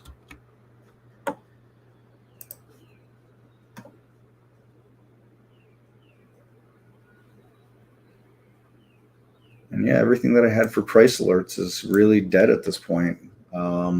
PT, PI, closest thing that we got to any action.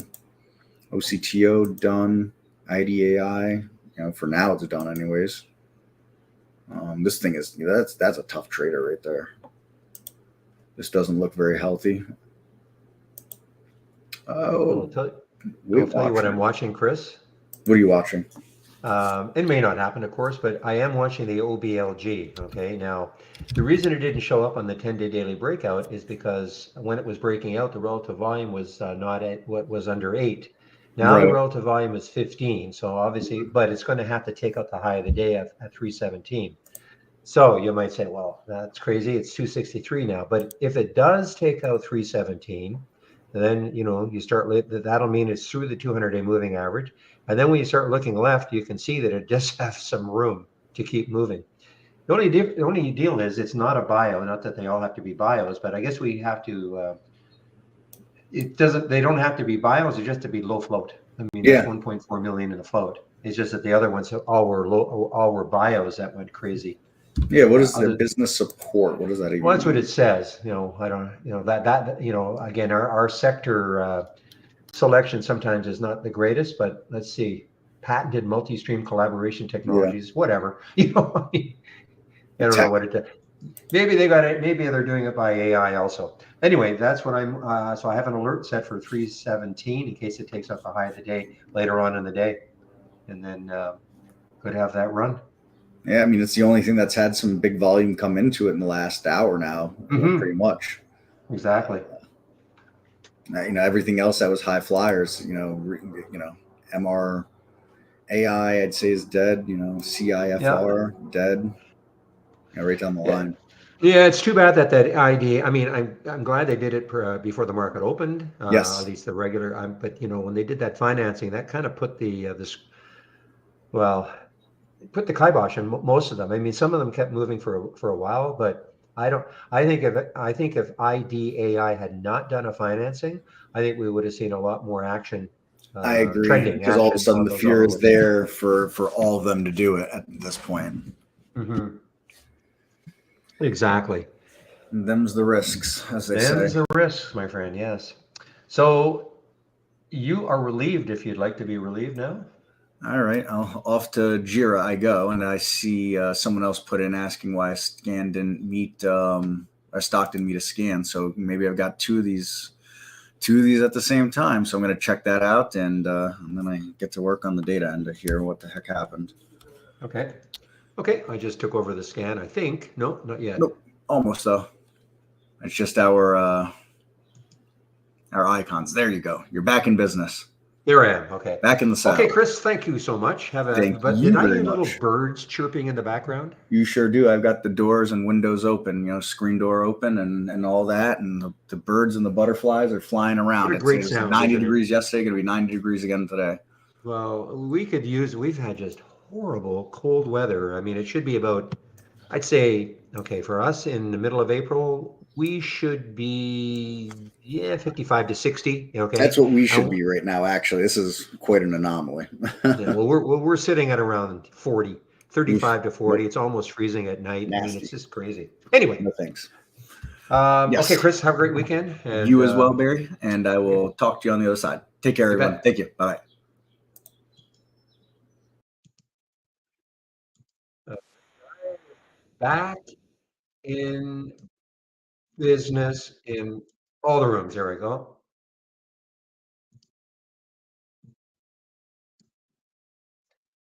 You get rid of the now. I was saying to Chris that now this may not happen. I mean, that's a pretty big pullback now, but the OBLG, I was wondering, well, why didn't it show up in the 10-day daily breakout? It seemed to make all the requirements, except the fact that when it was doing this, when it was soaring higher, the relative volume was under 8. Okay, and it's at 17, of course. But the fact that it was under 8 is why it prevented it. So if somehow it can get back over like 317, the high of the day, and it may not happen, it may be over now. Then we'll get that alert on the 10-day high. And when I look left, it still has some room to run. So that's why I have an alert set up here, a price alert set up here for OBLG, way up here in case it happens.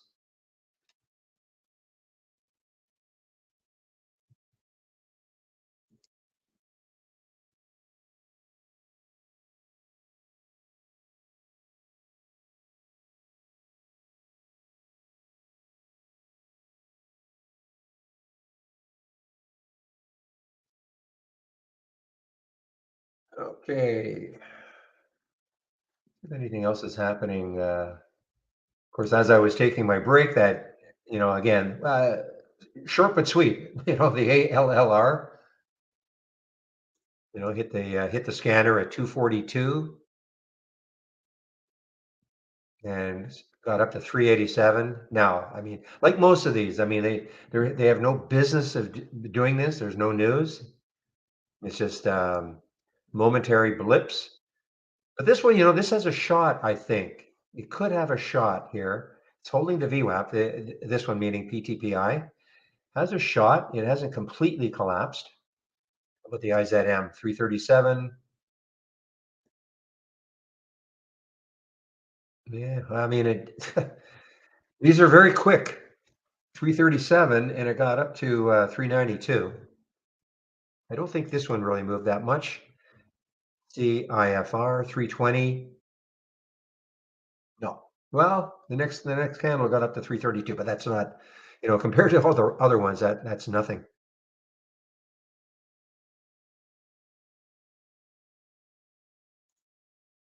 And again, understand these are ideas. Doesn't mean you just take the trade.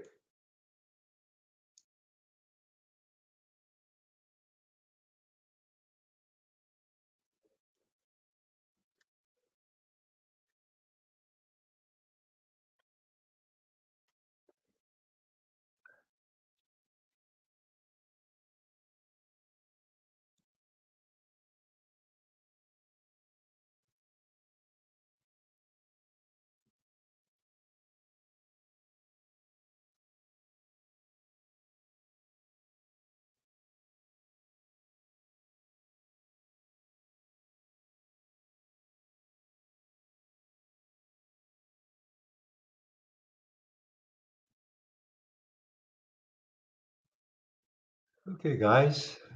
What about this is I missed this one. I think this is a little bio. Yeah, another little bio. 7.6 million in the float.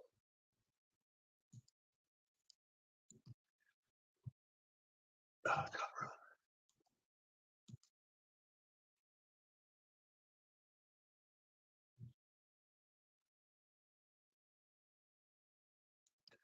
all right, guys, this could, I mean, what's the next high? 123, but if it breaks through that, the next high is 170 for marker, MRKR. This could kind of be the next one, that traders are looking at as the low float nonsense.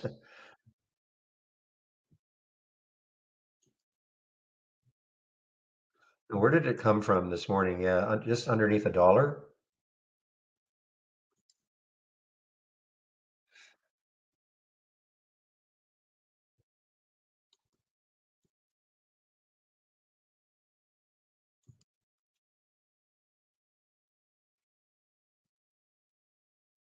Yeah, well, keep an eye on a 120 break. I mean, it takes up 120 easily. It could, I shouldn't say easily, but it could get up. I mean, there's the next high, 170. So if it's going to react kind of the same way as those other low floaters, just keep an eye on it.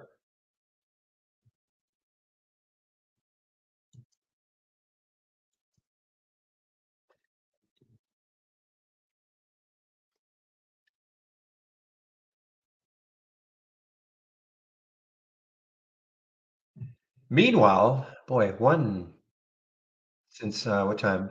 10 o'clock to 12:45. So almost 3 hours of almost straight down. Now finally we're getting a little green candle here.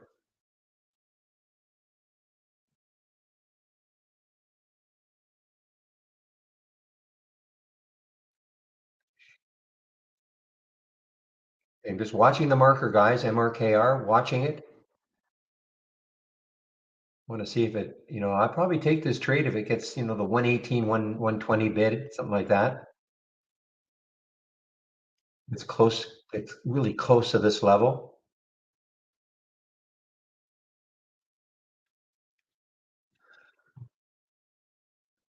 Now, the problem is I probably have to keep watching it because if it takes it out, it could be very rapid. So I don't want to just I'll put a price alert, but it could be very rapid.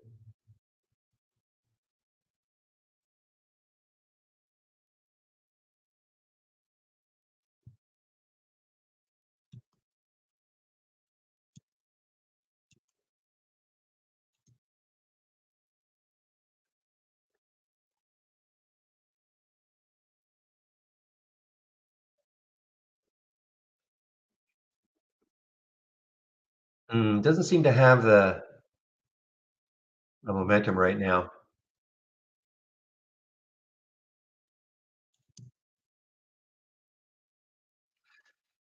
Media Alpha Max. Yeah, too close to 10.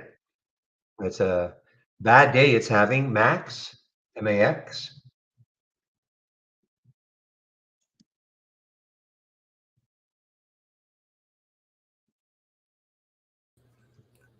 Oh, Barry. Somebody just popped into the room. Can you hear me? I can, yes. So, are you involved in anything overly important at the moment? Just my wife.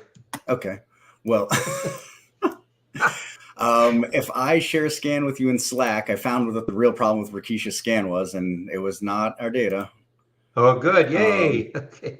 So I wasn't paying attention, but I'm gonna put that scan in the traders channel. If you want to go ahead and load that, and then right click and look at the time frame. Yeah. Okay. And you will find that it's on a historical date, so it wasn't even a one-off. So low float stocks, okay? Now right click and look at the time frame. Look at the top. It says whatever time that's up there that is not the right time. 245. Yeah.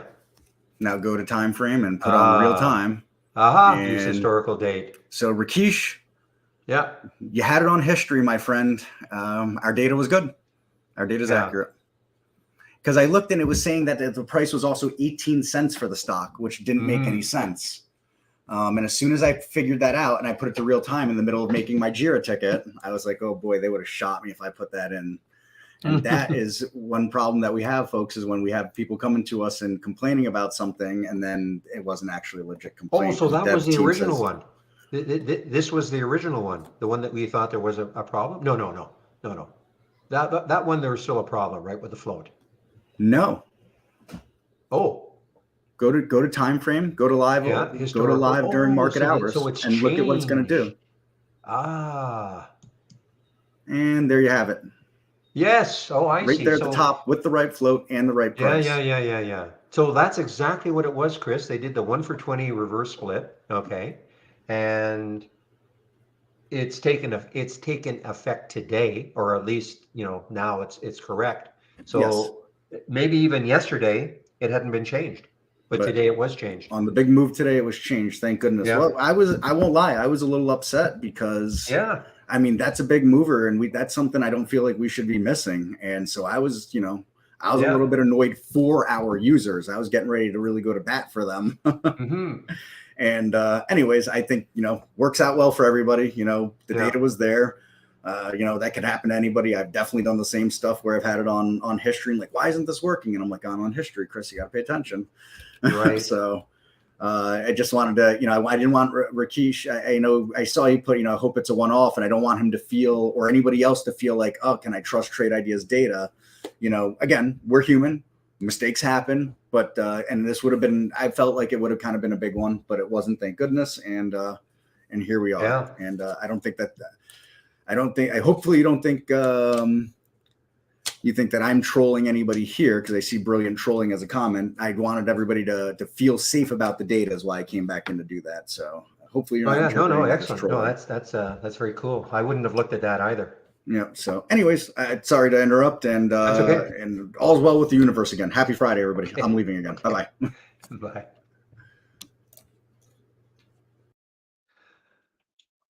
Okay, guys, so I'm still watching the marker here. Maybe the MRKR. You never know.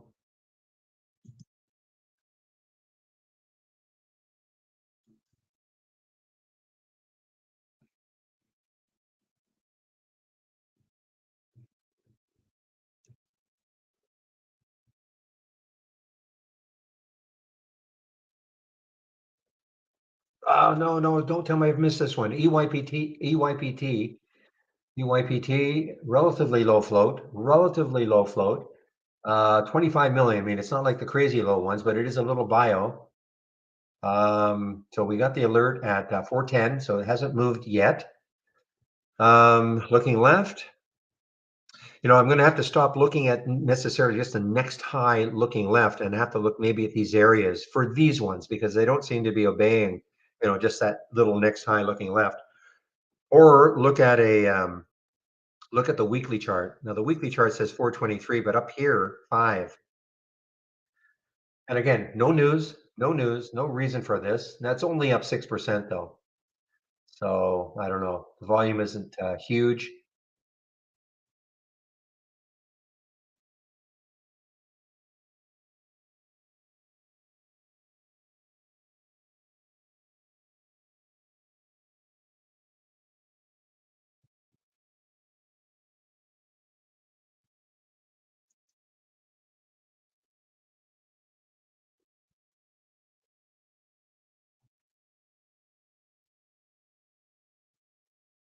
Well, this ever looks, again, I wish this weren't here, this 946, but it's got a little bit of room to that level.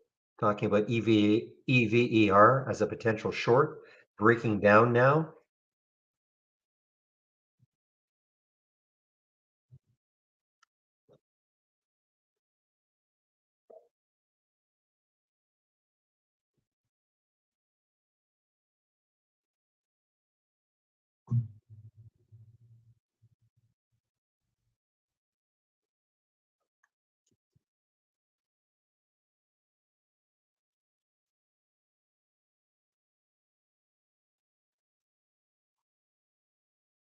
Yeah, you're getting a nice little bounce for the SAI.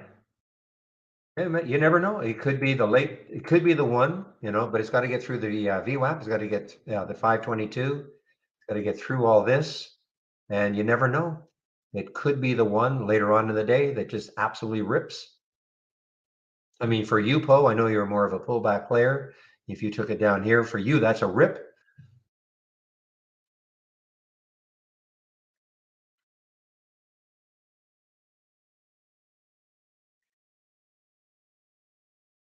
All right, guys, I'm going to do my video now. Take me a couple of minutes to do that. So what time is it right now? 1:15. So again, I only put like I'll be back at 125 just in case I have some technical issues, but it's just very rare that that happens. Usually only takes me a couple of minutes.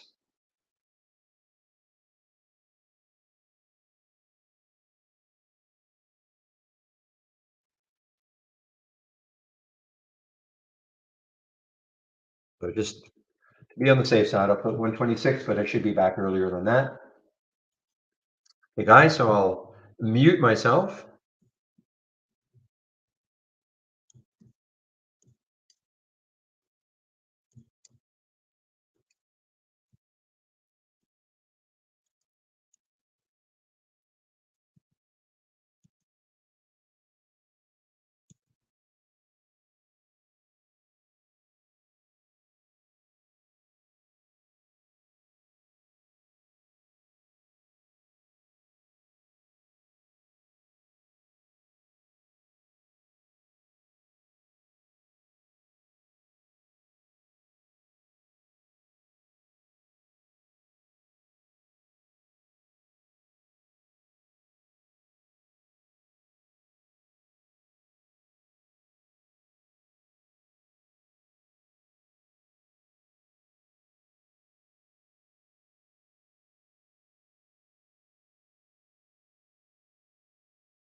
All right, guys, I'm back.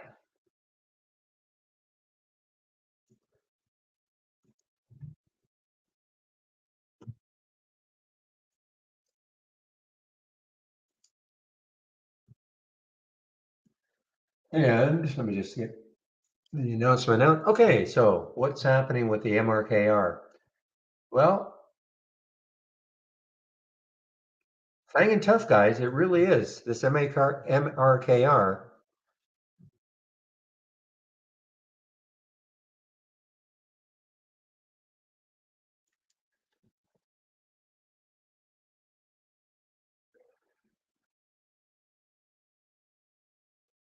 I'm just going to keep an eye on it. There's the VWAP, 109, so it's above the it's above the VWAP. So that's good, holding the VWAP. I think if it takes out this 119, we could get a little run.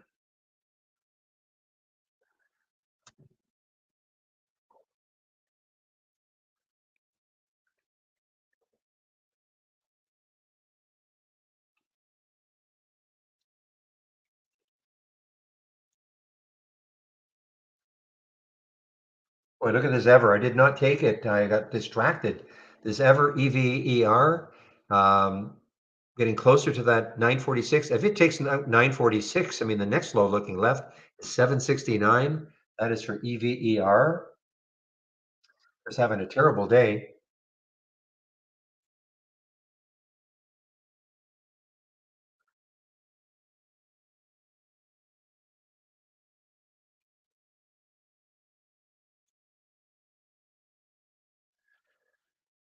You too, William.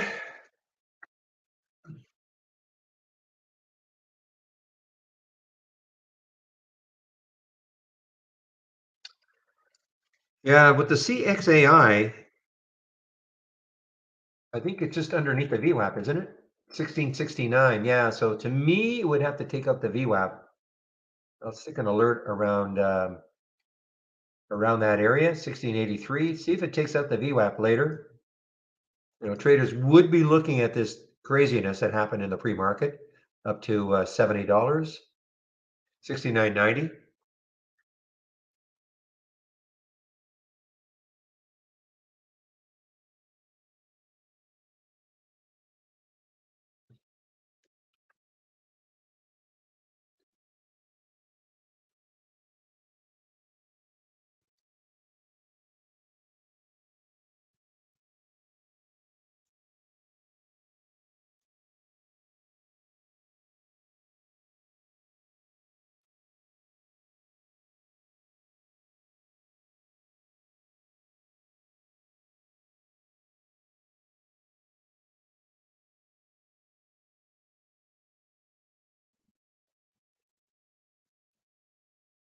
All right, guys, not getting. Oh, one reason I have a sound. My sound toggle was off, or my sound was off. So see if you get any new alerts coming in.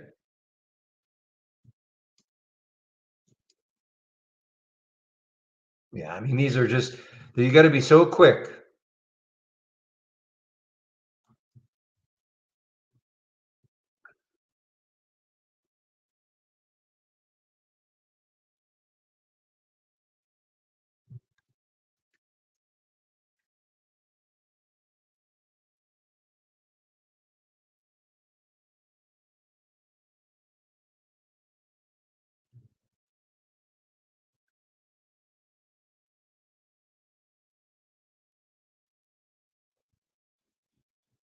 So when you look at this 10-day daily breakout, I mean, look at these. I mean, these are all these low float. There's the CXAI or at the beginning, the SAI, AI. This is an ETF, another AI play. And then all of a sudden we started to get, instead of the AI plays, we had three in a row of little low float bios. And then this last one, not a bio, just another low float. Most of the stocks that you'll see here, though, will be lower float stocks because it's pretty tough for a stock to have, if you've got a billion in the float to be trading 8 times normal. It's not impossible, but It's not, it would be definitely abnormal.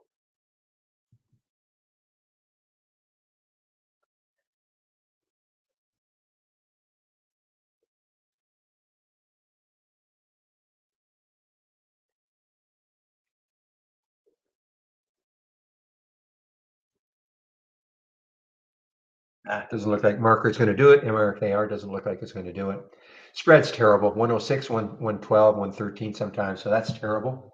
Terrible spread.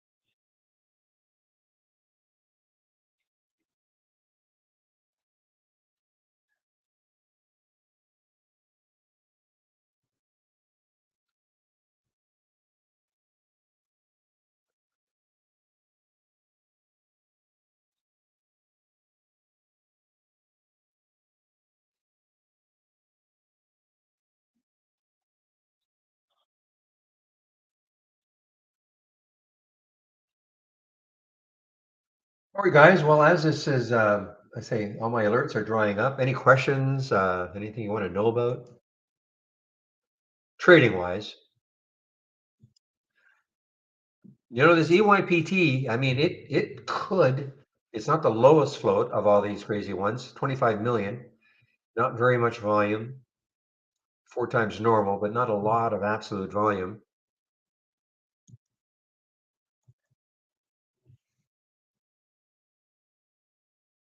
Biggest thing is not to try to force a trade just because you think it might do it. So I am not going to anticipate that this is going to move. But I will look at IDAI. I doubt if it's going to stay here for the rest of the day. Like right here.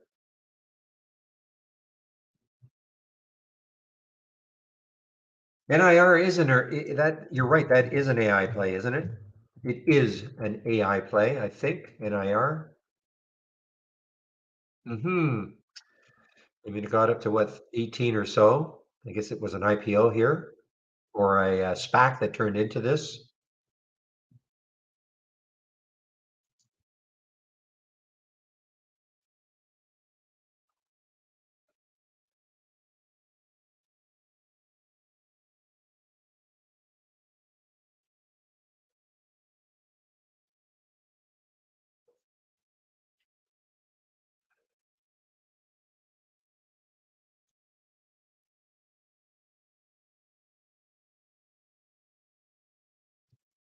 Yeah, so I mean, if this got somehow could take out about the 5 level, look, I mean, look how much room it would have. And that is the NIR. Nice spot there, Calvin.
All right, guys. Well, listen, I'm starting to lose interest. There's not much happening right now, though I did hear little cash registers. Okay, so that's for the ever. Yeah, the ever. Wow, ever.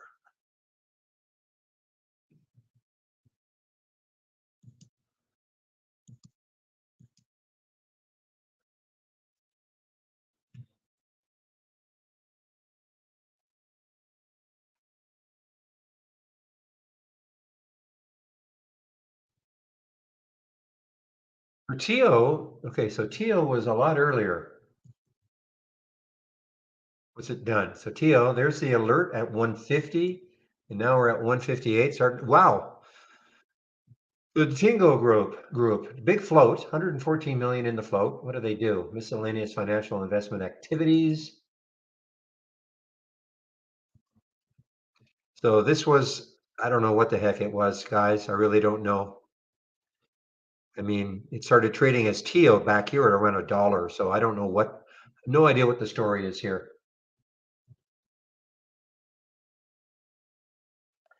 See if I can find some recent news. Regains compliance. So they regain compliance with the minimum. Did they do a reverse split or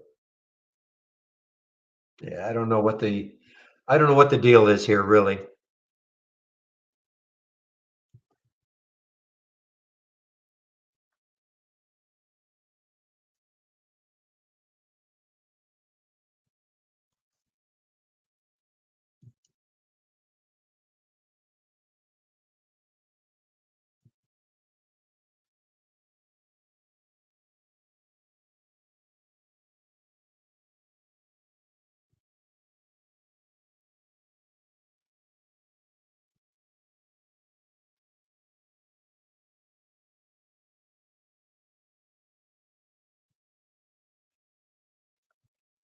Yeah, but well, it's nothing new, really. I mean, we've seen, you hear me in the if you listen to the pre-market, I mean, many times I will say, can't see any news, can't see any news, can't see any news. Some of them are obvious, some of them are earnings plays, and a lot of them will have some news, but many times it's the same thing. Can't see any news. It's just some group somewhere has decided that today's the day for it.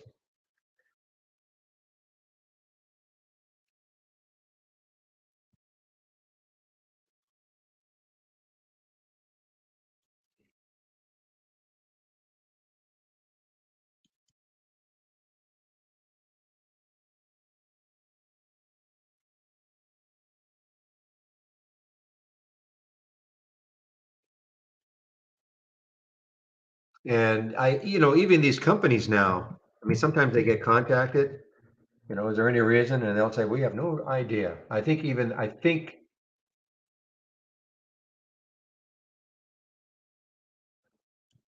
Benzinga used to always say something like this, trading higher, not seeing company specific news, or they'll get some quote from the company. We cannot account for why this is happening.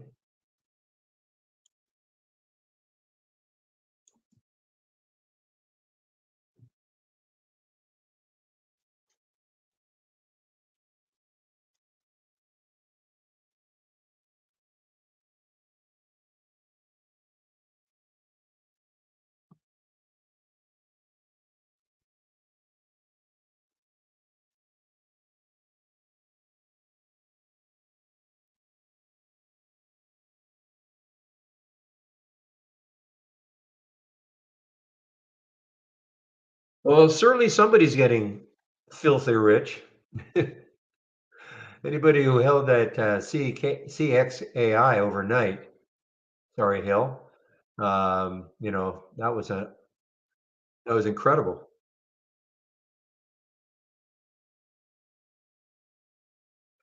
Well, there goes Tio, and guess what?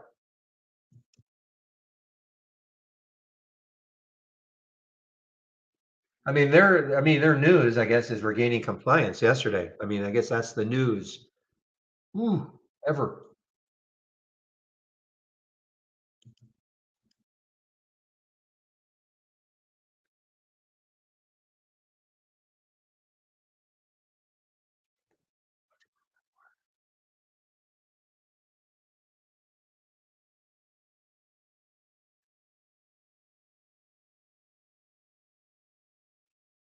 So regaining compliance, there's your news for Teo.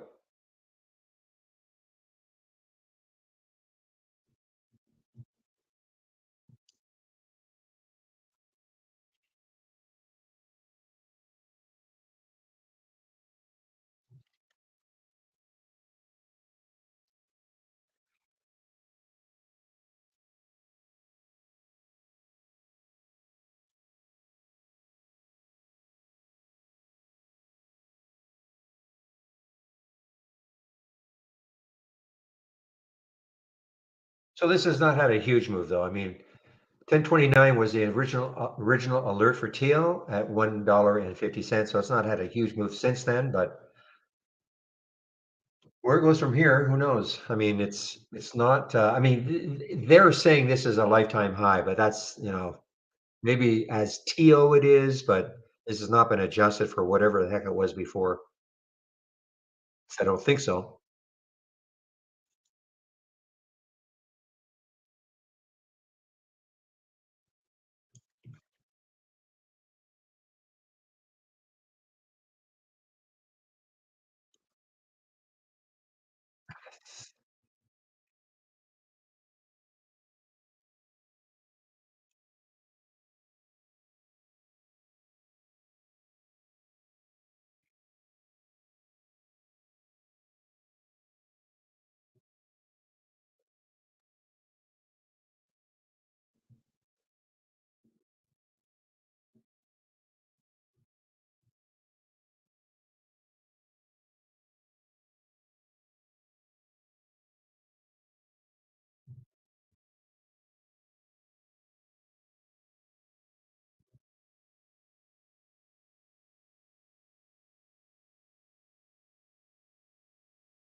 Well, this is really the only one. This EYPT, the volume just isn't great. I mean, relative, yes, but it's just not great.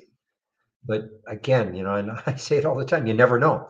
If volume comes in, this could pop this thing, EYPT.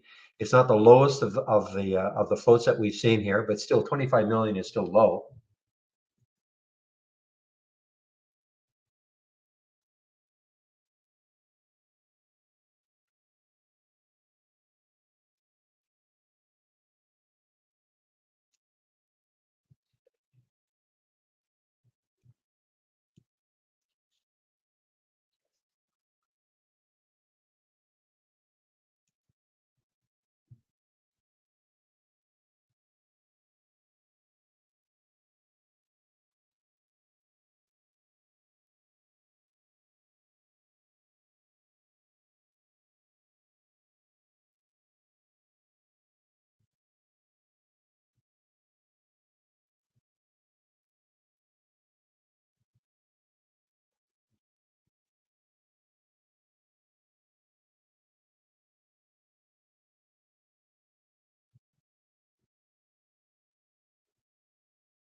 Okay, guys,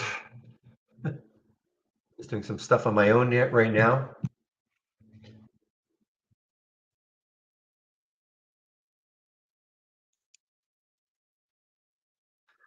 I see this glue showed up, but I wouldn't have taken it anyway. That's a very ugly looking daily chart. Monte Rosa. Yeah, I would not have taken it. Showed up on the 10-day daily breakdown at 717, but too ugly.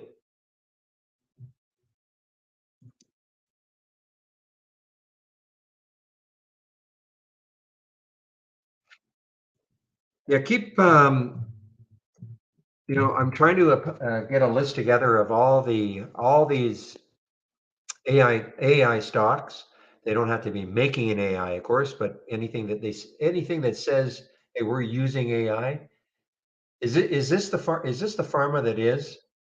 I do recall one a while back that said that they were. Is this it? KRBP?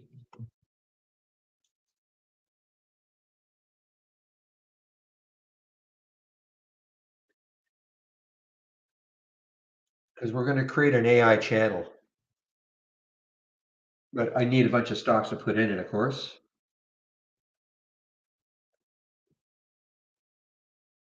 And there'll be some, major name stocks too, like obviously Microsoft and Baba and um, Google, etc. We'll put those in also. I mean, the guys who actually are creating.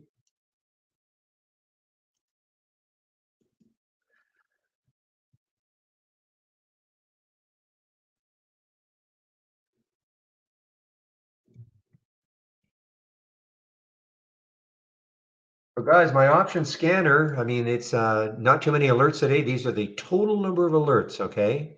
And there's that ever at 983. I didn't get it there. I wish I'd got it right there, but you heard me talking about just recently. And this is if you have my scanner, this is what you're seeing, okay? As it keeps making a new low.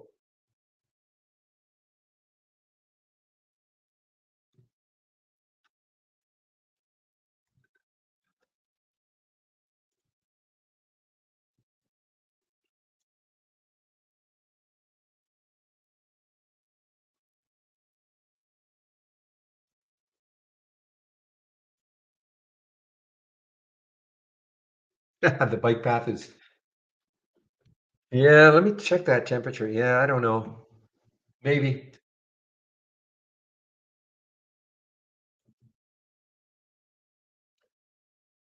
I'm still holding out that maybe that marker can do it later on. MRKR could do it later on. Now we have a halt. This is now being halted on the way down, of course. Oh no, halted on the way up. CNSP halted on the way up. Pretty tough to commit now, though. After what did it get up to? 213, and then all the way back down to $1. Pretty tough to do anything with this one for me, anyway.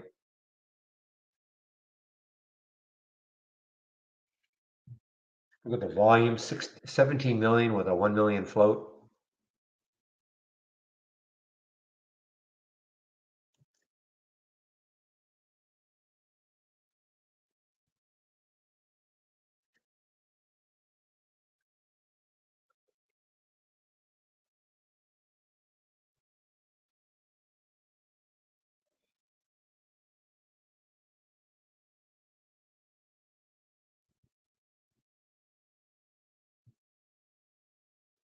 All right, well, I'll set an alert for this one.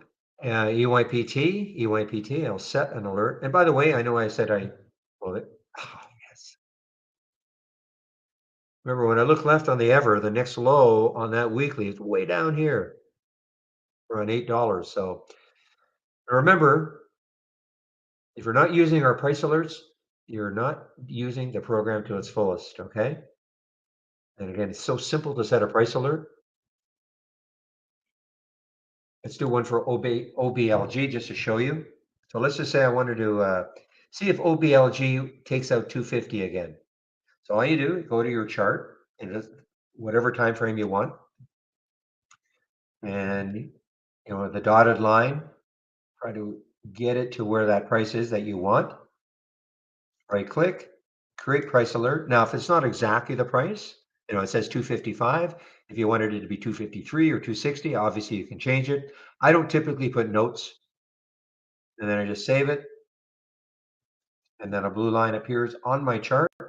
So if the price hits that, the price alert window will pop up. What I'm going to do is I'm going to put another alert at 230 underneath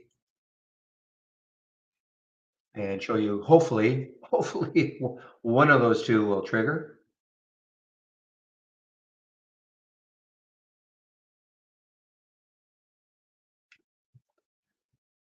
Make a trigger.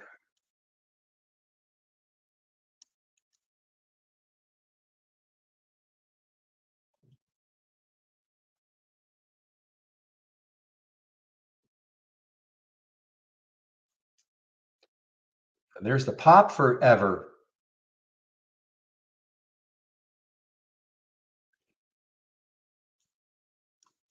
There we go. I just wanted to show you. Okay, so you see what happens is that your price alert window will pop up on your screen. You cannot miss the price alert. Just minimize it, okay? In your price alert window from new and then price alert. And if you've never done one, of course, it'll look blank. And then minimize it. And then when you get an alert, the window will pop up. Sort it on the trigger time column, so you'll see it right at the top. You can put a sound on it also, so you cannot miss it. Again, we did not invent price alerts, of course, but this is so simple to do. And if you're not using them, I really think you're doing this the service a disservice or the product a disservice. It saves you from having to stare at a chart. You can put them at, maybe moving average levels if that's what you want, or at the VWAP, or I know the VWAP changes, and I know the moving averages change, but you can put them at different levels of interest to you.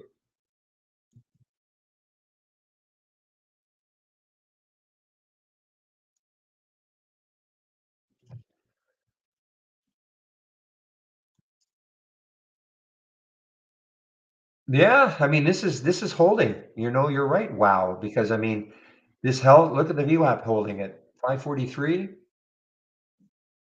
Well, it's down here. Yeah, I mean it's sort of holding. That VWAP area. Shady says the easy money was made. The easy money. I mean, I know what he's talking about. Right now, I mean, you're battling everybody who's concerned that this could happen. The big pullback here. There was optimism galore all the way up to 854. Before there was any sort of a pullback. And now we have CNSP resuming on the way up, a little bit on the way up. But again, it's the same sort of thing. Again, no such thing as easy money, but the easier money. Ooh, what's happening here?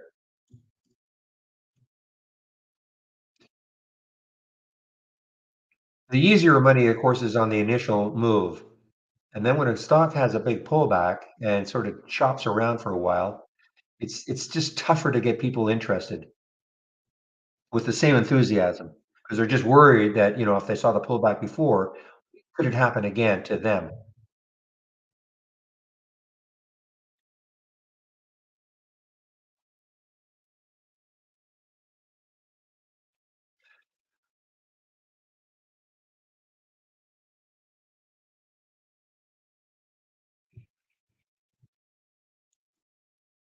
Now, the one thing I've been able to do successfully the last, I think it's 3 days, is some of these crazy little AI plays is just but I don't think today is going to be the day, but just putting a price alert at the high of the day and seeing if it takes it out and starts to run, usually in the last hour or so.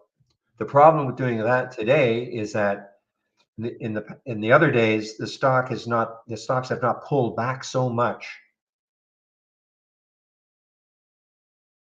So, for instance, if I wanted to do it with the MRAI, ideally, what would have happened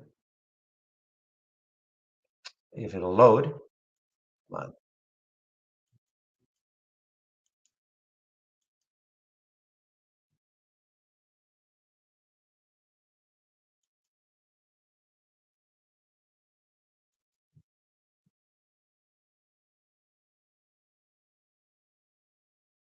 Okay, so ideally, what would have happened is that, okay, here's the high of the day, 341. I mean, look at all the room it's got, right? So, ideally, what would have happened is that, okay, 341, and maybe it just kind of hangs around this area, just over three, instead of this massive pullback. So it hangs around, hangs around, hangs around, and then maybe, 230 or something, all of a sudden some volume comes in and pops it through that high. That's when I would probably pounce on it.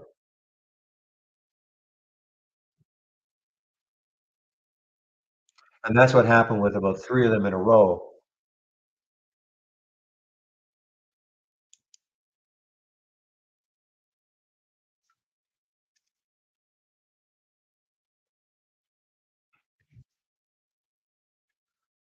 So today, guys, depending what happens, I may wrap it up at 3. Okay, depending what happens. I mean, if we start getting some action, like I was talking about, in the next half an hour or so, I will stick around. Otherwise, I'll probably wrap this up at 3.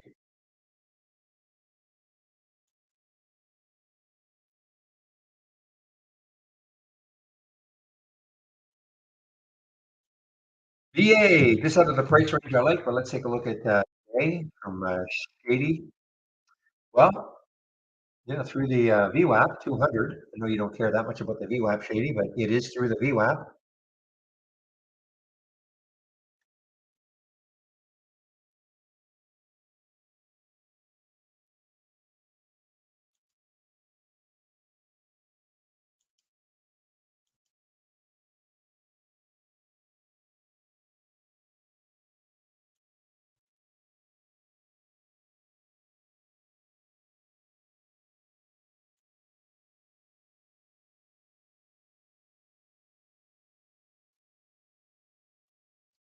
Well, this okay. Here's an AI play. Not looking too good though. SCS AI Corporation, AI powered safety algorithms and recycling. Okay, all time low. SCS all time low. So this is not. This is well. I mean, in theory, it's an AI play, but it is definitely not on anything like the other ones. Not even close.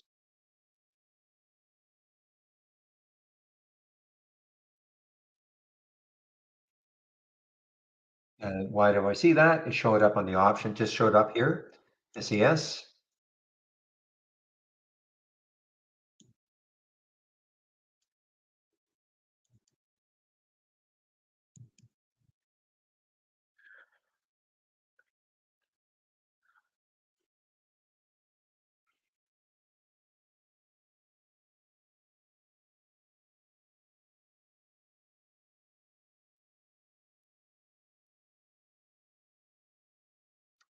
All right, guys, give me a moment. I'll be right back.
Wow, I'm just noticing here that that ever actually showed up on the momentum down scanner at 1018 at 1072. Showed up on the option scanner quite a bit later, quite $1 later. Still not bad, but wow, look at this one, 1072, 913, and fairly steady. I mean, it, had the alert there. You can see the blue candle or the blue arrow is just telling you the candle in which the alert happened. Now the problem is right after that it popped up to 11. So 1072, so it popped up to 11. So you could have waited, and then this was the devastating candle, the 1045 15-minute candle, and then kind of based for a bit, and then continuing to move down.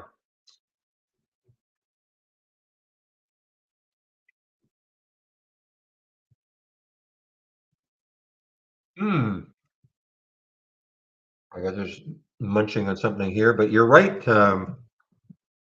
More AI and SAI getting a little bit of love, as you call it. There's the VWAP for MRAI.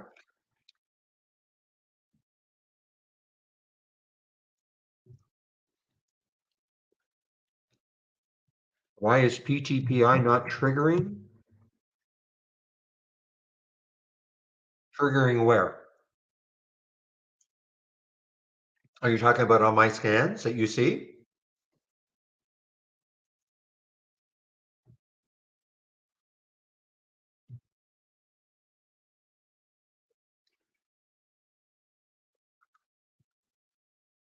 The problem is that it has to take out the high. Okay. Yeah, it is momentum. You're right, but this scan it has to be a new high for the day.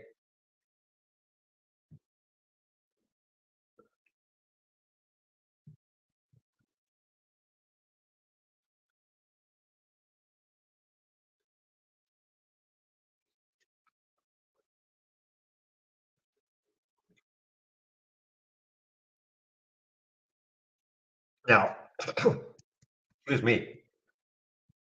If you if you turn this scan into for a with a different alert, like a new 5 minute high, you would catch things like this. But remember, I mean, this is a see, it's got to be a new high for the day.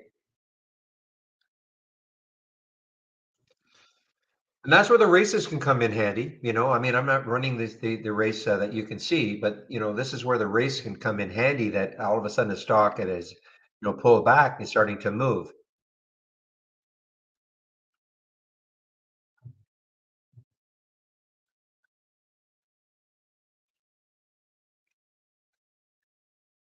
Now, what I'd be doing, excuse me, if you're interested in following like the PTPI all day, I thumbnail. I put I thumbnail the chart somewhere, or even here, just put some price alerts. You know, say, well, okay, this is pulled back right to the VWAP, and maybe if it gets above, I don't know, pick a price and put a price alert on it.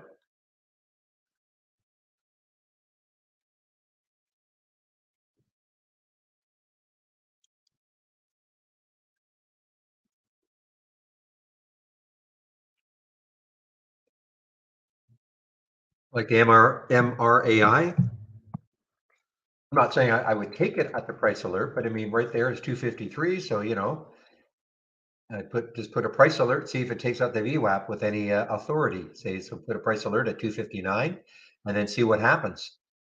And you'd have to contend with the $3 level, but that at least it gets you knowing that the stock is moving.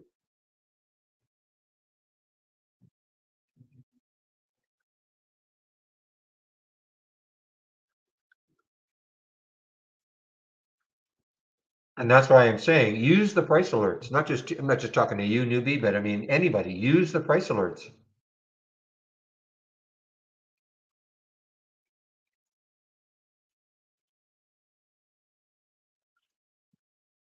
Oppo, I don't know if you're still in your dip around 4 for the SAI, but that's a significant move. Again, there's the VWAP. So you know what? I think I have an alert.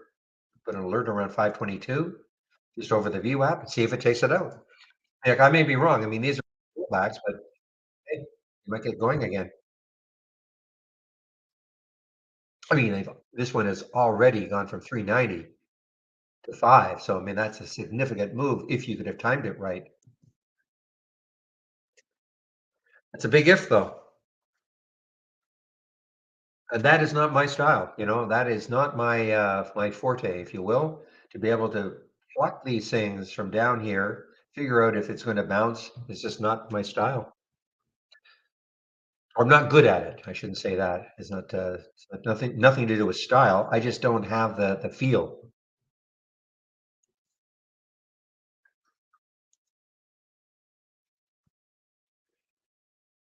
So like anything else, I know Michael Noss, when he gets in his Tuesday stint in our YouTube room between 12 and 1, he always talks about you got to have a plan. A lot of times a plan has to meet your personality. It has to feel right.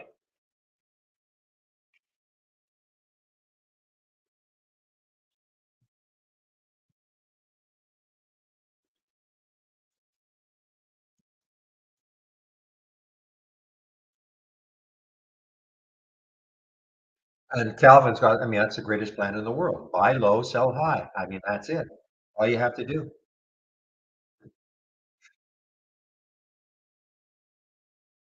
You should write your book, Calvin. Just, yeah, buy low, sell high. Just call it that. Sell a gazillion copies.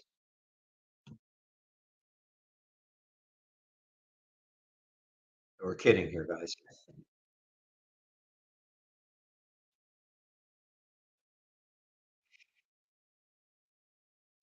The other thing, I don't know, Peter, still in the room, Peter Smith, if you're still in the other room, I know you asked, I think you asked Chris a question about PTPI. I don't know how he answered you. Okay, I'm not sure how he answered you. You know, how do you know this is going to happen? I mean, I'm sure he must have said, we don't know, you know, because if we knew this was going to happen, or if there's even any clue that this was going to happen, you know, give me a 70% possibility, but you just can't know. All we knew is that it was a low float. Okay, so that's what got it running. But with absolutely no news, I mean, anything can happen on the downside too.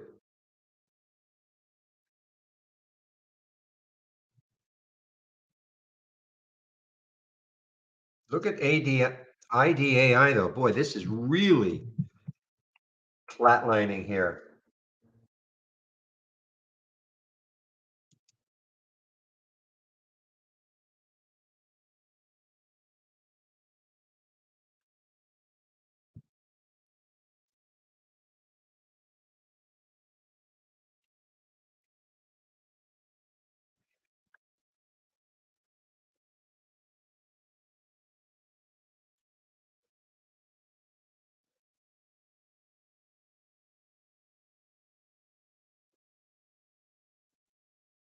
They've got to change that name.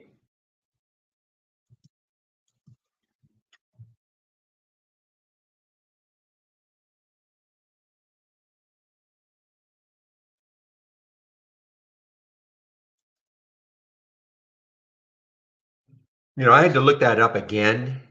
Generative pre-trained transformer. I mean, that's ridiculous. Okay. Even if they just said chat AI, but generative pre-trained transformer.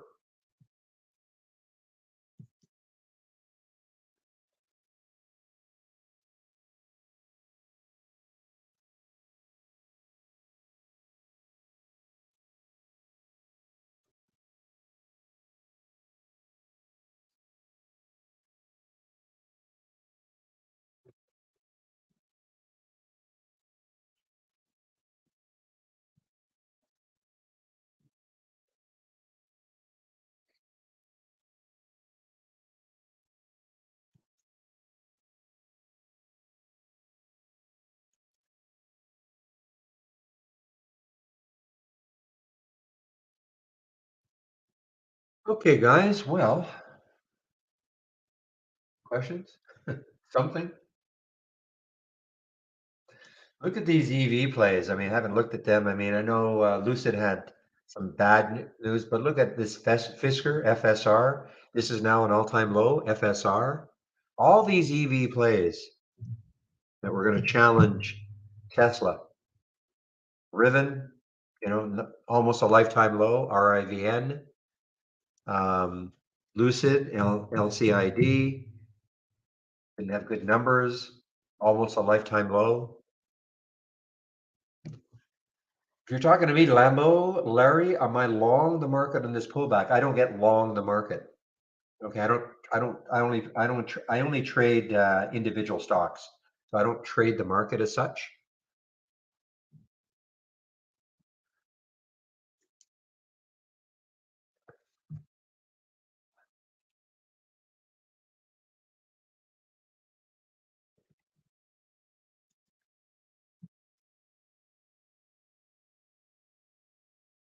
Yeah, look at NIO. I mean, NIO, XPAV. Haven't seen XPAV or any of these really for the last little while.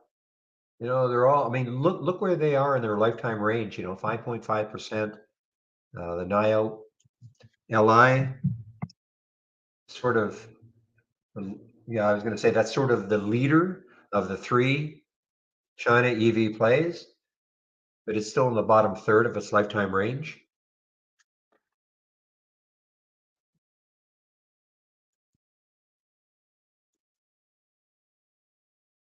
Oh, I understand newbie, but it's too. I guarantee if you ask, do the person on the street interview, ask 100 people, what GPT stands for in Chat GPT. They may have seen it. I'll almost guarantee that 99 out of 100 will not know. I didn't know. I knew before, but I had to look it up again.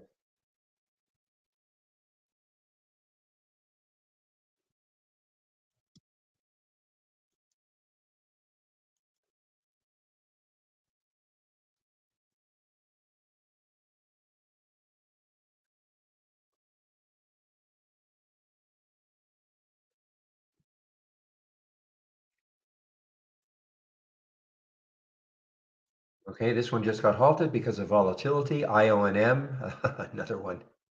Now that got halted on the way down, I guess. Yeah, popped way up and then started to jet down, and that just got halted on the way down. Is there a trade ideas plugin for Chat GPT? No.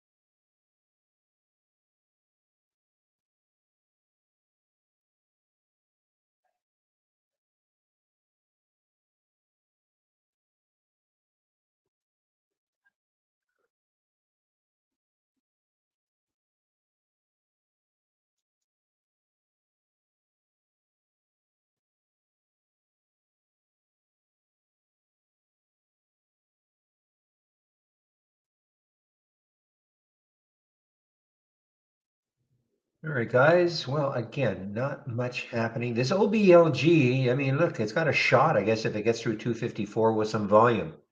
Needs a lot of volume. Yeah, TO, another couple penny increase. TIO, the Tingo group or the Tingo.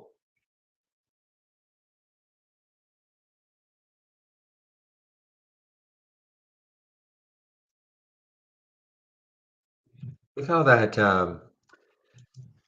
VWAP is stalling MRAI. 253. Look how it's stalling it. A couple of topping tails right into it and coming back down off it. Not shortable for me at Interactive Brokers, MRAI.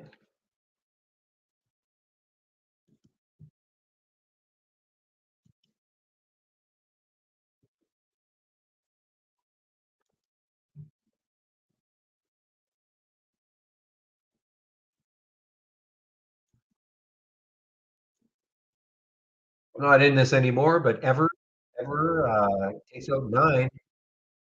Look at this underneath here, 761 for the on the weekly.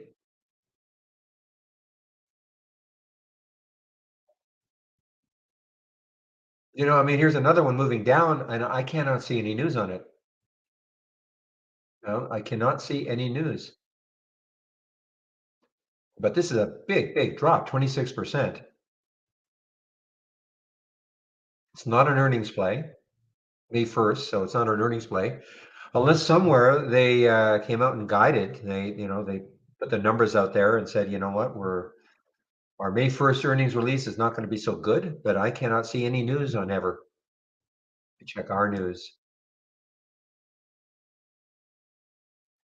No, I can't see any news.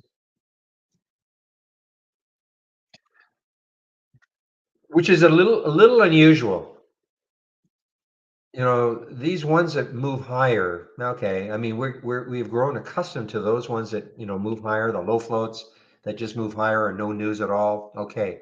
But usually when a stock gets hit like this on a daily, there's usually some reason that you can dig up. So I don't know if anybody else can find any news on this one, but I cannot find any headline on it unless it's here. Losers. Nope. It's just telling me that it's declined, but it's not telling me why.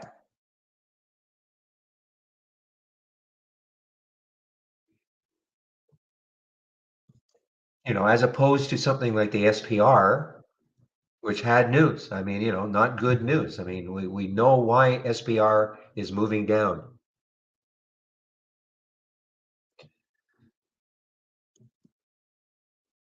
IONM started to trade again.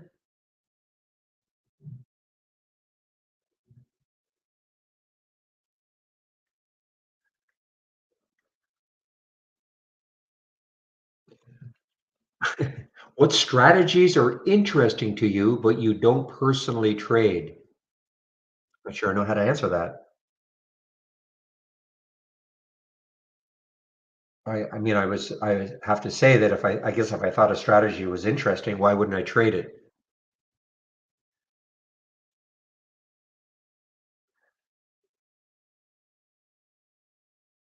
I mean, I've indicated that, I'm not a good pullback player, but that doesn't mean, but I don't find it interesting. I just not, I just don't, I don't even want to look at it too much.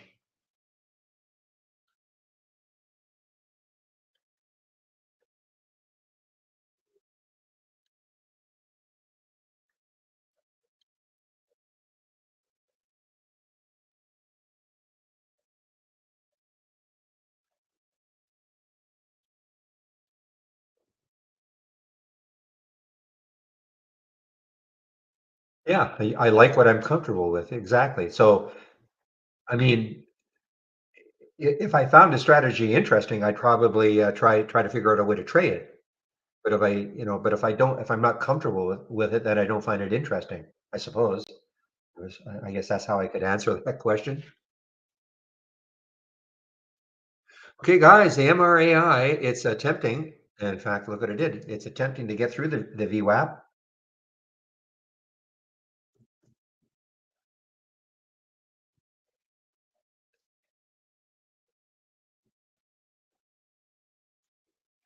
Because there are lots of different types of strategies out there. Okay, and that's what we're saying. You have to figure out. You cannot just let yourself be swayed by this and that one, and see somebody post some kind of a strategy in. Oh, I think I'll try that one. You just can't. I mean, if you do it, you'll just not do anything. You'll not get anything done. And I know the problem is because you'll see something and somebody will say, "Wow, look at this one that I found on this," and you say, "Wow, maybe I should be using that strategy then instead of the one that I kind of like." Now, if you're in a strategy that never produces anything, fine, and you've got to do something.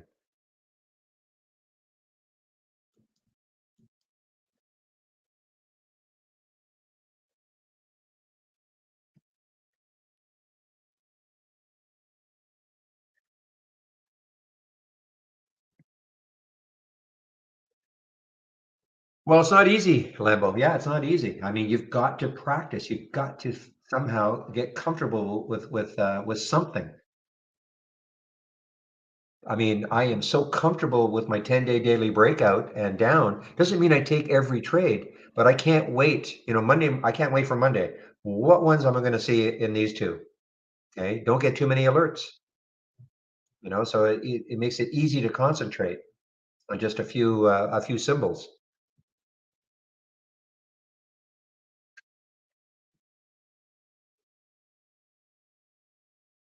Boy, look at this MRA. So you could have, if you had been if you are bound and determined to be a VWAP trader, you could have said, well, okay, it took out the VWAP at 253.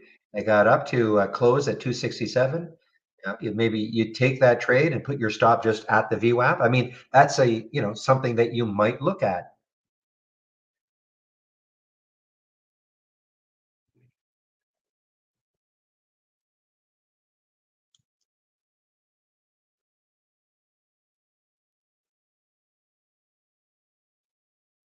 I haven't been really able, there's been so much other stuff happening. For me, the VWAP and the anchored VWAP, probably more in times when there's not as much action for me anyway. Okay. And then I'm trying to say, okay, let's do some anchored VWAPs, um, or at least place them on the charts and see what happens. But a day like today, when there's so much activity in so many different types of stocks, I just haven't had even a chance to look at placing the VWAPs or the anchored VWAPs at any level.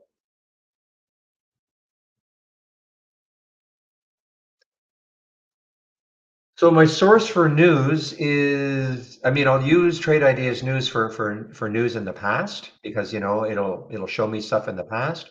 But if I'm looking for today, I will use the IB headline news. This is the Interactive Brokers headline news. It's pretty good.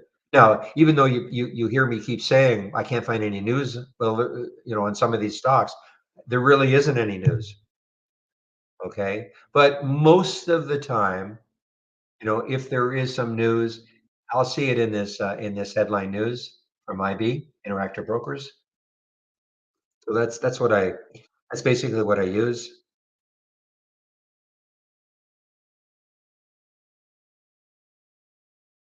Algos like to algo, yes. And so all of a sudden out of nowhere some algo hits it and boom, and there's no real news on it.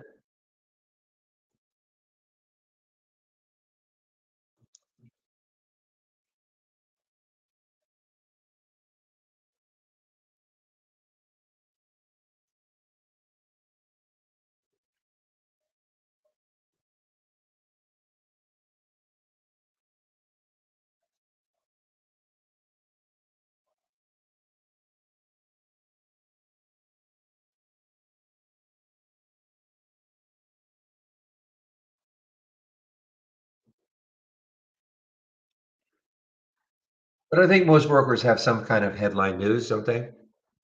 I think IB is pretty good. They get a lot of they look at a lot of different sources, and many times, when we see a pop in something out of nowhere, many times I can see the headline in IB.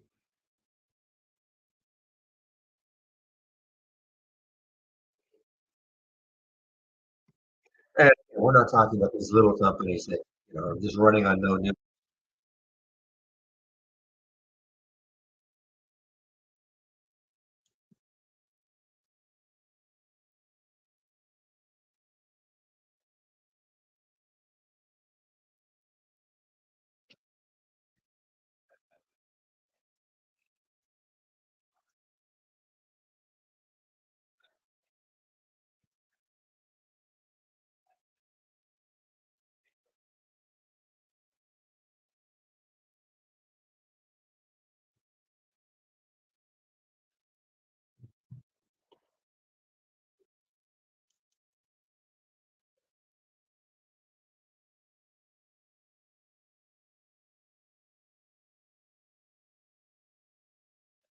Well, this ABCM, maybe next week. Maybe next week. This probably should. I'll have to heart this thing so I can not lose sight of it. ABCM had a great day today, and why? At least there's news. We see the news. Okay, we know why. Releases preliminary revenue figures. They don't.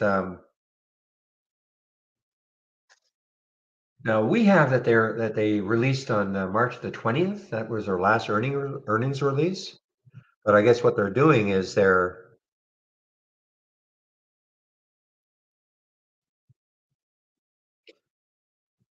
don't know if they're trying to. So March, April, May, June. I mean, in June, in theory, that's when they're releasing their full earnings report.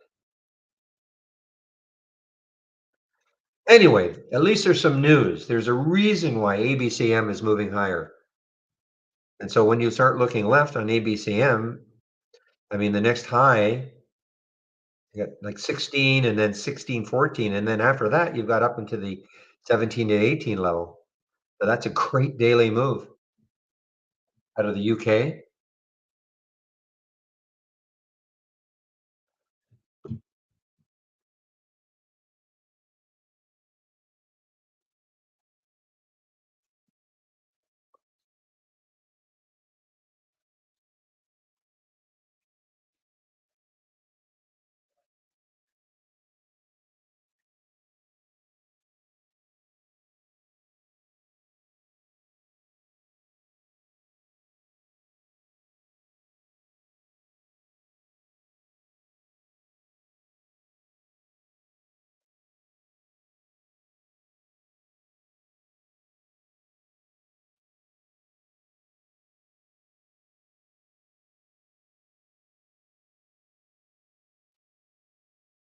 I mean, look at this one. Look at how choppy this MRUS was, or volatile, maybe not. Well, not so choppy here, but look how volatile. So this 1974, just sort of sitting around 1974, pops all the way up to 25.48 and comes all the way back down. There's a bottoming tail down to 19, and then trying to move higher again, and announces publication of a.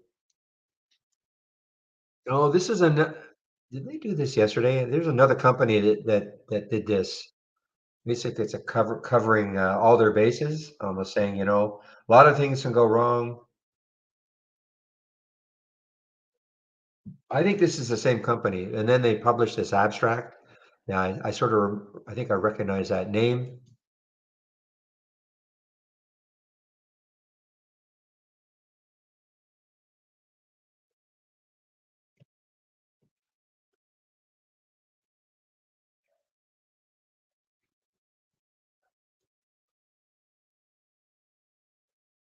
Ugh, missing the boat on this one. This is doing it, guys, inch by inch. EYPT just inching its way up. Alert was at 410. It's at 430 now. I was saying this could be the one that doesn't have like a tremendous run, but just has a run at the end of the day. And look at it. So the next high is 469. Is that right?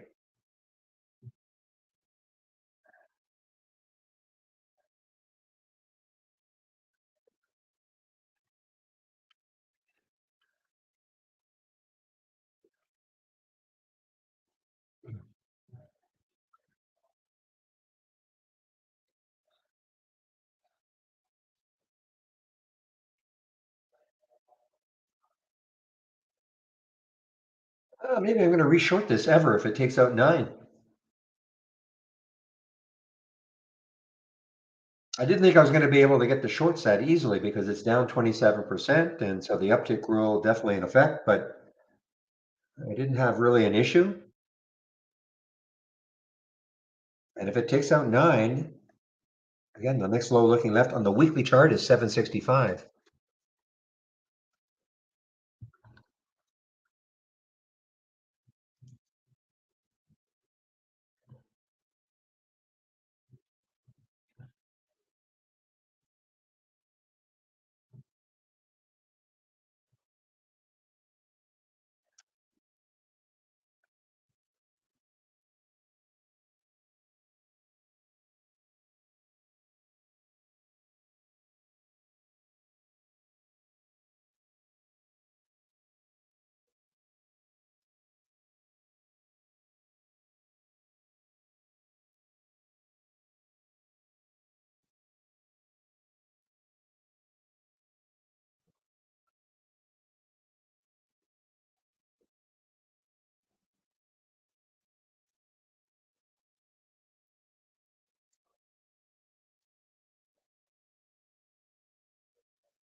Well, I do believe that if SAI gets over 5, it could have a run. That's a psychological number for it to get over again. It could have a run later on in the day. Even XP, which disappointed the heck out of me this morning. I thought, man, this is going to really start to run. But you know what? Look at these two topping tails. So, just stick the alert at 1423. Maybe next week, it takes this out, a little more authority, and then it starts to challenge that 1630 area.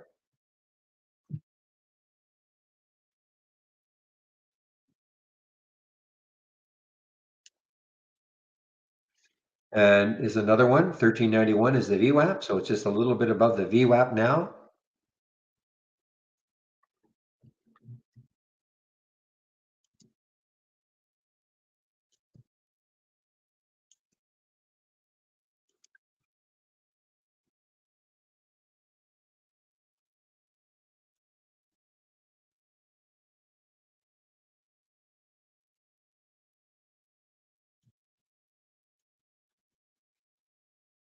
So next week with these anchored VWAPs from the VWAP channel, next week I'm anticipating, I think Michael said, who's whoops, the dog channel bar.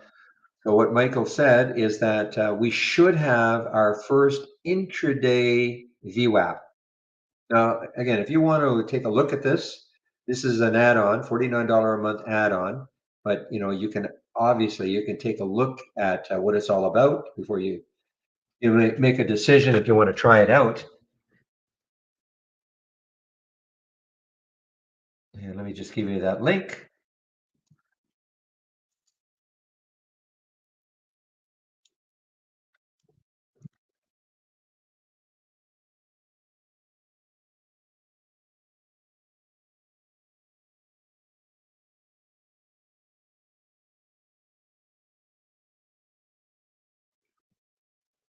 So the pinch, Moderna is still on it. So look at the pinch here, Moderna. Boy, look at this. I mean, so this is the whole idea of the ones that Michael is creating, is that the anchored VWAP lines are automatically drawn. Okay, so you don't have to try to figure out where you want to draw them. They're automatically drawn. He's figured out some kind of an algorithm where they should be drawn. And so the idea on the pinch, as an example, is that so here, this purple line, this is the upper one, and this is the lower one. So you can see sort of the pinch. And so if it broke above this line right there, so if, in other words, if a candle closed above, that would be a sign to maybe go long. And if it closed below, a sign to go short, as an example. So Moderna is looking, as a long, because when you start looking left, it's obviously got some room, but it has not broken it. It tried today, got above it, it is not closing above it. Take a look at EE, see what's happening. This is the weekly and this is the daily. So, again, nothing really happening there. CNC,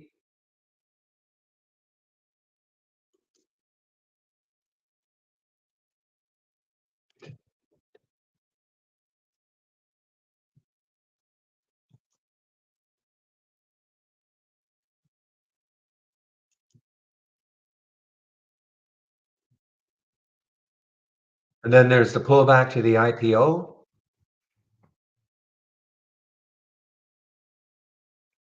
See if, ooh,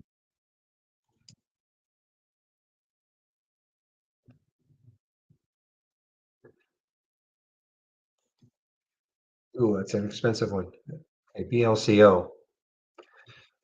Yeah, some of them are pretty ugly looking, but what he's done is he's anchored it from I think the low of the IPO price, the IPO day. And this is just flatlining across. I mean, so the idea is really you got to go through them. Now, there are some other ones, select strategy. Like, so if you right click on one of these windows, select strategy, and then anchored VWAP. So we have a pullback daily. Let's take a look at what some of these stocks look like. So there's Neo. Yeah, so you can see there's the pullback. Okay. So you might, if you think that VWAP is going to hold this could be a nice pullback play. Actually, this one is actually a little more interesting to me because I can see it. I can visualize what's happening a lot easier.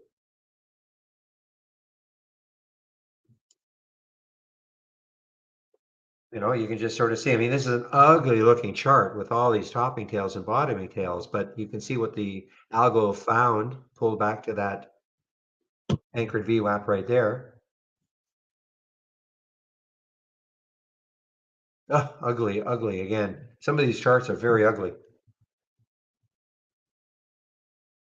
How's Shopify? That might look a little better. Yeah, a little bit. Very choppy. Very choppy for Shopify. A lot of these are just very choppy. So the idea is just to cycle through them and see what's happening.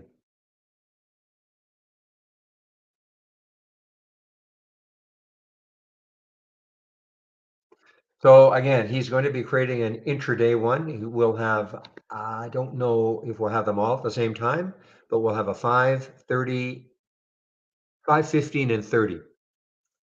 Okay, 5, 15, and 30. And it'll be more like a pinch, I think. So, again, 5-minute chart, you'll click on it and you'll see probably some kind of a pinch. I'll be very interested in that, because I'm more of an intraday trader. So that's it, Jamie. So on higher time frames, I don't know. I don't know if he's going to be doing anything more, but definitely in the intraday time frames.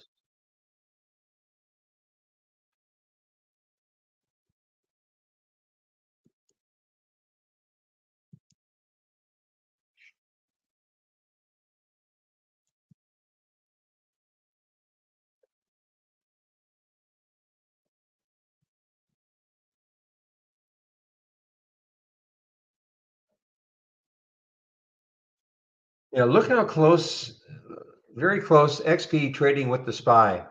That's kind of what ruined the trade because look at this. Look at XP. Look what the SPY did. Now look what the SPY is doing, and look what XP is doing. These are both 15-minute charts. So really, that's what kind of wrecked the trade. It was following the SPY way too closely.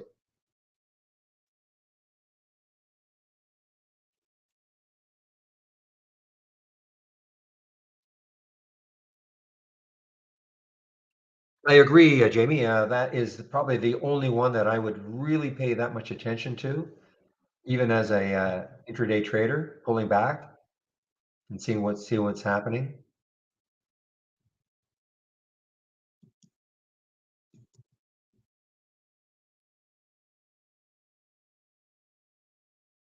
Yeah, I don't think these AIs are going to do it, guys. I don't think we're going to have this big thrust at the end of the day. I'm just looking at MRAI. I'm looking at SAI. It's not doesn't look like we're going to have this big push. Now it's only 2:35. Anything can happen in an hour and a half, but just doesn't have that. To me, anyway, it doesn't have that look.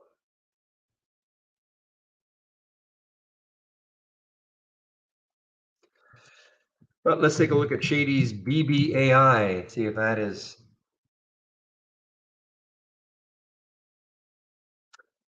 Yeah, I mean, the trend is up. Look at the 15-minute chart. The trend is up. It's got that. It's above the VWAP barely 326. And I see exactly why Shady said 333. There's the high right there of that candle, that 15-minute candle, the 115 candle.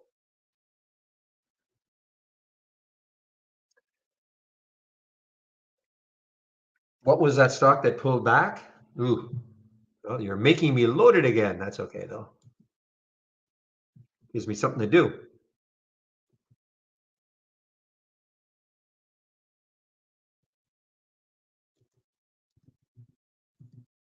Now, all these are not part of these are all part of the standard service. Okay, all the other ones that Michael created, all part of the standard service. Pullback daily. Okay, so I don't know. Was it Neo?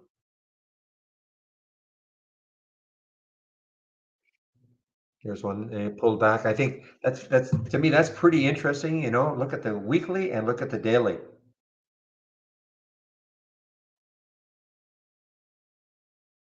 But these are all going to show some pullback. So I'm not sure. Shopify. I don't know. Shopify. There's the daily pulling. There it is. At the purple line. The weekly, the same thing.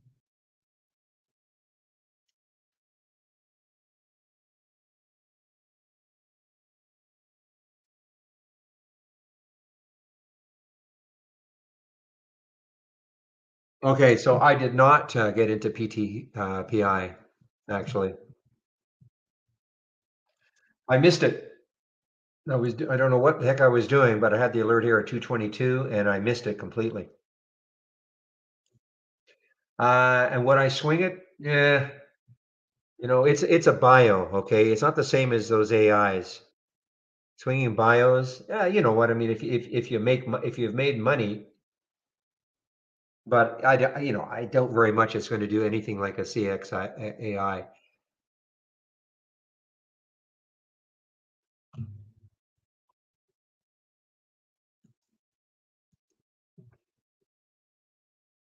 And then the PTPI, look left. Now, again, this really never got up to this 20. I think this is split adjusted, reverse split adjusted.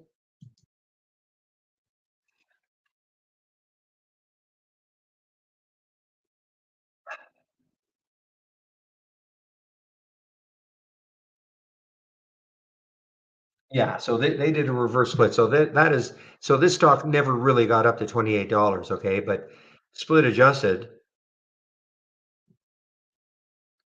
I mean, listen, it could have a run next week. It could, but I just, the AIs are what's on everybody's minds, and this is just to me like a little bit of a one-off. The only thing is, though, I will say this: it's holding. Okay, it is not, just utterly collapsed, and they could have an easily could they could have an offering.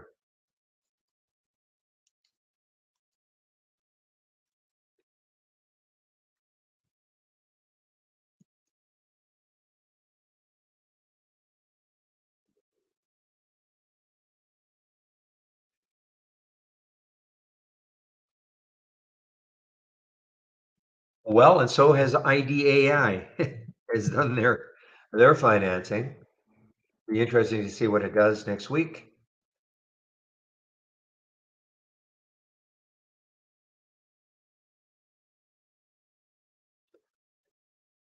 All right, guys. So I think I will wrap this up at 3 o'clock. Okay, we got another 20 minutes or so. So I'll wrap this up at 3. Always say later if there are questions. I have no problem doing that. But other than that, I'm not getting too many new alerts. So let me just, yeah, we have CNSP just got halted on the way up. I was going to say on the way down. CNSP just got halted on the way up. So this is not necessarily over. Crazy. That's pretty impressive, actually. To go up to 211 and come all the way back down to basically one, and then to crawl all the way back up to that level.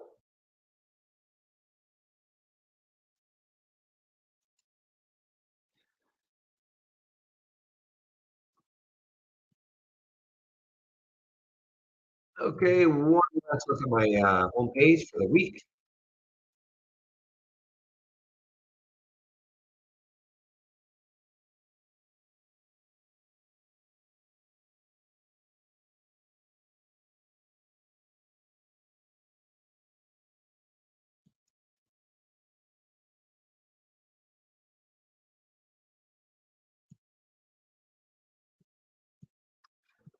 Okay, if you click on my link, this is what you're going to find.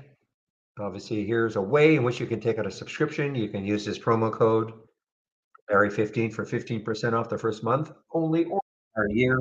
If you do want to take out a yearly subscription, though, I can get you at 25%. Okay, so let me know. Um, do the get started. If you're taking out a subscription, do the get started. Take you about 30 minutes to go through the 10 short videos. New to trading, we have a nice little course for you, Trading 101. I do a daily stock of the day video that you can sign up for free, of course. Trade of the week is free, sent to you before the market opens, about an hour before the market opens Monday morning. All the education is here, and then here are my scans. So again, if you want to get to my scans right away, you just have to scroll down. Okay. Usually forget to tell people that. They say, "Well, I'm on your page. Where are your scans?" So you have to scroll down, and here they are.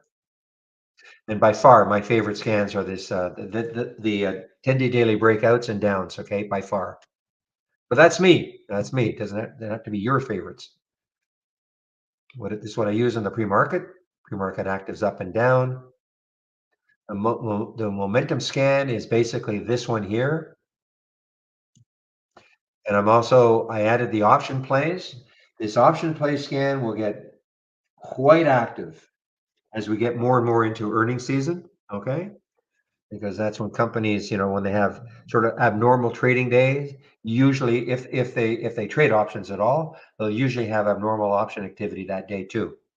And so, there'll be some weeks where we'll have 700 or 800 companies releasing earnings. So if you want If you want to take out a subscription, again, I know I say this all the time, but please use my homepage link, and then you can use this code. And if you save my homepage, you can take a look at my scans anytime you want, plus the education section. What I've done in the education section is try to get most of what people are looking for in just with one link, with one click. Okay.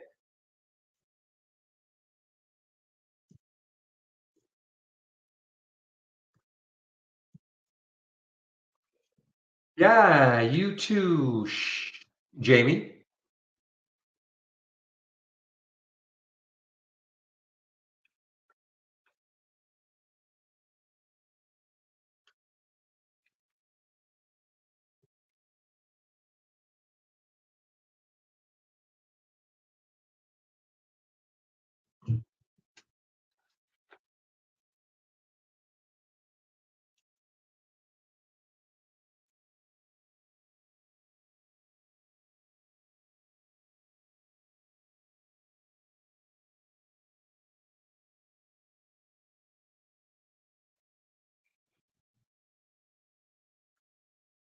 Excuse me. Well, I know I said I might take this short, but I think I'm done. I'm just done. Like reshort this underneath 9. I mean, it still has room. Look at that weekly chart, still has room.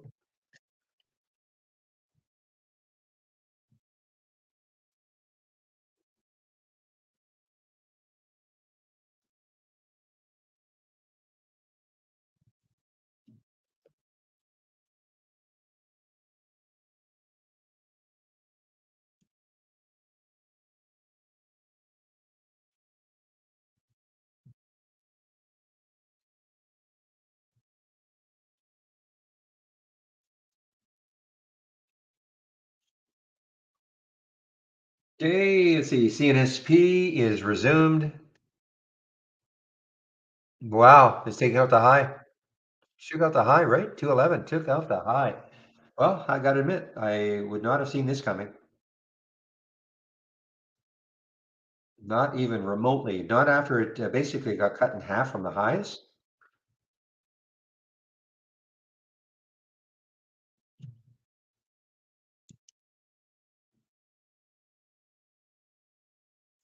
Thank you, Steve. Appreciate that.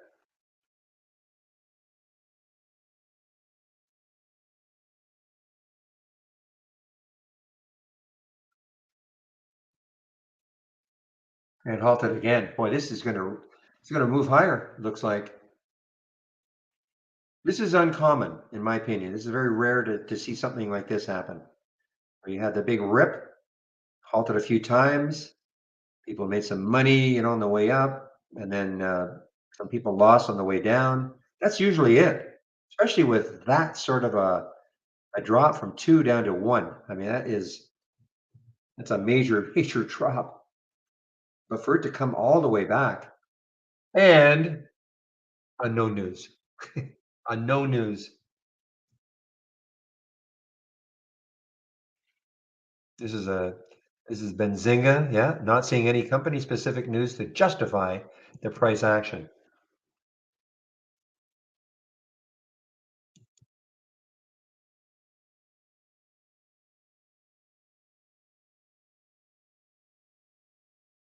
Did it really? PTPI?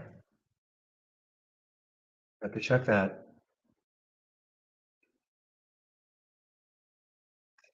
I guess you're kind of right. It got up to 856. It got down to 528. This doesn't, and yeah, you're sort of right because then it did this and almost got up to the highs, but it's chopping around now. Oh, you're talking about in the pre-market. Oh, okay. I thought you were talking. Even here, I mean, it wasn't cut in half, but it certainly was a big, big percentage move down.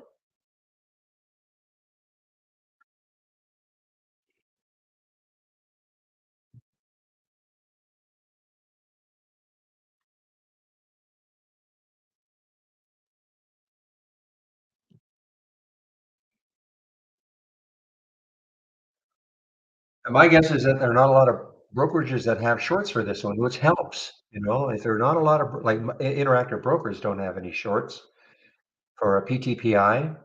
So you're not getting that downward pressure of people shorting.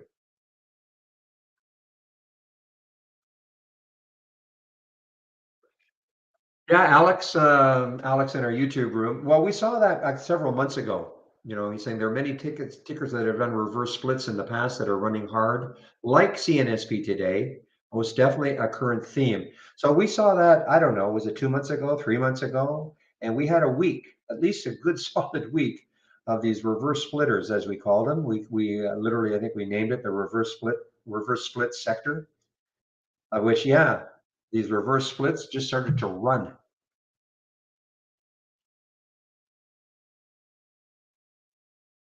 And for those of you who have been trading for a long time, that was never ever the case. A reverse split was just a last gasp by a company to somehow keep afloat.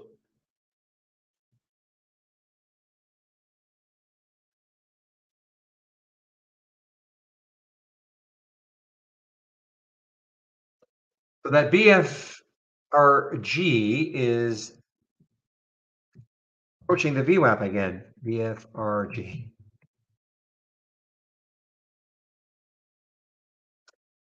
722. So it's approaching the VWAP. Now, lots of resistance, probably around 770. But that, you know what, takes out the VWAP. It could, if it got close to 770, that would be a great little run.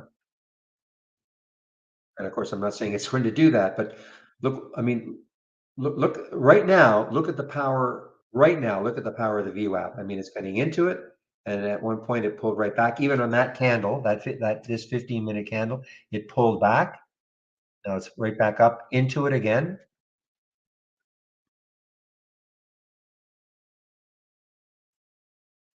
KJ, you probably have. Are you the one that has Trade Zero? Who has shorts for PTPI? Yeah, you're the one. I thought you had Trade Zero.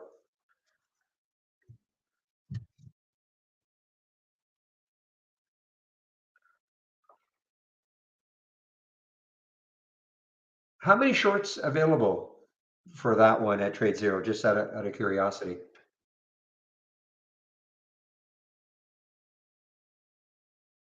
That one meaning PTPI.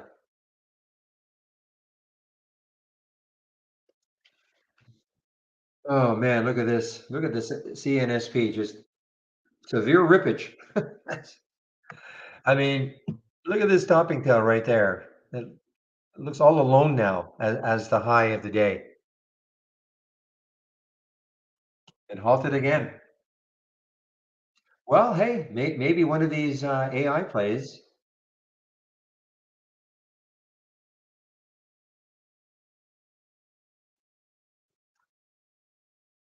Now that looks like Swedish to me, Mr. Benson.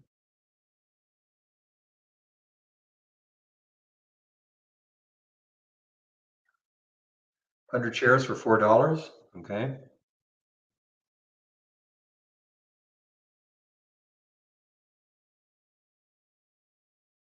Yeah, he is a Swede. He did say he was from Sweden.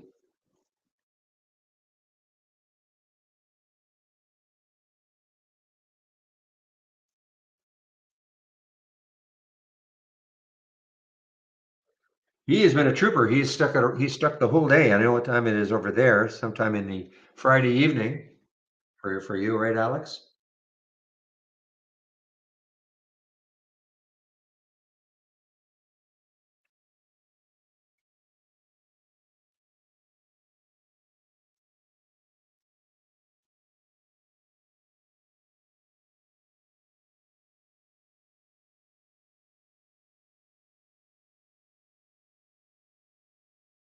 How did you, just out of curiosity, Alex, talking to somebody in our YouTube room, how did you even find trade ideas?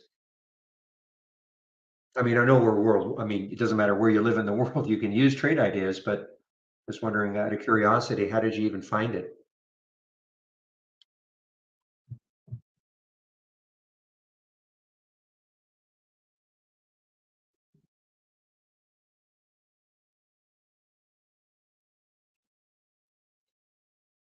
Okay, yeah. So I'm in Vancouver, so yeah, so you're 6 hours ahead.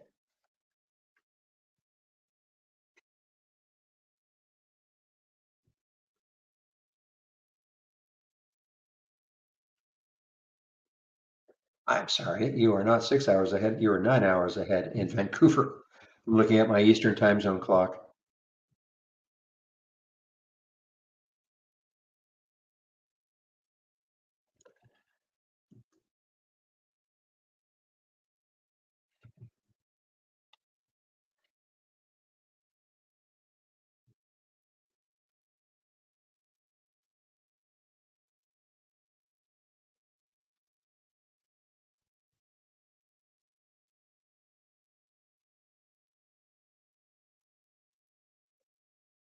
Noggin with the insider buys, NOGN. Yeah, I mean, obviously it's got room. I mean, the daily is got up to 1070 a few days ago, maybe a week and a half ago, April the 3rd. So yeah, it got up to 1065 or so.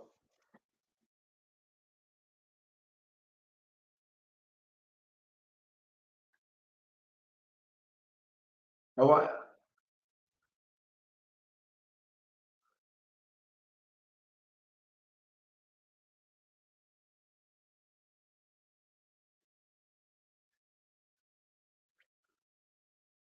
yeah, I mean, if I lived in Europe and was trading the New York, the U.S. markets, yeah, I mean, then I'd be really interested in the pre-market a lot more. I mean, the pre-market is still very active. I mean, it used to be, I don't know, 10, 15 years ago, sure, the odd stock you'd see moving, but there's so much activity now in the pre-market that it's really almost crazy to call it the pre-market. I mean, it's just the market. It just happens to be we still kind of in an old-fashioned way, we say, well, the market opens at 9:30 and runs to 4. Well, not really.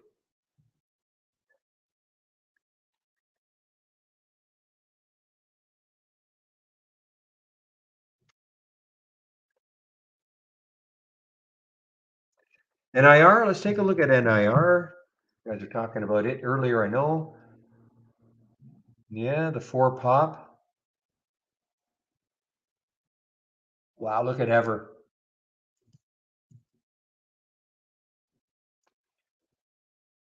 You found it through Discord channels. Interesting, Alex. Okay. This was an awesome short, guys, from that original alert here in the momentum, the Ever. But even if you'd missed it here, because you think, wow, how am I going to, which one? There's a few alerts here, but look here. This is there are not very many alerts here, and even here at 983. So it wasn't the 1070 that's here, but that's over $1 on a $9 stock and just sinking. Oh, no news. That's the theme of the day. I'm gonna have a T-shirt going up. No news.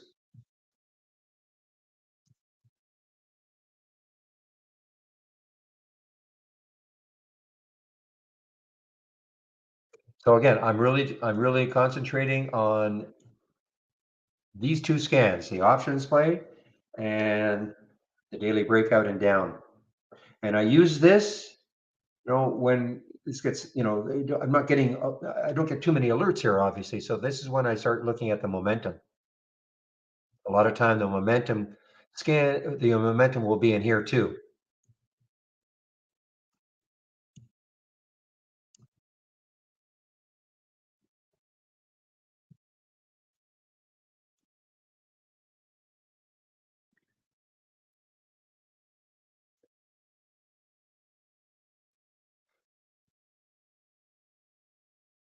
So newbie, I think what you're referring to in the pre-market, if I can't find the news as a headline, I don't have time to look for it. Okay, so when I'm doing my pre-market work, so the question was, I remember years ago you told me, did I tell you? You told me you did not have time to look for news, you just reacted to price movement. Well, again, I'm not sure that's exactly correct. I always look for news in the pre-market, okay? But if I cannot see it on a headline, then I don't dive into it. I don't go to Twitter. I don't, try to figure out, well, why is this moving? I don't see an immediate headline. That's, I think, is what I meant. Oh, I remember you now, but I don't, because I'm always interested in the news. If I see something moving in the pre-market, I'd like to know why, if they're, if I can find it. Most of the time, it'll be an earnings play or they'll have some news, especially, like the SPR as an example. Okay, had news. Nice to know, maybe why something is moving. And then that's when I try to make a determination. Okay, is this news the sort of news that can sustain the move in the same direction for a while anyway?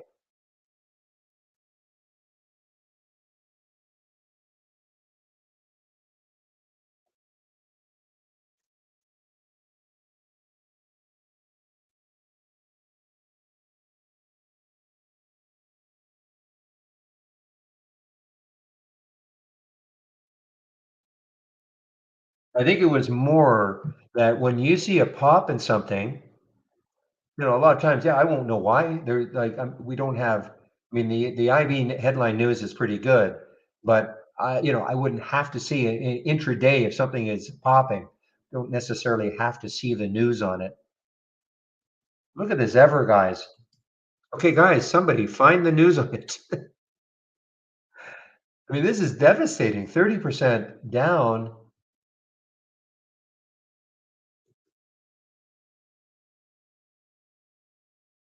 on nothing that I can find.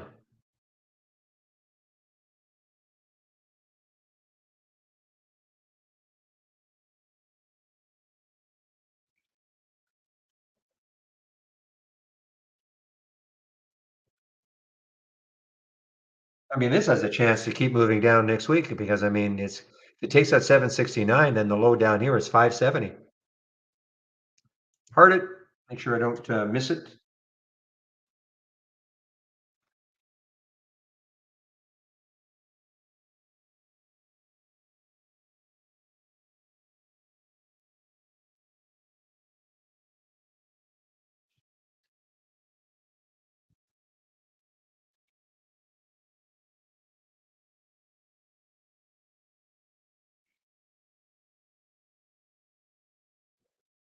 All right, guys. Well, I think maybe I'll wrap this up. Unless there are some more questions, I'll certainly stick around if there's some questions.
All right, guys. I don't see any news. I don't see any news. I don't see any questions. So I think what I'll do is I will wrap this up.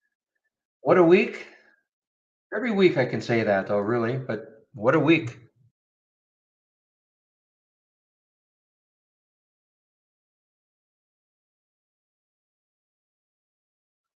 Meanwhile, CNSP guys continues higher here. I have running up as my sound alert for this, running up, running up.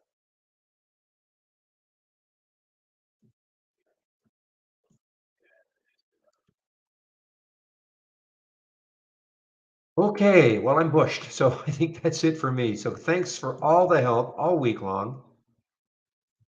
Also, thanks for the civility in the room. Always appreciated. Makes the job of moderating a trading room way easier. So that is definitely appreciated. So have a great weekend, everybody, and we will see you Monday. And now I'll get, I was just say, I'll get rid of you YouTubers. I will close down the YouTube room. You too, Alex. Have a great weekend. And anybody else left in YouTube,